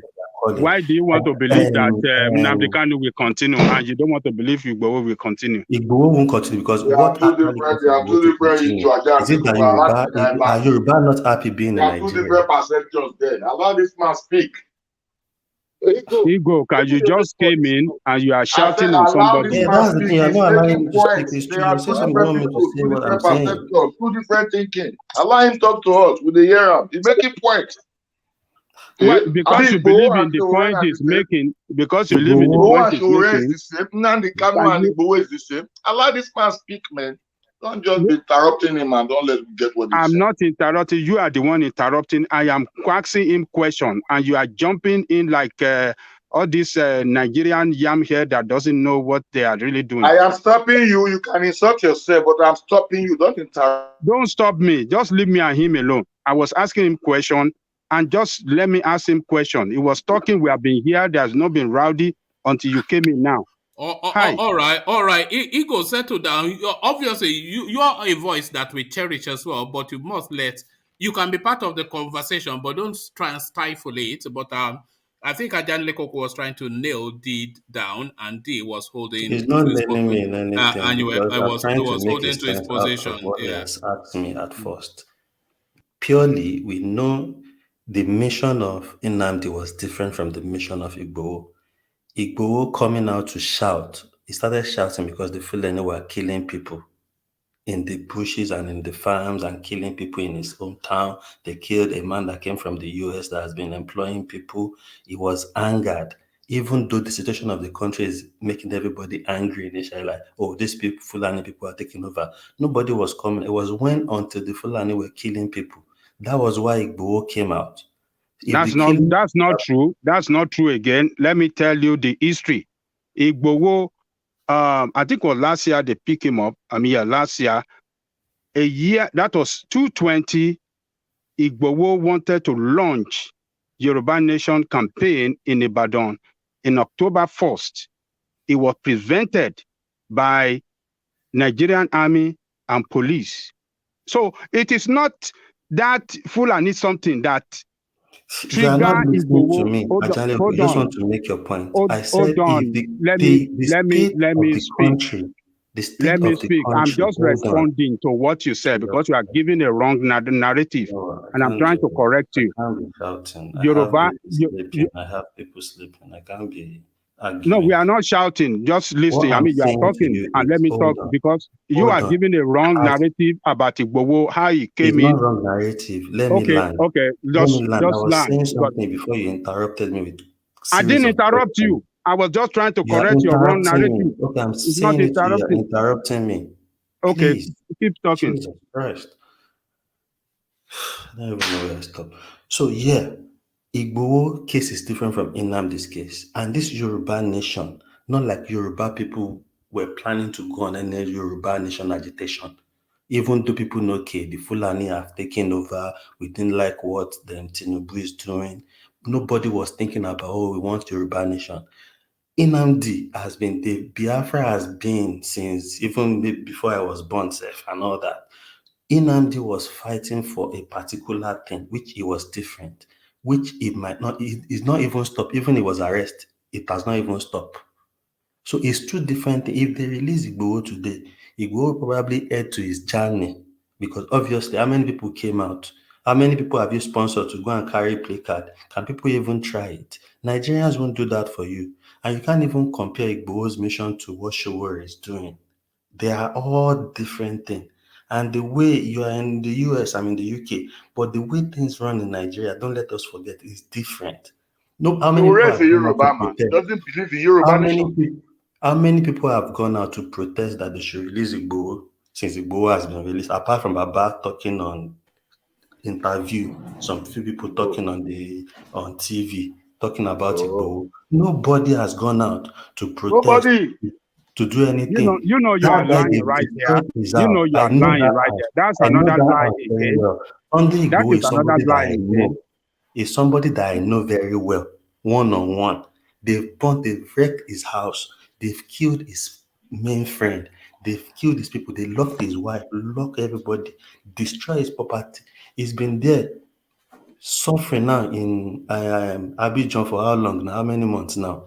But we just come here, we talk. You don't know what suffer is suffering there. You think he will come back and be doing Yoruba Nation. He won't be doing Yoruba Nation. The only thing that can make everybody come out for Yoruba Nation now is only if they say, oh, the presidency is not coming to the Southwest, then people will be angry. Okay, we want out. Because that's now the only way you could fight it. But you can't just go out now and be saying you want to start Yoruba Nation. They will shoot people, they will kill people for no good reason. And people won't do that. And that is why revolution can't happen in Nigeria. People don't want to die. Nobody will die for you. If you go, call people, let's go and protest. Once people hear gunshot, everybody has gone to the house. Some people will even turn back. They will slowly sneak behind you and run back home because they will remember the amala they want to eat in their house. So Nigeria is not a place you think Igbo will come back with all those damages that even the federal government are not ready to pay him what the court has asked them to pay him. Maybe it's the next regime coming that will even compensate him if they think about him. But Igbo, if he gets released as he is, he will head to his Germany, JJ, and go and chill there till after election. Because that is what they are trying to do to the guy himself. I think they are trying to keep him there till after election. So all these things we come here, we can't just be talking, he's Igbo, how can you say that? I can say that because I know Igbo very well. He's not a trouble man like that. If you look for his trouble, he will find your trouble. But he doesn't have energy for all this. It's too much for him. It's too much for him. He doesn't have that. You can play your narrative the way you want to play it. We have seen this guy. Okay, that is my narrative, and I think I will stop it there. Okay. Adi, do you think I just have one Igbo has? question for DOG before you conclude. Okay, Please, where do you know Igbo hold from? on. Let me ask the question, and then you say. Okay. So that's your I question. know him from Senator Rashid Ladoja's house. I've said it on this platform before. When Ladoja was going to become senator, that he became. It was a the talk, meeting, wasn't the it? SDP meeting is they have it in my house. I know Senator Rashid Ladoja one-on-one. I know Yinka, his wife, one-on-one. I know all his kids. I know So Baba you know him Dedu very well, one-on-one. so you're So saying. if I'm saying all these things, I know what I'm saying. I won't just be talking about these things from just what I'm thinking. Some of you are really funny. But he answered your question now. What more do you want from him? I'm not saying I want anything from him. I just got my answer, but I just laugh in Yoruba language. You see, you can play your narrative. You can play your narrative the way you like it. Okay. One thing for sure that I know is that you can never predict what Igbo is going to do when it's released. And What recently, somebody won't come out and start agitating for Yoruba Nation. Okay, recently, not even when election is coming. Okay, recently somebody spoke with him in the prison, and that person that spoke with him said he wanted to discuss on certain things for him. He said, but he's resilient about Yoruba Nation, make him even forgot about what he wanted to discuss. He said he was shocked that he is saying, well, don't worry, when I come out, we are going to continue the struggle. He is not backing down. It's normal for somebody to say that, but you think he will come out and carry gun and be going. Why is he out? Why is Igboho out? Igboho is going into the bushes chasing Fulani and coming out. Why is coming out saying, oh, Yoruba Nation now, we are tired of Fulani killing us. Not like he has something mapped out to say, oh, we actually need Yoruba Nation. This is the way some of you lazy Yoruba Stop saying calling me your lazy. narrative. That's insultive, and I I don't beg want you. to Yeah. insult you, sir. You can't Hold call me on. lazy because You I'm said trying you to don't speak belong. what I You said know. you don't believe Just say in what Yoruba. you know. Say what you know, and let's hear No, what you know. you say you don't believe in Yoruba nation. You believe in I didn't Nigeria. say I don't So believe in you Yoruba cannot nation. talk I down. said I You believe cannot in talk. Yoruba nation, but I That will is what you create said. one Nigeria. Yoruba Yeah, that nation is will what. do If you well. That's believe what in I one said. Nigeria, then you don't believe in Yoruba nation in totality. That is what it means. But it You is my believe in own one view. It is Nigerian my more view. Why than is it a Yoruba nation. problem to you? You have your views. I've never come here to tackle you on your views. It is how you see it. I see Yoruba nation as a good thing. It will take a long while for us to strive, but we will do well as a Yoruba nation. But I prefer it to be one Nigeria. That is what I said, and I don't see why you have a problem with that. You can choose That's what what you I'm feel. saying. Your one Nigeria override that Yoruba nation. Of course, And yeah, that it is why, overrides it yes, because I would yes, prefer us to be one because there is yes, more. There yes, is more embodied. There is a and lot that in is the why, embodiment of Nigeria than to just be Yoruba nation. That is yes, what I'm saying to you. So yes, for and that, you might not like it like and that. that, So you don't Can I have come to in? see what I'm saying as I don't know eh? what I'm saying. That is my DOJ, own view to it. Rational mind. DOJ. You see, DOJ, don't look at it as it's trying to tackle you, even though you use the word tackle or however. See it I'm not as saying like Taku, but I don't yeah, see yeah, people come here it's and say, not oh, they attacking your want person. It's not Biafra. attacking I your will person. never come and say, oh, why would you want Biafra? It is how you see it. It is our country. I If think I it's say, trying to oh, improvise your why you believe that what you believe or what you just said, or you just said about Igbo. Why do you believe that? I think that's what he's trying to investigate to find out I've what. told you what I believe is because it's what I know. I know people that are close to him. I know Igbo one on. I know that house that they You can destroyed. say you know Igbo one on one. We've had people who spoke to him, who said Yeah, even right there yeah, in the but cell. Why that they is what you hold on? don't get about these people. Okay, you go to you go to Abiola now, where before he died in prison, he'll be telling Okay. you, oh, if I come out, I'm going for my, even if he's going to do something else. That doesn't mean if he come. Okay, what tells you because he's saying that why he's being locked up? If he comes out, maybe it's to get the support of maybe those people coming to him are people that are backing him up now, people that wants Yoruba nation. Baba that is backing him up, Baba that has gone to Abidjan, he wants Yoruba nation. So the support of the people he gets now, he still has to be clamoring for Yoruba nation. But why does he really want the Yoruba nation at first? Because Fulani were killing people. That was why No, he that wanted actually, Yoruba nation. Hold on. DOG, do you think Sunday Igboho has as much of a stomach for, not for a fight, but for the fight? Do you think he has as much of a stomach for the fight as somebody like Nnamdi Kanu? Do you think he's as committed, and do you think he's as willing to pay just The to way put Igbo is, it? even the Yoruba nation, if Igbo is going to fight Yoruba nation, it needs support of people. He can't do it alone the way Nnamdi is doing it because Nnamdi's narrative was different. It was Biafra. A lot of Igbos are Biafrans already. A lot of Yorubas are not Yoruba nation already. But if Igbo would do it, it needs support of people. And the people that will support him are the Obas, the Yoruba Obas. Doesn't he have support of the people? What are you talking about, man? How But many no, people are supporting him does now? he though? But That Does is what I'm he? saying. you are Now, one of that's what I those said don't earlier. support him. Nnamdi is But being locked up.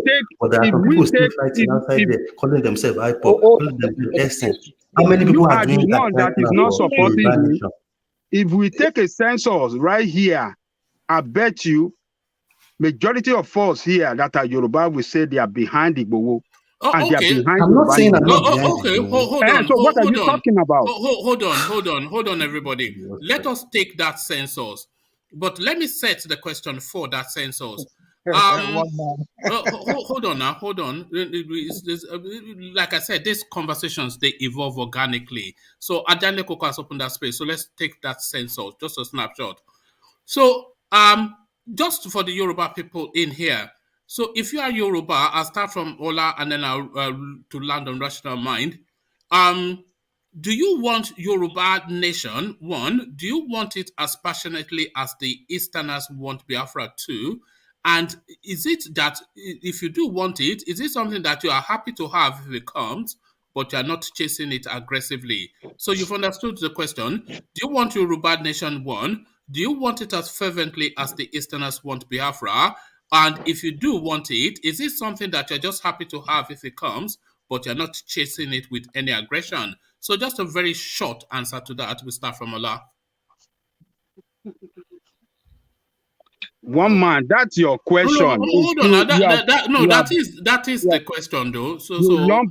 You lump up so many things together. You have to course, ask direct question and let somebody just say either yes or no. No, it's not a yes or no question, though. So that We are trying to the question, generate. it covers all the bases. It covers all the bases now. In the case of one the man. room. Hold on. Let's hear from Ola. I don't think we have Ola, so let's go to Ajanle Koko. Ajanle Koko. So the question. So you tackle it as you see fit, but make it just a short answer. You know my position now. You know, Okay. I stand for Yoruba Nation anytime, any day, and I believe that Yoruba Nation will come, and I believe that Yoruba people are supporting Yoruba Nation. Well, it's just the situation that a lot of Yoruba people are supporting Yoruba Nation. Will never come in this country.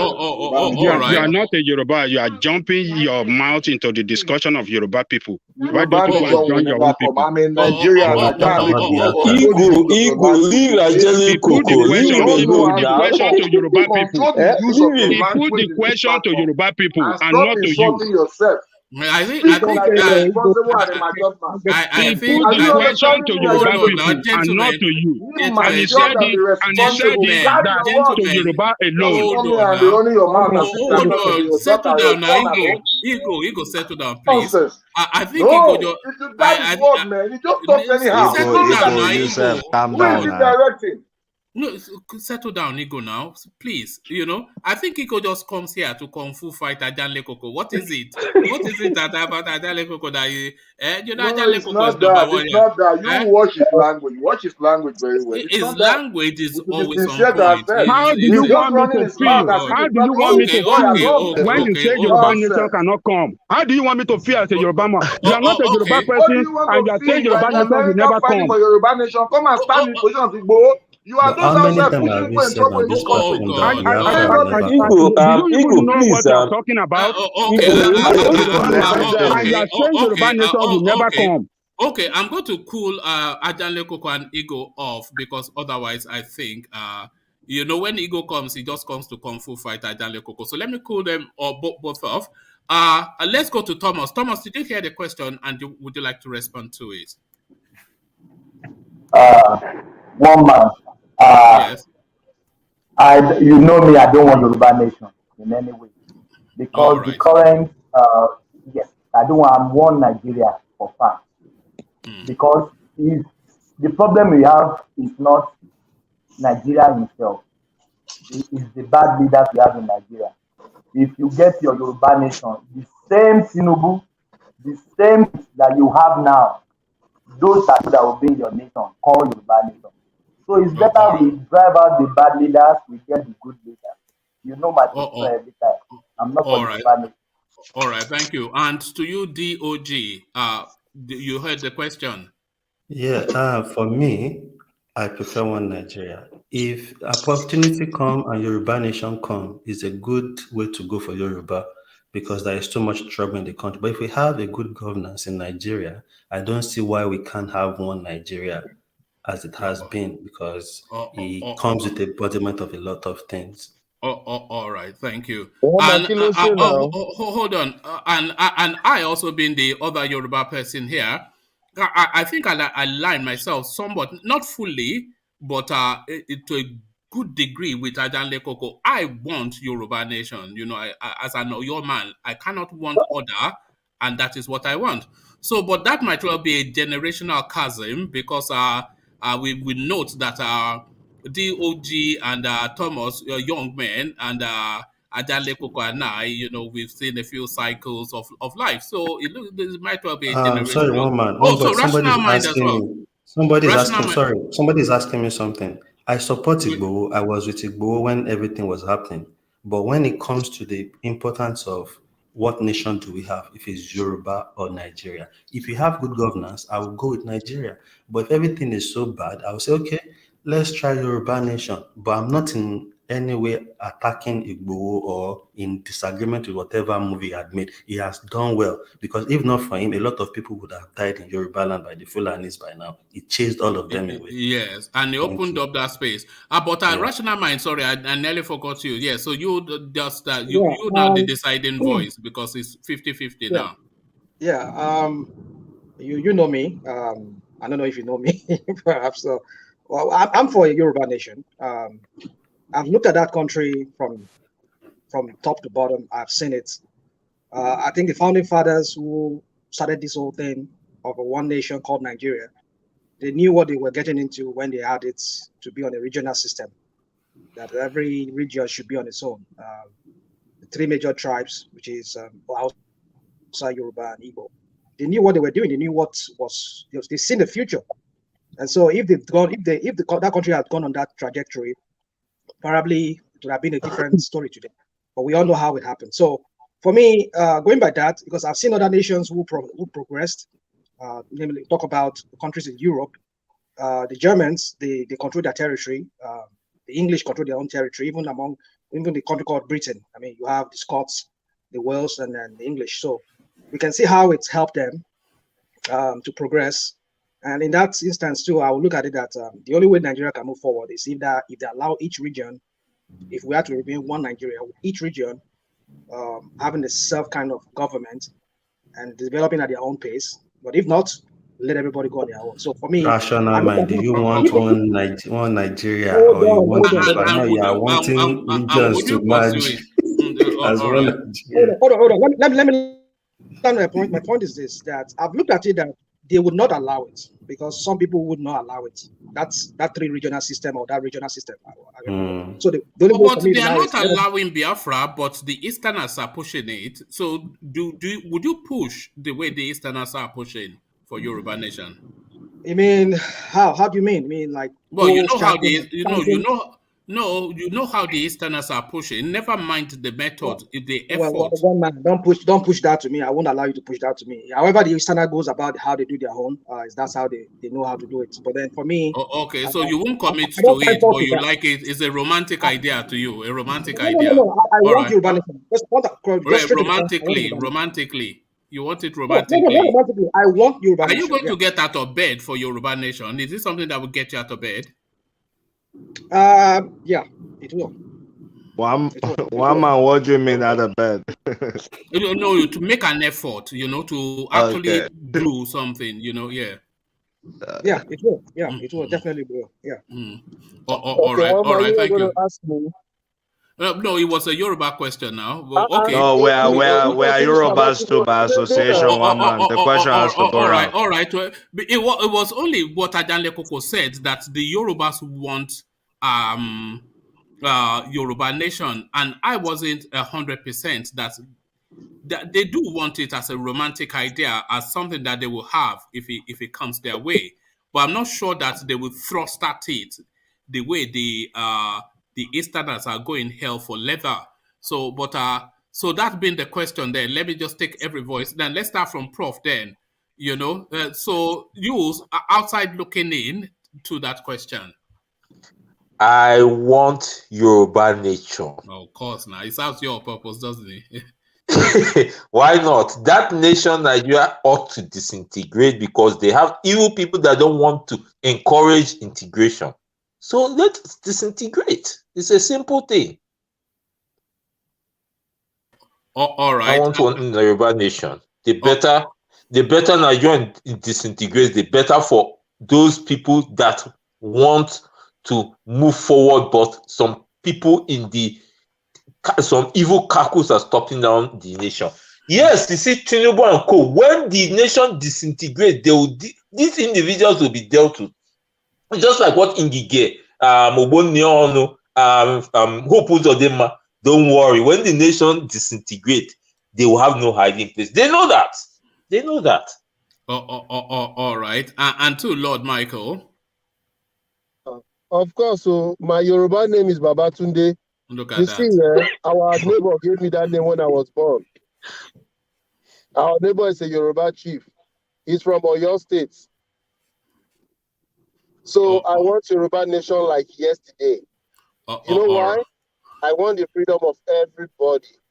In fact, if America wants to divide because some people are being marginalized, do you want it because it will only because it will serve your agenda? Is it for your? Is this No, I believe freedom for one is freedom for all. I fight for oppression and suppression. That is what I do for a living. So if it's going to take us back, then it's not a good idea. But we all know our freedom is what we want, and we are determined to have it.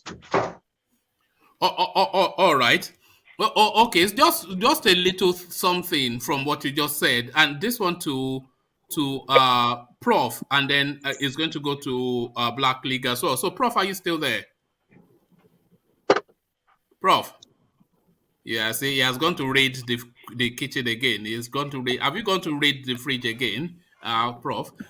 So the question I was going to put to Prof is, Lord Michael said his Yoruba name is Babatunde. So if you were to have a Yoruba name, which name would you choose? So the original question, Black League, and then that tag on at the end. Do you know why I was named Babatunde? Why? Okay, my mother because had... you look like the man's father, Abi. No. My mother had 2 girls before me, and they used to yab my father. So when my mother gave birth to me as the first son, the Yoruba man, in fact, my elder sister was shouting around the streets, "My mommy don't bomb you, boy, you." That was how that man said, Babatide. So that way, he now named me Babatunde. Do you know what it means, Babatunde? Baba has come. It means reincarnation. So Yes. it means you are the return of your father. Yeah. Of your, I assume that your father's dad would have My passed on by granddad died at that same period. Yeah, so that's reincarnation. That's what that means. So Black League, yes, the Yoruba question and then the tag on Yoruba name.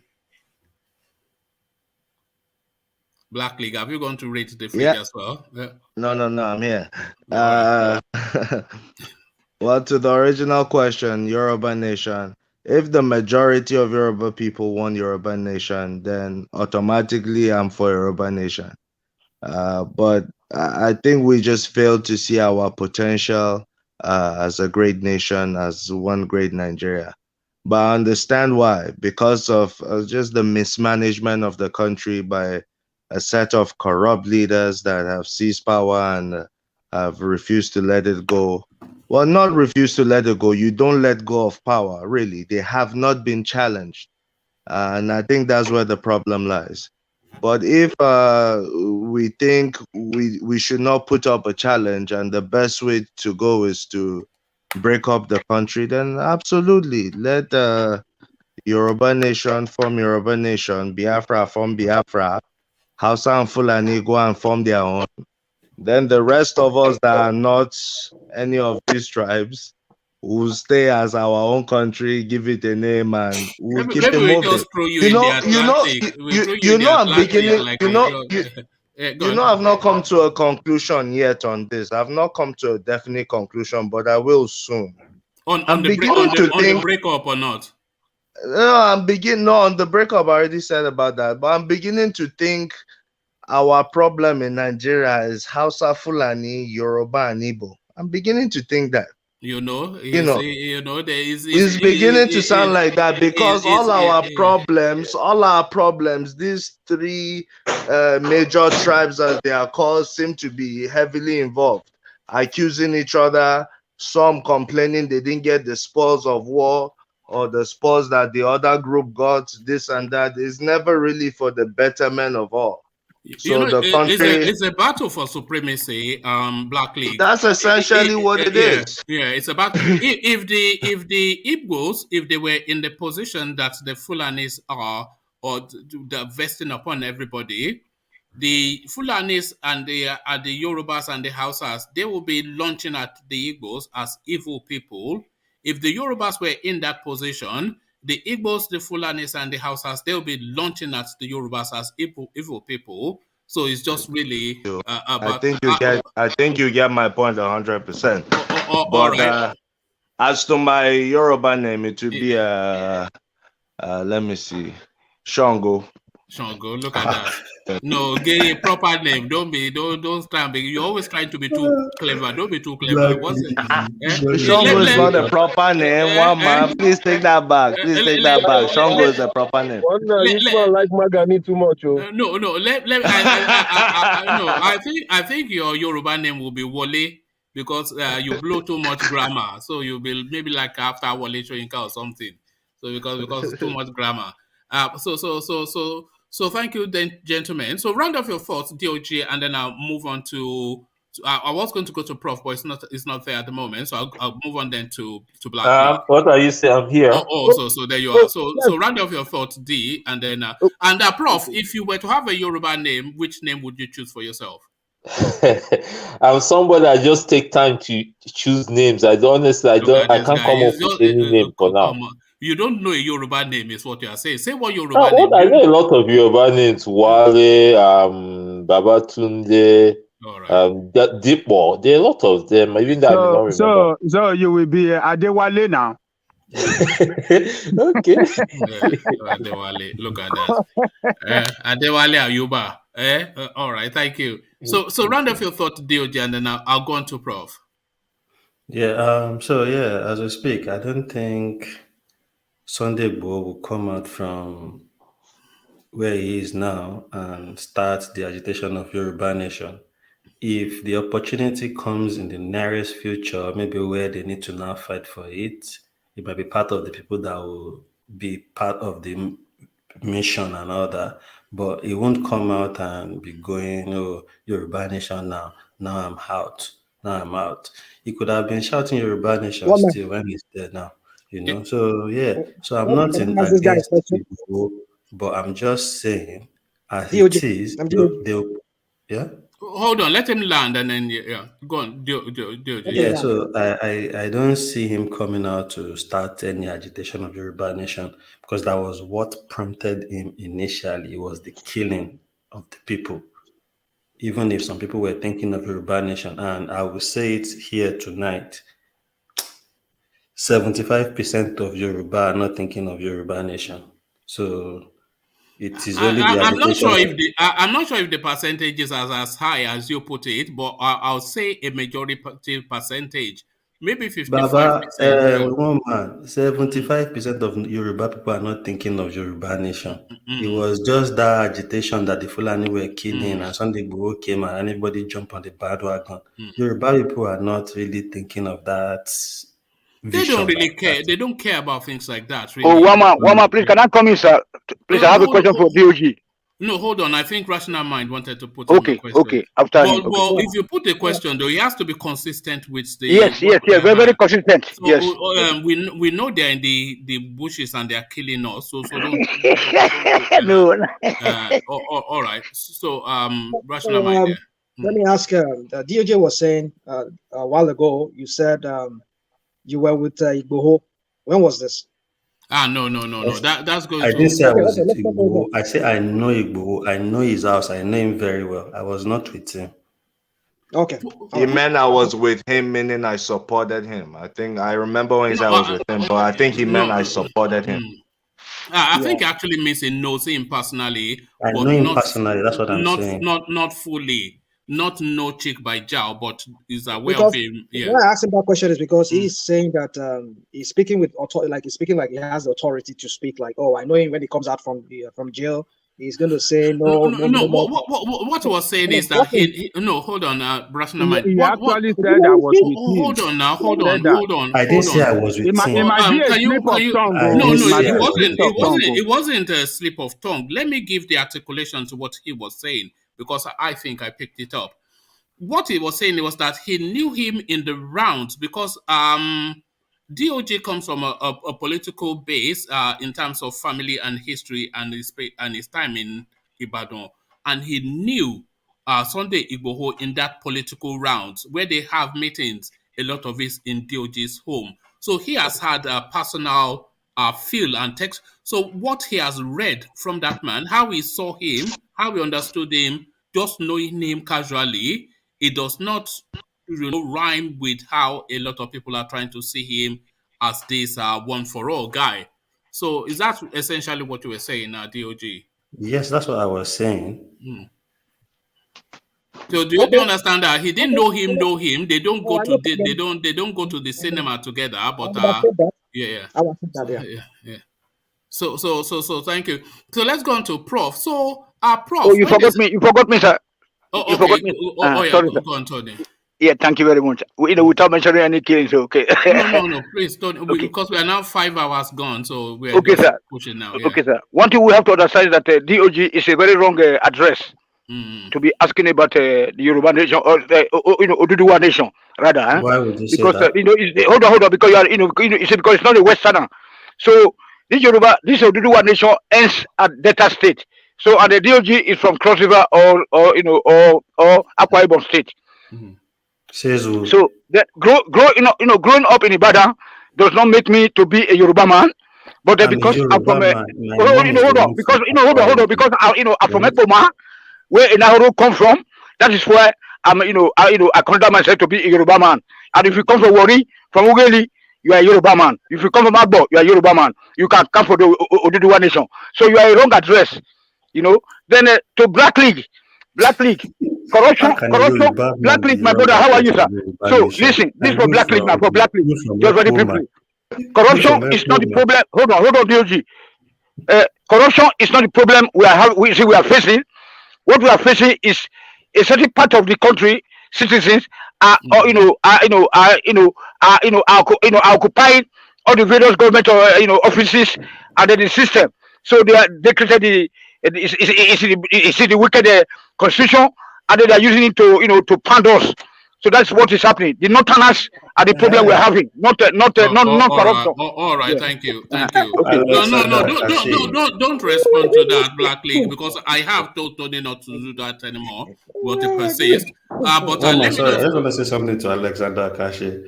Do you know Uroso Road, the Etim family on Uroso Road? That's where my mom is from. Oh, so you Very are close from to the Cross River. Akpabio family. So you are from Cross Rivers. Tony, I'm I not. take My it mom back. is. I'm from Ondo State. I live in Ibadan. I grew up in Ibadan. Worked in Lagos, and we have a house in Look at Lagos this too. guy. Look at this My mom guy. is from Uroso Road. They You know, are Lopa. we are in-laws So to you the are from Cross River, Akpabios. and you are talking We are about Yoruba in-laws to the matters. Akpabios. You Uroso see, Road. So Alonso Road.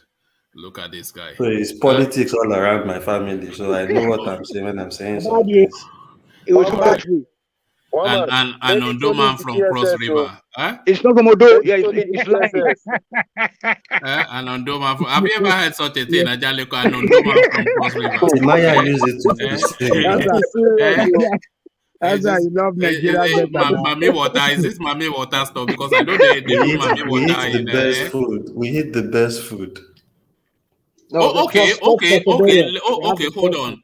What was your Sunday lunch when you were growing up? This is to you, DOG. What's the traditional Sunday meal? Ikpan In your koko. Ikpan koko. then you are not a Yoruba man. I apologize, but you are not. I'm You're not just a joking. supporter. But we eat ikpan koko. I eat Ikpan a lot koko. of food. If you are married to people from Cross River, even their men are the one that wins the best chef in Ikpan Nigeria. koko. One man is not a Yoruba man. One man, Amala, Ipan Kokona Eba, is Gari. reminding me of Pakoko. You don't say Pakoko na masquerade. Yes. You say Ikpan koko is not Yoruba masquerade. lẹ́yìn You ló don't know what gbóyan you're gan. talking about. Ikpan koko is not masquerade. It Ikpan sounds. koko is like Pakoko is a porridge. masquerade. Ikpan koko is like porridge, but it's made with cocoyam wrapped in vegetable leaf, All like right. Thank you. efo with Thank you. fish, snail, crayfish, and all that. You see now, Prof has left us since you took so much time. He says, "Are you back, Prof?" Or We're talking Prof of is freedom. there. Somebody Prof is no. just Hold on. about things. Hold on. Let's hear from Prof now because Prof would not. Prof, are you there? You see, now we've lost Prof. So let's go on to Black League then. I can see Prof moving around, but Prof is a scientist, so it's probably in his lab or something. Let's go on to Black League and let's take Black League to just this cheeky comment made by Femi Adesina. Actually, let me take you to this space instead. I don't know how long you've been with the session, but maybe you heard this narrative. Nigerian soldiers dehumanized me, cut my hair by roadside. So this is the narrative of a Nigerian young man that was just traveling from Kaduna to Jos, and then the soldiers stopped the vehicle he was in, and they asked everybody to disembark. he and his friend disembarked. They told them to take their caps off, which already a violation. They took their caps off. So he had a good head of hair, and the soldier then proceeded to describe him as irresponsible, told him to go to a nearby barber to cut his hair. The guy refused. And then the soldier then told his colleague to go and bring a scissors and to cut his hair there. The guy tried to show some resistance. Then they cocked a gun and pointed it at him. He looked at the guy with the gun cocked, and he saw the seriousness, and he wasn't going to take that chance. And by that roadside, the soldiers proceeded to cut this guy's hair, raining abuse on him and his family as irresponsible people. This is Nigeria, and everybody, the criminal. What are you making of that? This is not a new story. This story is new, but it's not. It's just one of 1,000 instances of what Nigerians go through in their own country. Black League. Yes, that's our reality. I am Ham, and my people are found within that area, from Jos to southern Kaduna area. So that's my axis, that's my base. Spent a lot of time there. That's the reality there. I'm surprised it's only this one making the news. We have hundreds, if not thousands, of these cases every time, every day. That's just the reality there. I think it was yesterday or 2 days ago, I was speaking on this platform on us stripping these soldiers that forced their way into Aso Rock or into the presidential villa, and now we call them former presidents. This is one of the implications, where soldiers believe they are above the citizens, they are rulers over the citizens, they can stop and dehumanize you, cut your hair. I mean, that young man was lucky to live with his life, and all he lost was his hair. So he should be thanking God by now. It's normal to lose your life too if you resist in any way, shape, or form. You just have to do what they tell you. Not just the officers do it. The cadets who have not even been commissioned as officers do this normally on a day-to-day basis, and there has been uproar about it, but the uproar is not loud enough. Do you think they see us as their enemy, the Nigerian security structures? Do you think they see the civil society as somewhat their enemies? Because you get that impression sometimes. Well, they see is somewhat that way. You're somewhat correct. And you have to go to their inception, how they were formed. They have the same mentality till date. They were formed, them with the police, to really protect the British from the Nigerian people, because they thought that the Nigerian people at some point would rise up and fight against the British and say, this is our land, you're, extorting our resources and all that. So that's why they formed the police force. That's why it was called a force, to protect the British against the Nigerians. And the majority of the personnel, the recruits, were from Nigeria, but the officers were British, the people in command. So when the British left, they just changed the personnel. White people left, the indigenous Nigerians took over, but it's the same mentality going on. It's really to protect, now instead of the British, is to protect the Nigerian government from the people, because they know that they are robbing the people on a daily basis. And one day the people may, catch on and just say to hell with everything and go for it all. So that is why they were put in place. So it would be, we shouldn't be surprised if they are playing their script, they are acting their script almost to perfection. All right, thank you. Let me take you to this talking point, Black League. Which one do? Okay. Let me take this one in an inoffensive one, hopefully, and something that should interest you, I'm sure.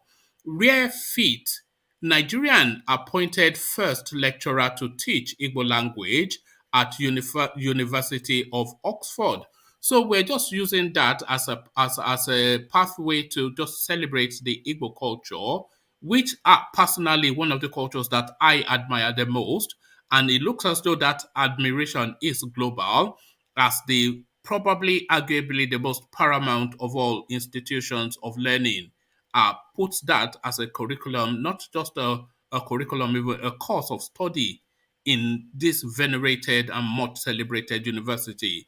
So the Igbo space culture gets its rightful space in the front seat on the global stage. So Igbo as a culture being taught at Oxford University, what do you have to say to that, Black League? We shouldn't wait for Oxford or Harvard to validate African tradition. It's validated by us, and that should count more than Harvard finally. I think it's almost too late for them to be trying to study Igbo now. They have been studying Igbo all along. It's just that now they want to make it official. And not just Igbo, that's for a lot of African cultures and traditions. So we validated, the Igbo people themselves validated, and that's good enough. Now, because those Africa is really the future. Everyone has to be invested in Africa now. Look at that. The British, where's Oxford? The university is somewhere near you, one man. No, I mean Kent. Yeah, it's around you somewhere there. Yes. You people over there, you can see that the population is fast aging. It's an aging population. Where you have a young population is Africa, with Nigeria leading it. That is, those are the nations for the future. And of course, Igbo has a very high population of speakers and people who are part of the culture and affiliated with the culture. So it's for them now to be playing catch up and come and study them, and so that their grandkids and great grandkids can compete with the people that the Igbo land will produce and all of Africa will produce. All right. Still staying with that space, celebrating all things Igbo, is there anything particularly within the Igbo culture that you especially admire? I admire a lot. I like that their flute thing, that I love the musicality of it. I love their culture, but especially the village culture. I love even that red hat, which I'm still determined to get. And it's just the elegance of their presentation. I love all of that. But is there anything especially about the Igbo culture that you admire, Black League? Yes, there's a lot I admire about their culture, but reasons of time, I would say Igbo women are a blessing to mankind. Look at that. I wasn't going to go there, but that was what look at that. And so you two like better thing, Abi. Look at this guy. No second wife for you. My brother. Aside from that, I'll add one more so you don't categorize me as just that. That culture of giving much attention to acquired wealth as opposed to inherited. Acquired wealth as opposed to inherited wealth. I think that's very commendable because they tend to pay more attention to acquired wealth. And I think that promotes hard work and positive competition. All right. And to Raymond Dokwesi's mischief making in the PDP space, trying to color all of the governors bad to the point that Wike had to come up to call him to order. Raymond Dokwesi, of course, is just man and boy a mischief maker, and in politics, it's just it's an attack. One man, why don't you like that man? I've noticed you're not anytime that man. It's just a nonsense guy, isn't he? Really, is he not a nonsense guy? No, I mean he has contributed to media in Nigeria, Africa, even entertainment when it comes to music. Why we have the likes of Two-Face Idibia is thanks to the people like Doc Percy, because he owned the days AIT, AIT, Ray Power, Primetime Africa with the likes of Keke and D1, all that. Like he did a lot he opened aside that from As a space. matter politics. of fact, he is the one that opened up the place. He opened Yeah. the Start space from. for private And I think broadcasting and and I think one of his wives is Yoruba, if I'm not mistaken. Because I know Yeah, Yes. yeah, he's an in-law to Keke and D1. yeah. I think Mojisola something. That's her name. No, he was born in Ibadan, so he has Yoruba somewhat. No, he has a wife. He has a wife who is an in-law. I mean, who is the sister to Kenny Ogbe. So he's married to yes, that's Kenny. true. Yeah, that's true. You know, I always bracket people like Raymond Dokwesi, Ato Izeribe, and this Oji Uzo Kalu. I bracket them as one and the same people, very much interchangeable. They're just opportunists, you know.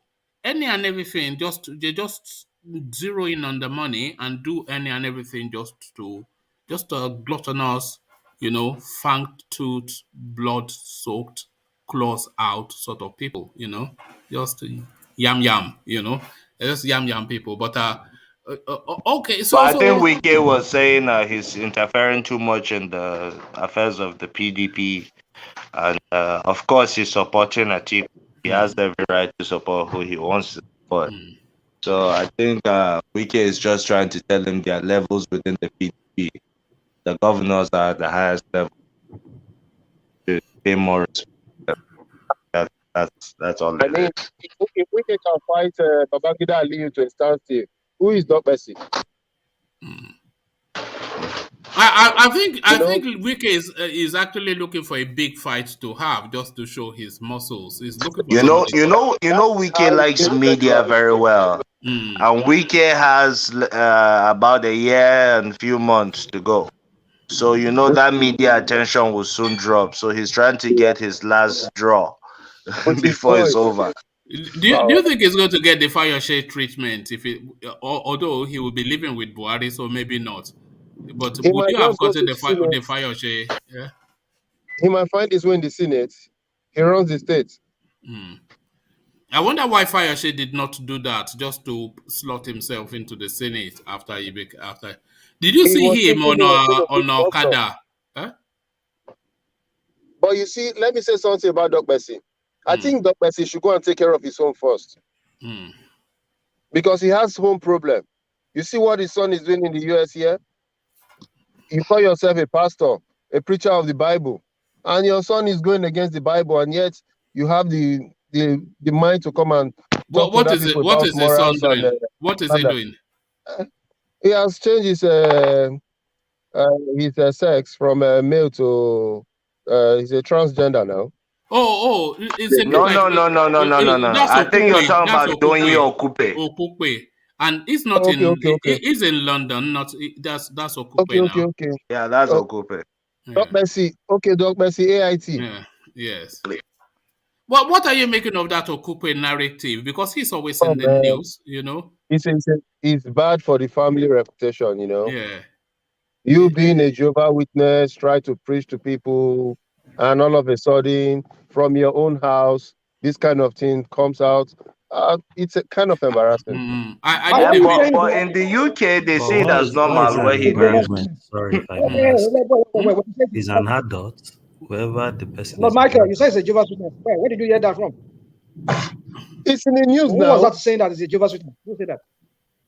No, it's not a Jehovah's Witness. Who told you it's a Jehovah's Witness? Are you a Jehovah's Witness? Where is it from?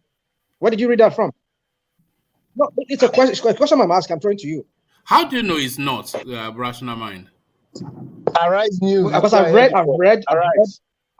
Okay, don't worry. I'll come back. Let me just look up something here. Then I'll give you. Look at that. Oh God! This show is entertaining. It is quite a thing, isn't it? But I did a video on it when the guy came out, and I covered the dad's angle as well. It was when I used to do those voice videos, and I wasn't quite sure. I had a lot of sympathy for the father because he's saying, "Look, he's my son. So what can I do? You know, I've tried to talk to him. Exactly. You know, but he's saying, let him take him back to Nigeria." No, but that was part of the narrative that he's saying he freely, openly as he is in the UK, but if he goes to Nigeria, they will stone him. you know. Although I don't know about that when Bobrisky seems to be They haven't said the exactly. you should know. just say it's too late. The guy is an adult. You can't be forcing him to go to Nigeria right now for anything. No, but it's not, you know, I don't think anybody gives birth to a child in the prayer that they Exactly. turn out like They just that, turn you know. out So what they yeah. want to turn out. What of the narrative of Um, the what's their name guys, called now? you guys have to be careful when you speak on Gabriel this Union. platform because Gabriel Union and the son. DOG. Let me say something. Yeah. Can I say something? I was We talking have to be about careful the how we Gabriel Union family so that we with don't this become guy, that. their little boy, this little girl.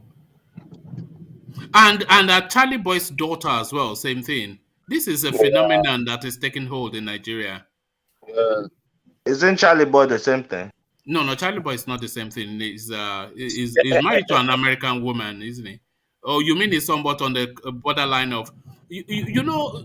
Yeah, I thought he was you know, like both ways, something like that. No. He said his name is Linda. No, he's an artist. That's an expression. You know, cross dressing is not necessarily gender crossing. It's not gender crossing. You know, I don't blame Black League. There was one time they were rumoring Charlie Boy and then Relay as partners. Yeah, I think that's where I got it from. Because I think I their seen a daughter. picture of them kissing or something like that. And then I read that. And you know that Charlie Boy's stock in trade is shock. It's a shock job. Shock is he likes to do. Look at the way he presents now. You know, Charlie Boy. You know, it's yeah. So round off your thoughts wherever you were. I can't remember what the thing was. Black League. I don't remember. I think we're talking about Oxford University. Oh yes, we're celebrating Igbo culture. Yeah. All right. And I think you were bringing the narrative earlier that we are inferior to white, something like that. No, that was why you came in, really, wasn't it? So go. I knew that would have been jarring you as I was saying it. Yeah. Yes, if I didn't come, I won't be able to sleep tonight. No, I didn't say we are, but I was saying, do you see how they would think, not for reasons of nastiness, but how they would just presume a superiority? I have another for Scott. But we are, according to one man, man, there's no need to be beaten around the bush. We are inferior to the white race. Not according to me. Don't put whatever. No, I didn't say according to you. I mean, you was trying to ask the question that because while we are having all the resources in our base, in our continent, and then at the end of the day, we can't just manage ourselves. You know what I'm saying? So we're inferior. At this point, the other people don't have nothing. You said that necessity drove them to the level they are today. Necessity of being, living in the cold weather or whatever, but that doesn't, it's not an excuse. What about the Indians, the Chinese, etc., etc.? Because they are just white. Anything little bit white is better. That's the truth, sir. Tony, that's just Tony, you really believe that? Because sometimes I believe you don't believe what you're saying. I believe there's no need to be beating around the bush, or until we start to get our acts together. That's an unguided statement. Is that why you see yourself as beneath a white person? Is that why you see yourself as beneath a white person? Is that why you see yourself as beneath a white person? No, I think Tony, you don't understand history. I think you got history. Hold on, sir. You don't understand enough of history. Yeah, in Germany, I have 12 men, in my, under my payroll. You know what? 12 white people. So, but not. We're talking about majority. Black people are not okay. We are not civilized. If you move from Ikeja to Ikoyi, you always spin this thing around. It's so irritating sometimes the way you say it. Sometimes, you are talking about cohesion every time. Cohesion. When the trouble persists, continue to persist, we need to dwell with this. Dwell in this problem until the problem is solved. So how do Tony, so one quick question. You believe you're inferior to the people you hire in your business? No, I'm not inferior to them. They cook this. They do more. No, but majority. We're talking about majority. Majority. Maybe when I was growing up, I had a big uncle that also had white people.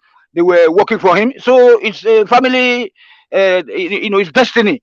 You know what I'm saying? And then also I can be naming big Tony, people. Tony, Yes. no offense. You don't even know what you are saying. Who? Thomas? Is that Thomas? No, Is that Thomas? I actually aim to understand Tony. Sometimes, I don't want to understand him. I actually thought he's, joking, but it seems this man is serious about what he's No, saying. I'm serious because now we have oil, we have everything. We can't even just do it. And our petroleum engineers are graduating from University of Lagos and University of Benin, and then they have no job because of their state of origin. They are moving down to the US and then to the UK, to Germany to come and work. All the doctors, the same thing. So what do you call that kind So of? you don't think it's poor leadership that led us No, to where not we like are? poor You leadership. think The we leadership are from as black people, we are just no, not capable? the leadership cannot get their acts together because, like Ajani Koko was saying that if you go to Uganda, the same thing. You go to Cambodia, any black, even Jamaica, the same thing. Black people cannot.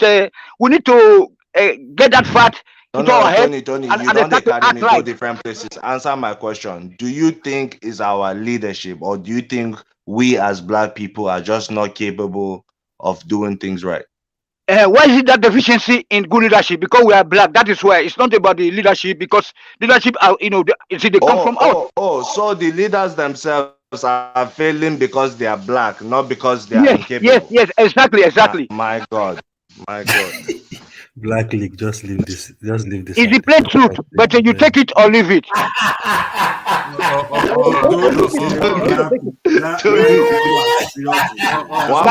man, you see what you're causing. One man, I blame you for this. No, The no, narrative you keep no. pushing. This is an opinion he's always expressed. So it's not. It's not of. He says it all the time. He's even calls us monkeys. He goes that far. No, I thought, all the time I think he's just trolling. He's a funny guy, so I just laugh it off. But I think he really means what he's saying. No, Black League. It's very serious because you see, the further we're away from the time the white people left us, then the worst case scenario. Tony feels that Africa should be recolonized. No, not recolonized. No, people like us should come back to Africa and reset the system. But they wouldn't allow us to do it because when you tell the truth here, people will say, "Oh, this guy is crazy. This guy is crazy." That's what I'm talking about. People, do you know there was once upon a time that we got the leadership part right, and we were thriving. That was only Yakubu one time because when he set up the industry. No. Black League wants to do that thing again, but Black League, I can't get you. No. I'm giving you facts. One man, the thing about you don't like facts. Somebody came here, I think it's Lord Michael, was telling you about Igbo pyramid. You're saying no, it's just the sand that pile up together. And you need the pyramid. You need about the pyramid. I put the picture now. It was a phenomenon of nature. Okay, one man, ask him what have they done with that pyramid? What have they done scientifically? when they had leaders, when they had good leaders. Good leader. Hold on. Okay. Black League. Tony, it's not all about building skyscraper and all that you see today. No. Do we have our problems in Africa? Yes, we do. Yeah, but not all Africa. The white Africans are okay. The type of leadership we produce and the process to produce those leaders. Black League needs some grammar. So why is it that just simple question? Why is it that North Africa is okay? Then why is it that Latin America, they have light. I don't want to go there because of one man. But why is it that we can't even produce our oil? Wait. No. All these places you're saying are okay and not okay. Latin America, where they talk, it's not okay over there. It's okay. It's not okay over there. The Europe where you did said it's not okay over there. I know. This is not being okay. Hold on, Black League. Hold on now. No. I can defend my point. No. Hold on, Black League. I think you understood what Tony was saying because him saying they are okay. Them not being okay is not like you're not being okay because you're not being okay is almost like a state of nature not being okay. Almost like animalistic, So they are not being okay. They have paved roads, they have civilized structures, but they have some short. But we're still not that distant from swinging from trees, is what Stone is saying to you. Yes, thank you, sir. Because today I'm saying today, Black League, there was a security meeting in Munich, today. So, and then they gathered some African leaders and said that, okay, we are going to help you with 100 billion. No, it was in Belgium, not Munich. No, Munich, sir. That is it's Munich security conference. Is it? I think it is in Belgium. Buhari is there. No, not in the EU headquarters. It's established. It's established by the Bayern state in Germany. Now they said that they are going to give 100 billion to Africans in the next 7 years or 17 years. Just imagine that. Okay, they have been shouting, "We are the world" since 1985, when we were all teenagers. We are the world. We are going to help the world. We are going to live together as one. Well, you see, what position are we? I mean, we can't. Like one man rightly said just now, that the difference is clear. Like they used to advertise as 7-Up, and the difference is clear when I was at home, 7-Up. So we can't just do nothing at all to show for it that we are in the community of nations. Nothing at all. But all this we are a beggar continent. Yes, thank you very much. So, But and then they will come and take those resources. Hold on, Tony. Hold on, Black League as well. Because the bigger point there is just in that just short sentence that short comment. We're a beggar continent. We're not a beggar continent. With the greatest wealth that's yes, the world. Yes, in the midst of plenty. If there's any way I can agree that we're a beggar continent, then you have to agree that we're a continent that is under heavy looting. Right. And then our leaders have no resort but to beg. But we're the ones actually feeding the world. Tony just talked about the European Union. Every time they are calling EU Africa Summit. Yes, even India as a country will call India Africa Summit. Russia is calling their own in a few months. Russia Africa Summit. Yes. US Africa Summit. Yeah, to exploit China Africa Summit. There must be something special in that Africa that everyone is budgeting for African Summit. It's not to donate money to Africa. It's not that they love black skin. It's that what feeds them is in Africa. That's the simple truth. All their industries are being fed raw materials straight from Africa. The continent. Just accept that. So they are looting the continent dry. Our leaders are getting spoils of the loot, thereby being complicit. Yeah, because they are black leaders. Because they are black leaders who doesn't care about their people. You see now, that is why that is like. That is it. Well, let me say something to this guy. Can I address this guy? Can you guys allow me? His name is which Tony. of the guys? Hold on, his name is Tony. Yeah, call him Tony now, not this guy. Tony, listen. You see, it's so irritating when you keep using that mantra of black name. I mean, look, listen. Being a black man is not a curse. Are you sure? I want you to understand that being a black man is not a curse. Africa, with its kind of people, were just unfortunate to find themselves in the kind of situation they find themselves. I agree, we have problems. It's like myriads of problems. We have so many problems that it looks like as if we're cursed. But don't look at the black skin as being a curse kind of skin tone. I want you to always remember that, please. Rational mind, you are in the USA. You are in the USA. What are the black people doing? What are they doing in the USA? Don't gaslight yourself to believing that a black skin is. I mean, the black people are cursed. I mean, I don't understand that rationale behind that. The way I know you've been talking about the way the backwardness of Africa and everything, but that does not mean that the skin itself or the people itself are the cursed people. It's just the people who happens to manage the continent. They are the people who are the problem of this continent, not the black skin itself, or you being a black person. All right, thank you. Hold on, Ola. No. Sorry, Ola. I want to hear next from Professor Datao, who has been waiting all the way through, and we're coming just rapidly to the end, and I must hear from him. So Prof, let me hear from you. So, Prof, sometimes in instances they describe something as Alice in Wonderland stuff. Alice in Wonderland stuff. Yes. So when they're saying something is Alice in Wonderland stuff, they are describing that thing as not any relationship with reality, completely away with the fairies from another planet, a Fruit Loop. When they call somebody a Fruit Loop in the United Kingdom, that means they're one sandwich short of a picnic. They are not the full ticket. You know, Oriope in the Nigeria. So not quite all calibrating. So Alice in Wonderland stuff, Prof, Yes. IPOB, Cameroon separatist group, deepens ties, holds meeting in Europe. So they are signing bilateral agreements, these two non-existing so-called nations, and doing trade treaties. IPOB, some just a bunch of rascally boys from the east. Ambazonia, a bunch of rascally boys from Cameroon, and they are doing bilateral agreement. And one is calling Mama, you himself. have to mind your language there. One is calling himself Dr. Chu. Dr. Chu. This is nonsense. Prof. Alice in Wonderland stuff.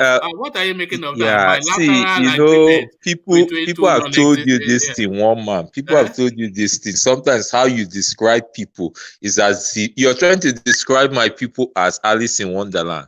You know, Biafra exists. I keep saying it. They're not rascal people. The Ambazonians are not rascal people. You understand? So it's not today. There's something Lord Michael said. It's not today these people have collaborated.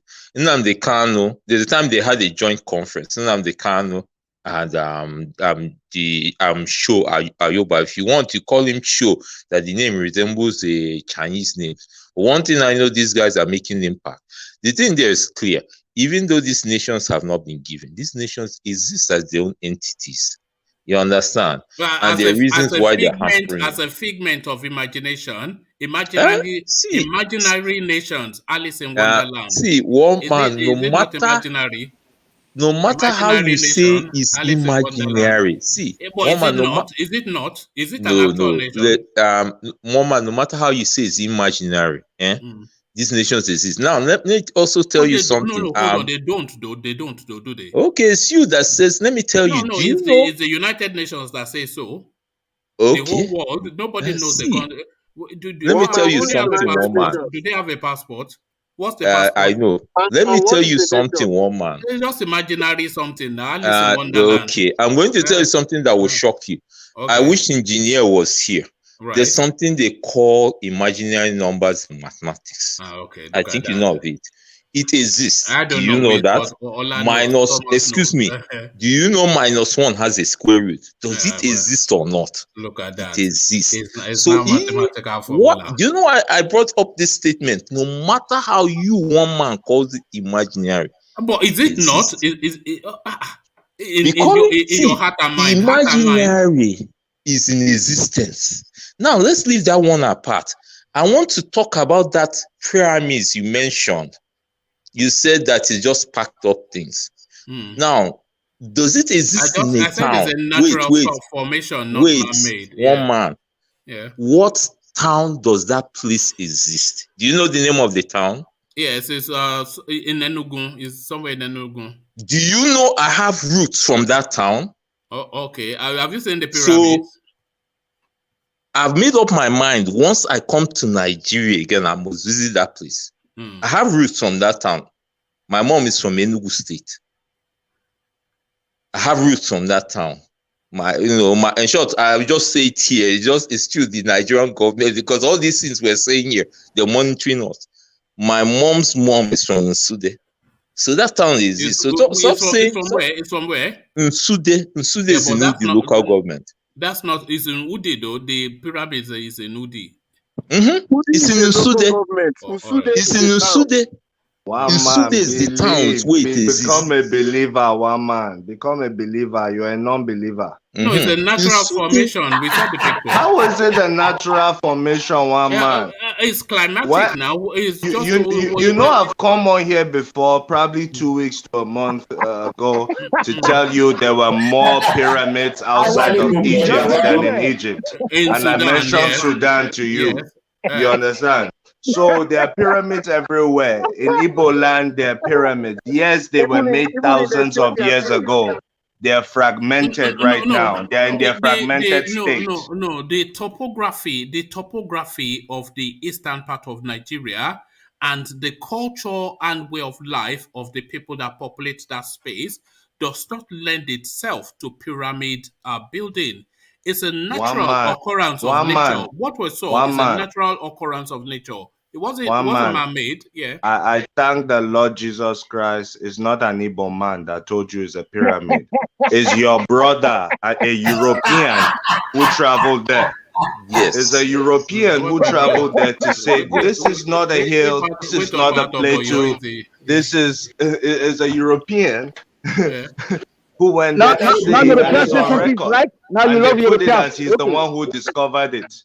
So, I mean, he is not Igbo. He's not even African. He should be going against their narrative. Because their narrative is we are barbarians and we are incapable of such level of architecture and engineering. So that defeats their narrative and they're still bringing it out. So give credit, one man. No. He did not describe it as man-made. He described it as a phenomenon.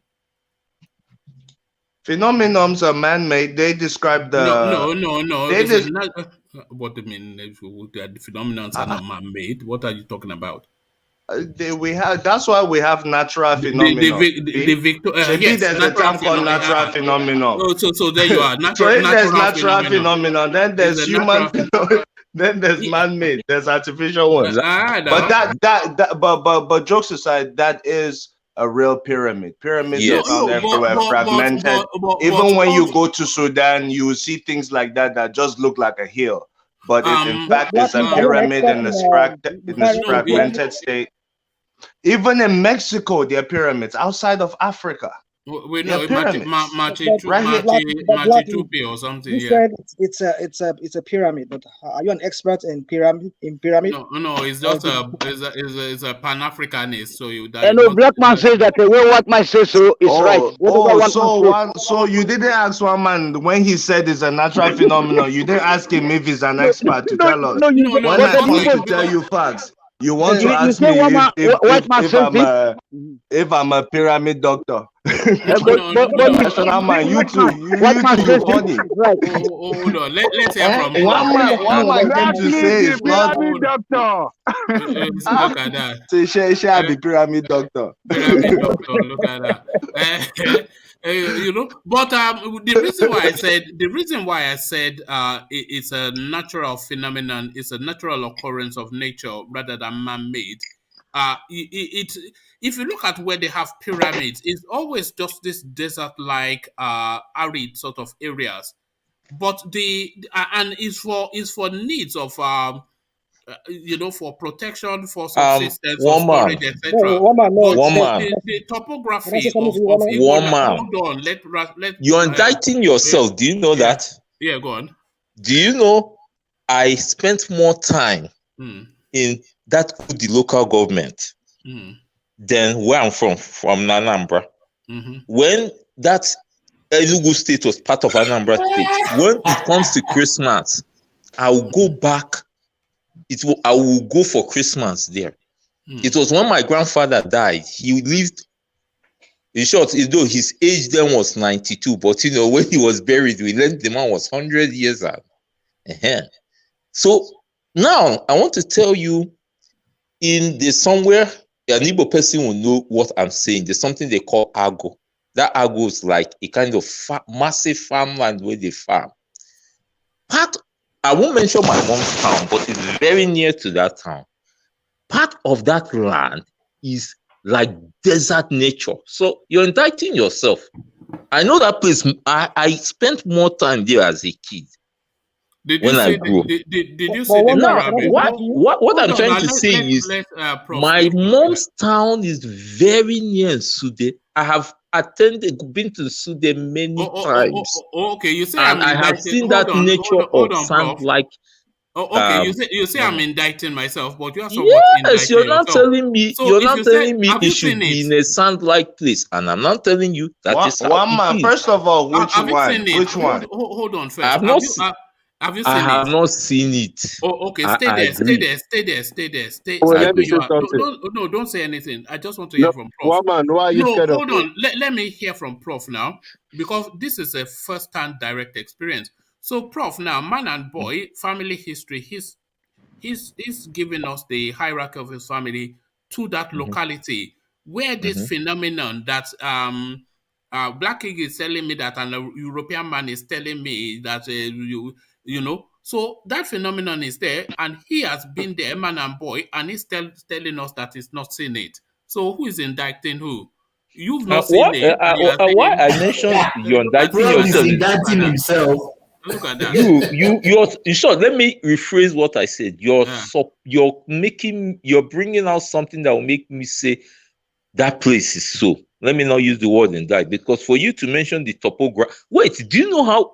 Wait, hey, Udi, I can mention the towns there I've been to. Yeah, but have you seen the pyramid? Hold I on, have not brother mine seen the now. pyramid, but You've Udi. not seen that much of a phenomenon in your own Now, wait, locality. now, okay. Do you know I the? have seen Okpa Oromiyan. I have seen it. I Okay, traveled to good. see it. Wait, now And let's you let's have not let's seen go it. back to basics. Huh? Let's go back to basics. Let's hear from. One man, Hold you're on wrong. now. No. Can you let Prof speak, please? One Yeah. man, where is Nsude? Do you know the topography of Nsude? I don't know. Where is okay? Now let me give you a good explanation. Nsude is simply a town on the old road. The old road from Onitsha to Enugu. If you come from the old road, the last town you meet is Nsude before you enter the famous Milking Hill. That place is a hill. It's a hill. Have you visited the famous Milking Hill? Do you know I heard so much of Milking Hill? I did not go, but one day I went to Enugu. I purposely trekked and went to Milking Hill. Okay. To show you, and I have driven a car. You did not see the pyramids. You did not see the pyramids. I have not seen the pyramids, but what I know, it exists. Thank God for Nnamdi Kanu. It exists. Listen back to after we finish. Listen back, and then see if what you're saying coheres. You know, it's that big a thing in your back of the house, or 2 minutes walk from your house. You say you've not seen it, and you're telling us it exists. It's just a natural. It's been washed away now. Okay. It's just some One sand. man, no problem. It's not a natural phenomenon. It's a sand dune. It's a sand dune. one man. If it was just a simple hill, but this is a step pyramid. It goes in steps. Yes, because of the rock formations and whatever, the geological whatever it is. One man. How can something naturally go in steps all around? So smooth like that. It cannot be one man. That's not natural. That's man. There are pyramids in Chile, let me say Mexico, and these areas are heavily forested. Do you know that there are pyramids there? That's not mine. Calm down. Have you heard about the Aztec? You never knew about this. The Aztecs are the ones in Mexico that I was telling one man about. They have step pyramids that look like the one in Ibo land, just bigger. These were built in heavily forested areas.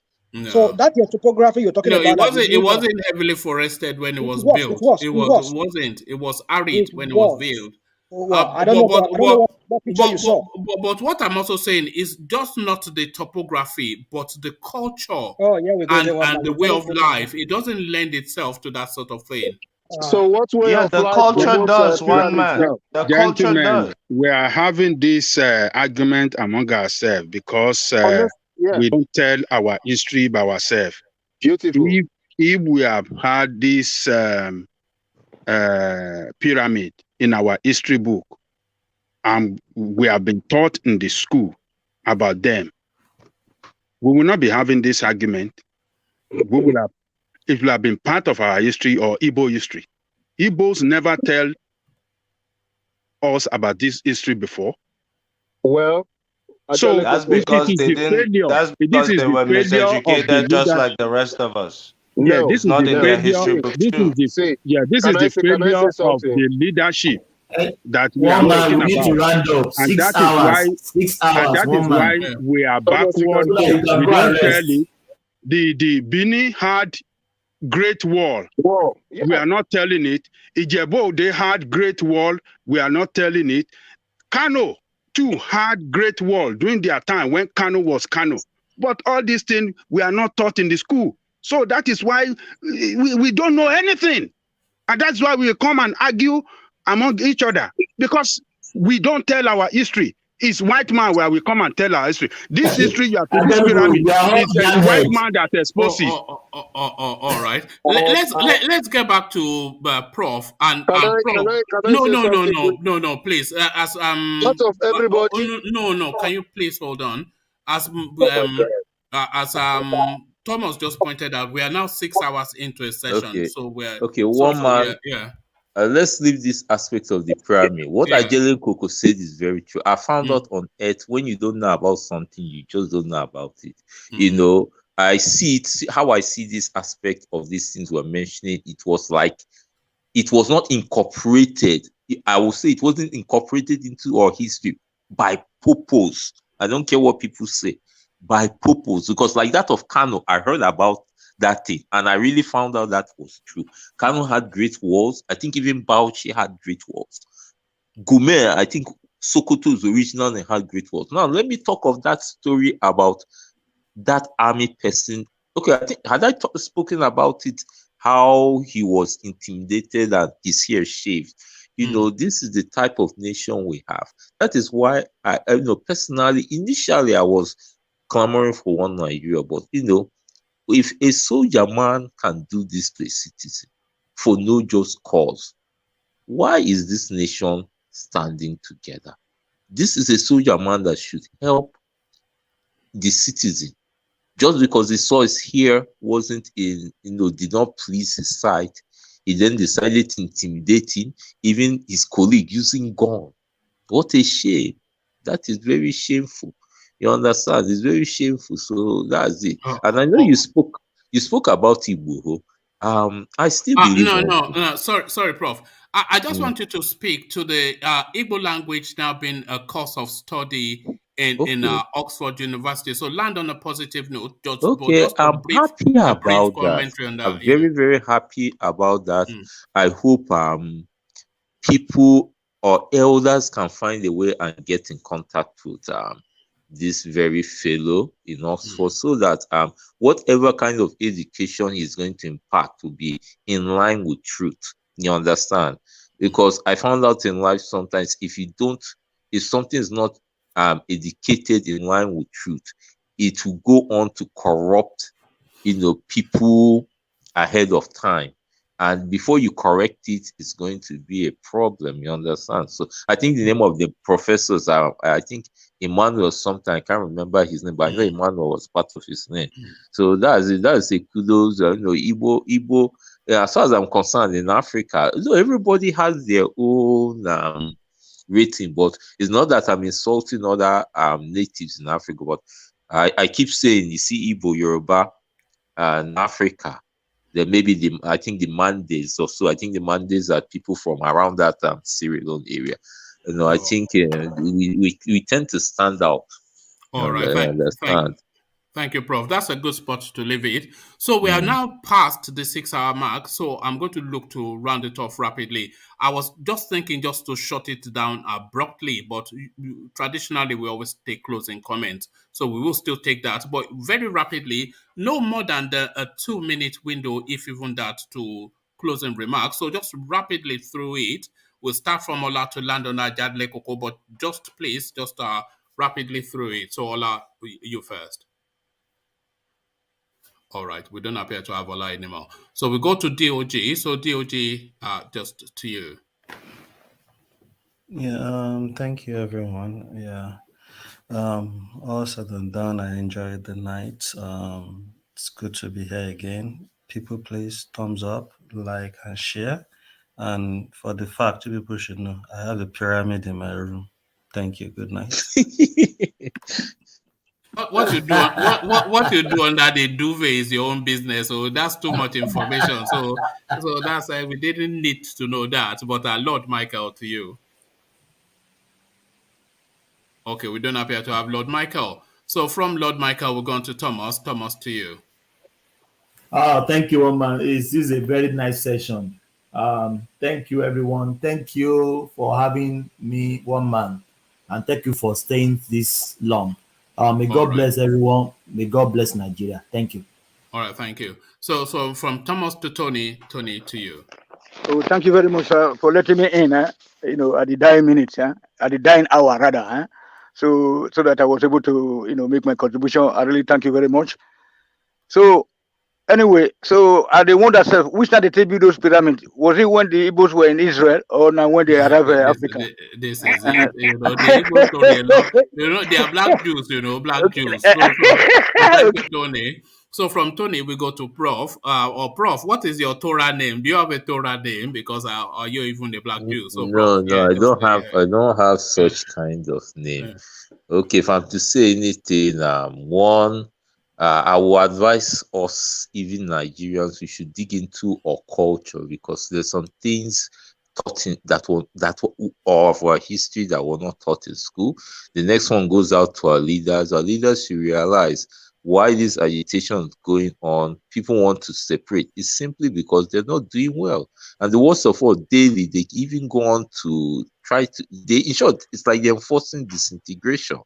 So if they can correct these things, I think things will be better. But it's just a pity. I still wish Igbo nation come to pass, Yoruba nation come to pass, and that's it. And again, all right. Ladies, come to this platform, please. Yes, we do need that. We only ever hear from Bia, so we need more voices. But thank you, female voices, that is, or even more voices even. Thank you, Prof. Stay in the duration. So from Prof, we go to Black League. Black League, as I said, just a very short parting word. Yes, it's been a great discussion. Sorry, I was going to Rational Mind, not you. So you're coming after just before I done Lekoko. So Rational Mind, your words. Yeah. Thank you, one man, and thank you everybody for listening, our audience and people in the chatting room. Well, I know there's a lot of things that was said. Like I said some few days ago here, I said Aregbesola Omate, and all it is like right now his disgrace, his fall is very imminent, except maybe something is done to reconcile himself with his godfather. So that is for that. And so finally, just to speak on the APC constitution, I know there's a scheme going sorry, on. Rational Mind, I must steam through, but thank you. Maybe next time come earlier, then you have more of a say. But thank you, Rational Mind. So from Rational Mind, we're going to Black League. Black League, just a very short.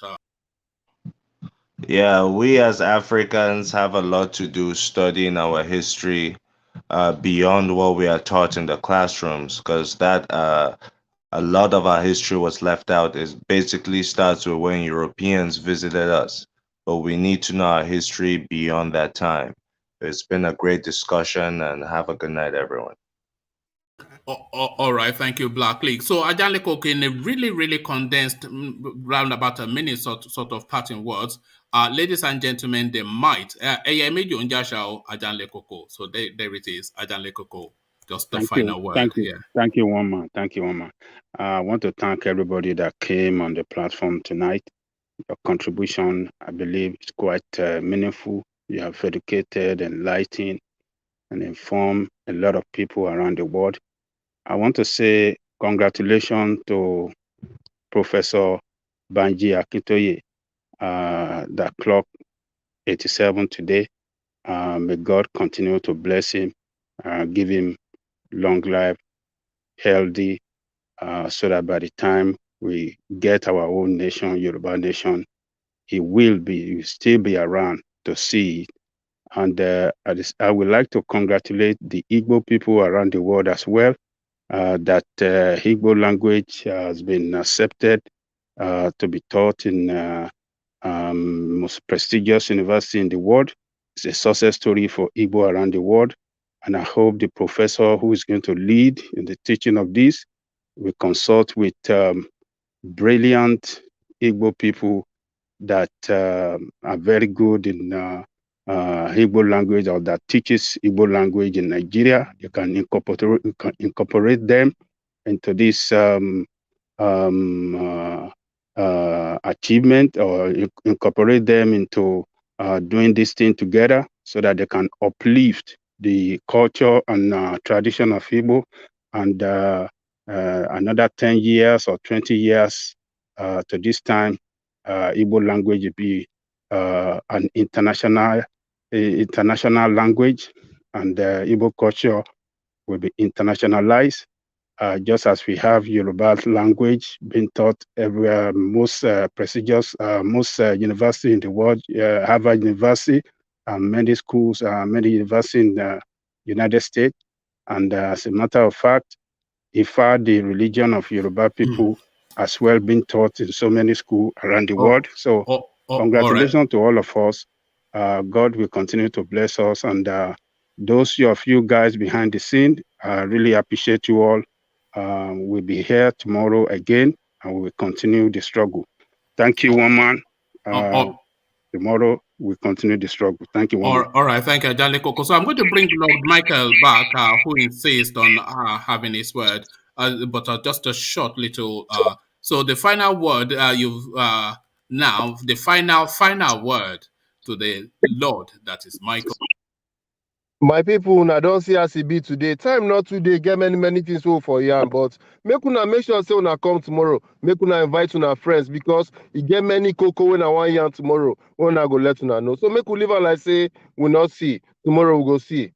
Nothing do now. Good night. Look at that. We just wanted to show off, didn't you? You know, this is Lord Michael for you. So thank you, everyone. Sorry we had to steam through at the end. It was just highlighted that it was 6 hours. It wasn't especially that was, but I always think of people who then have to watch it back.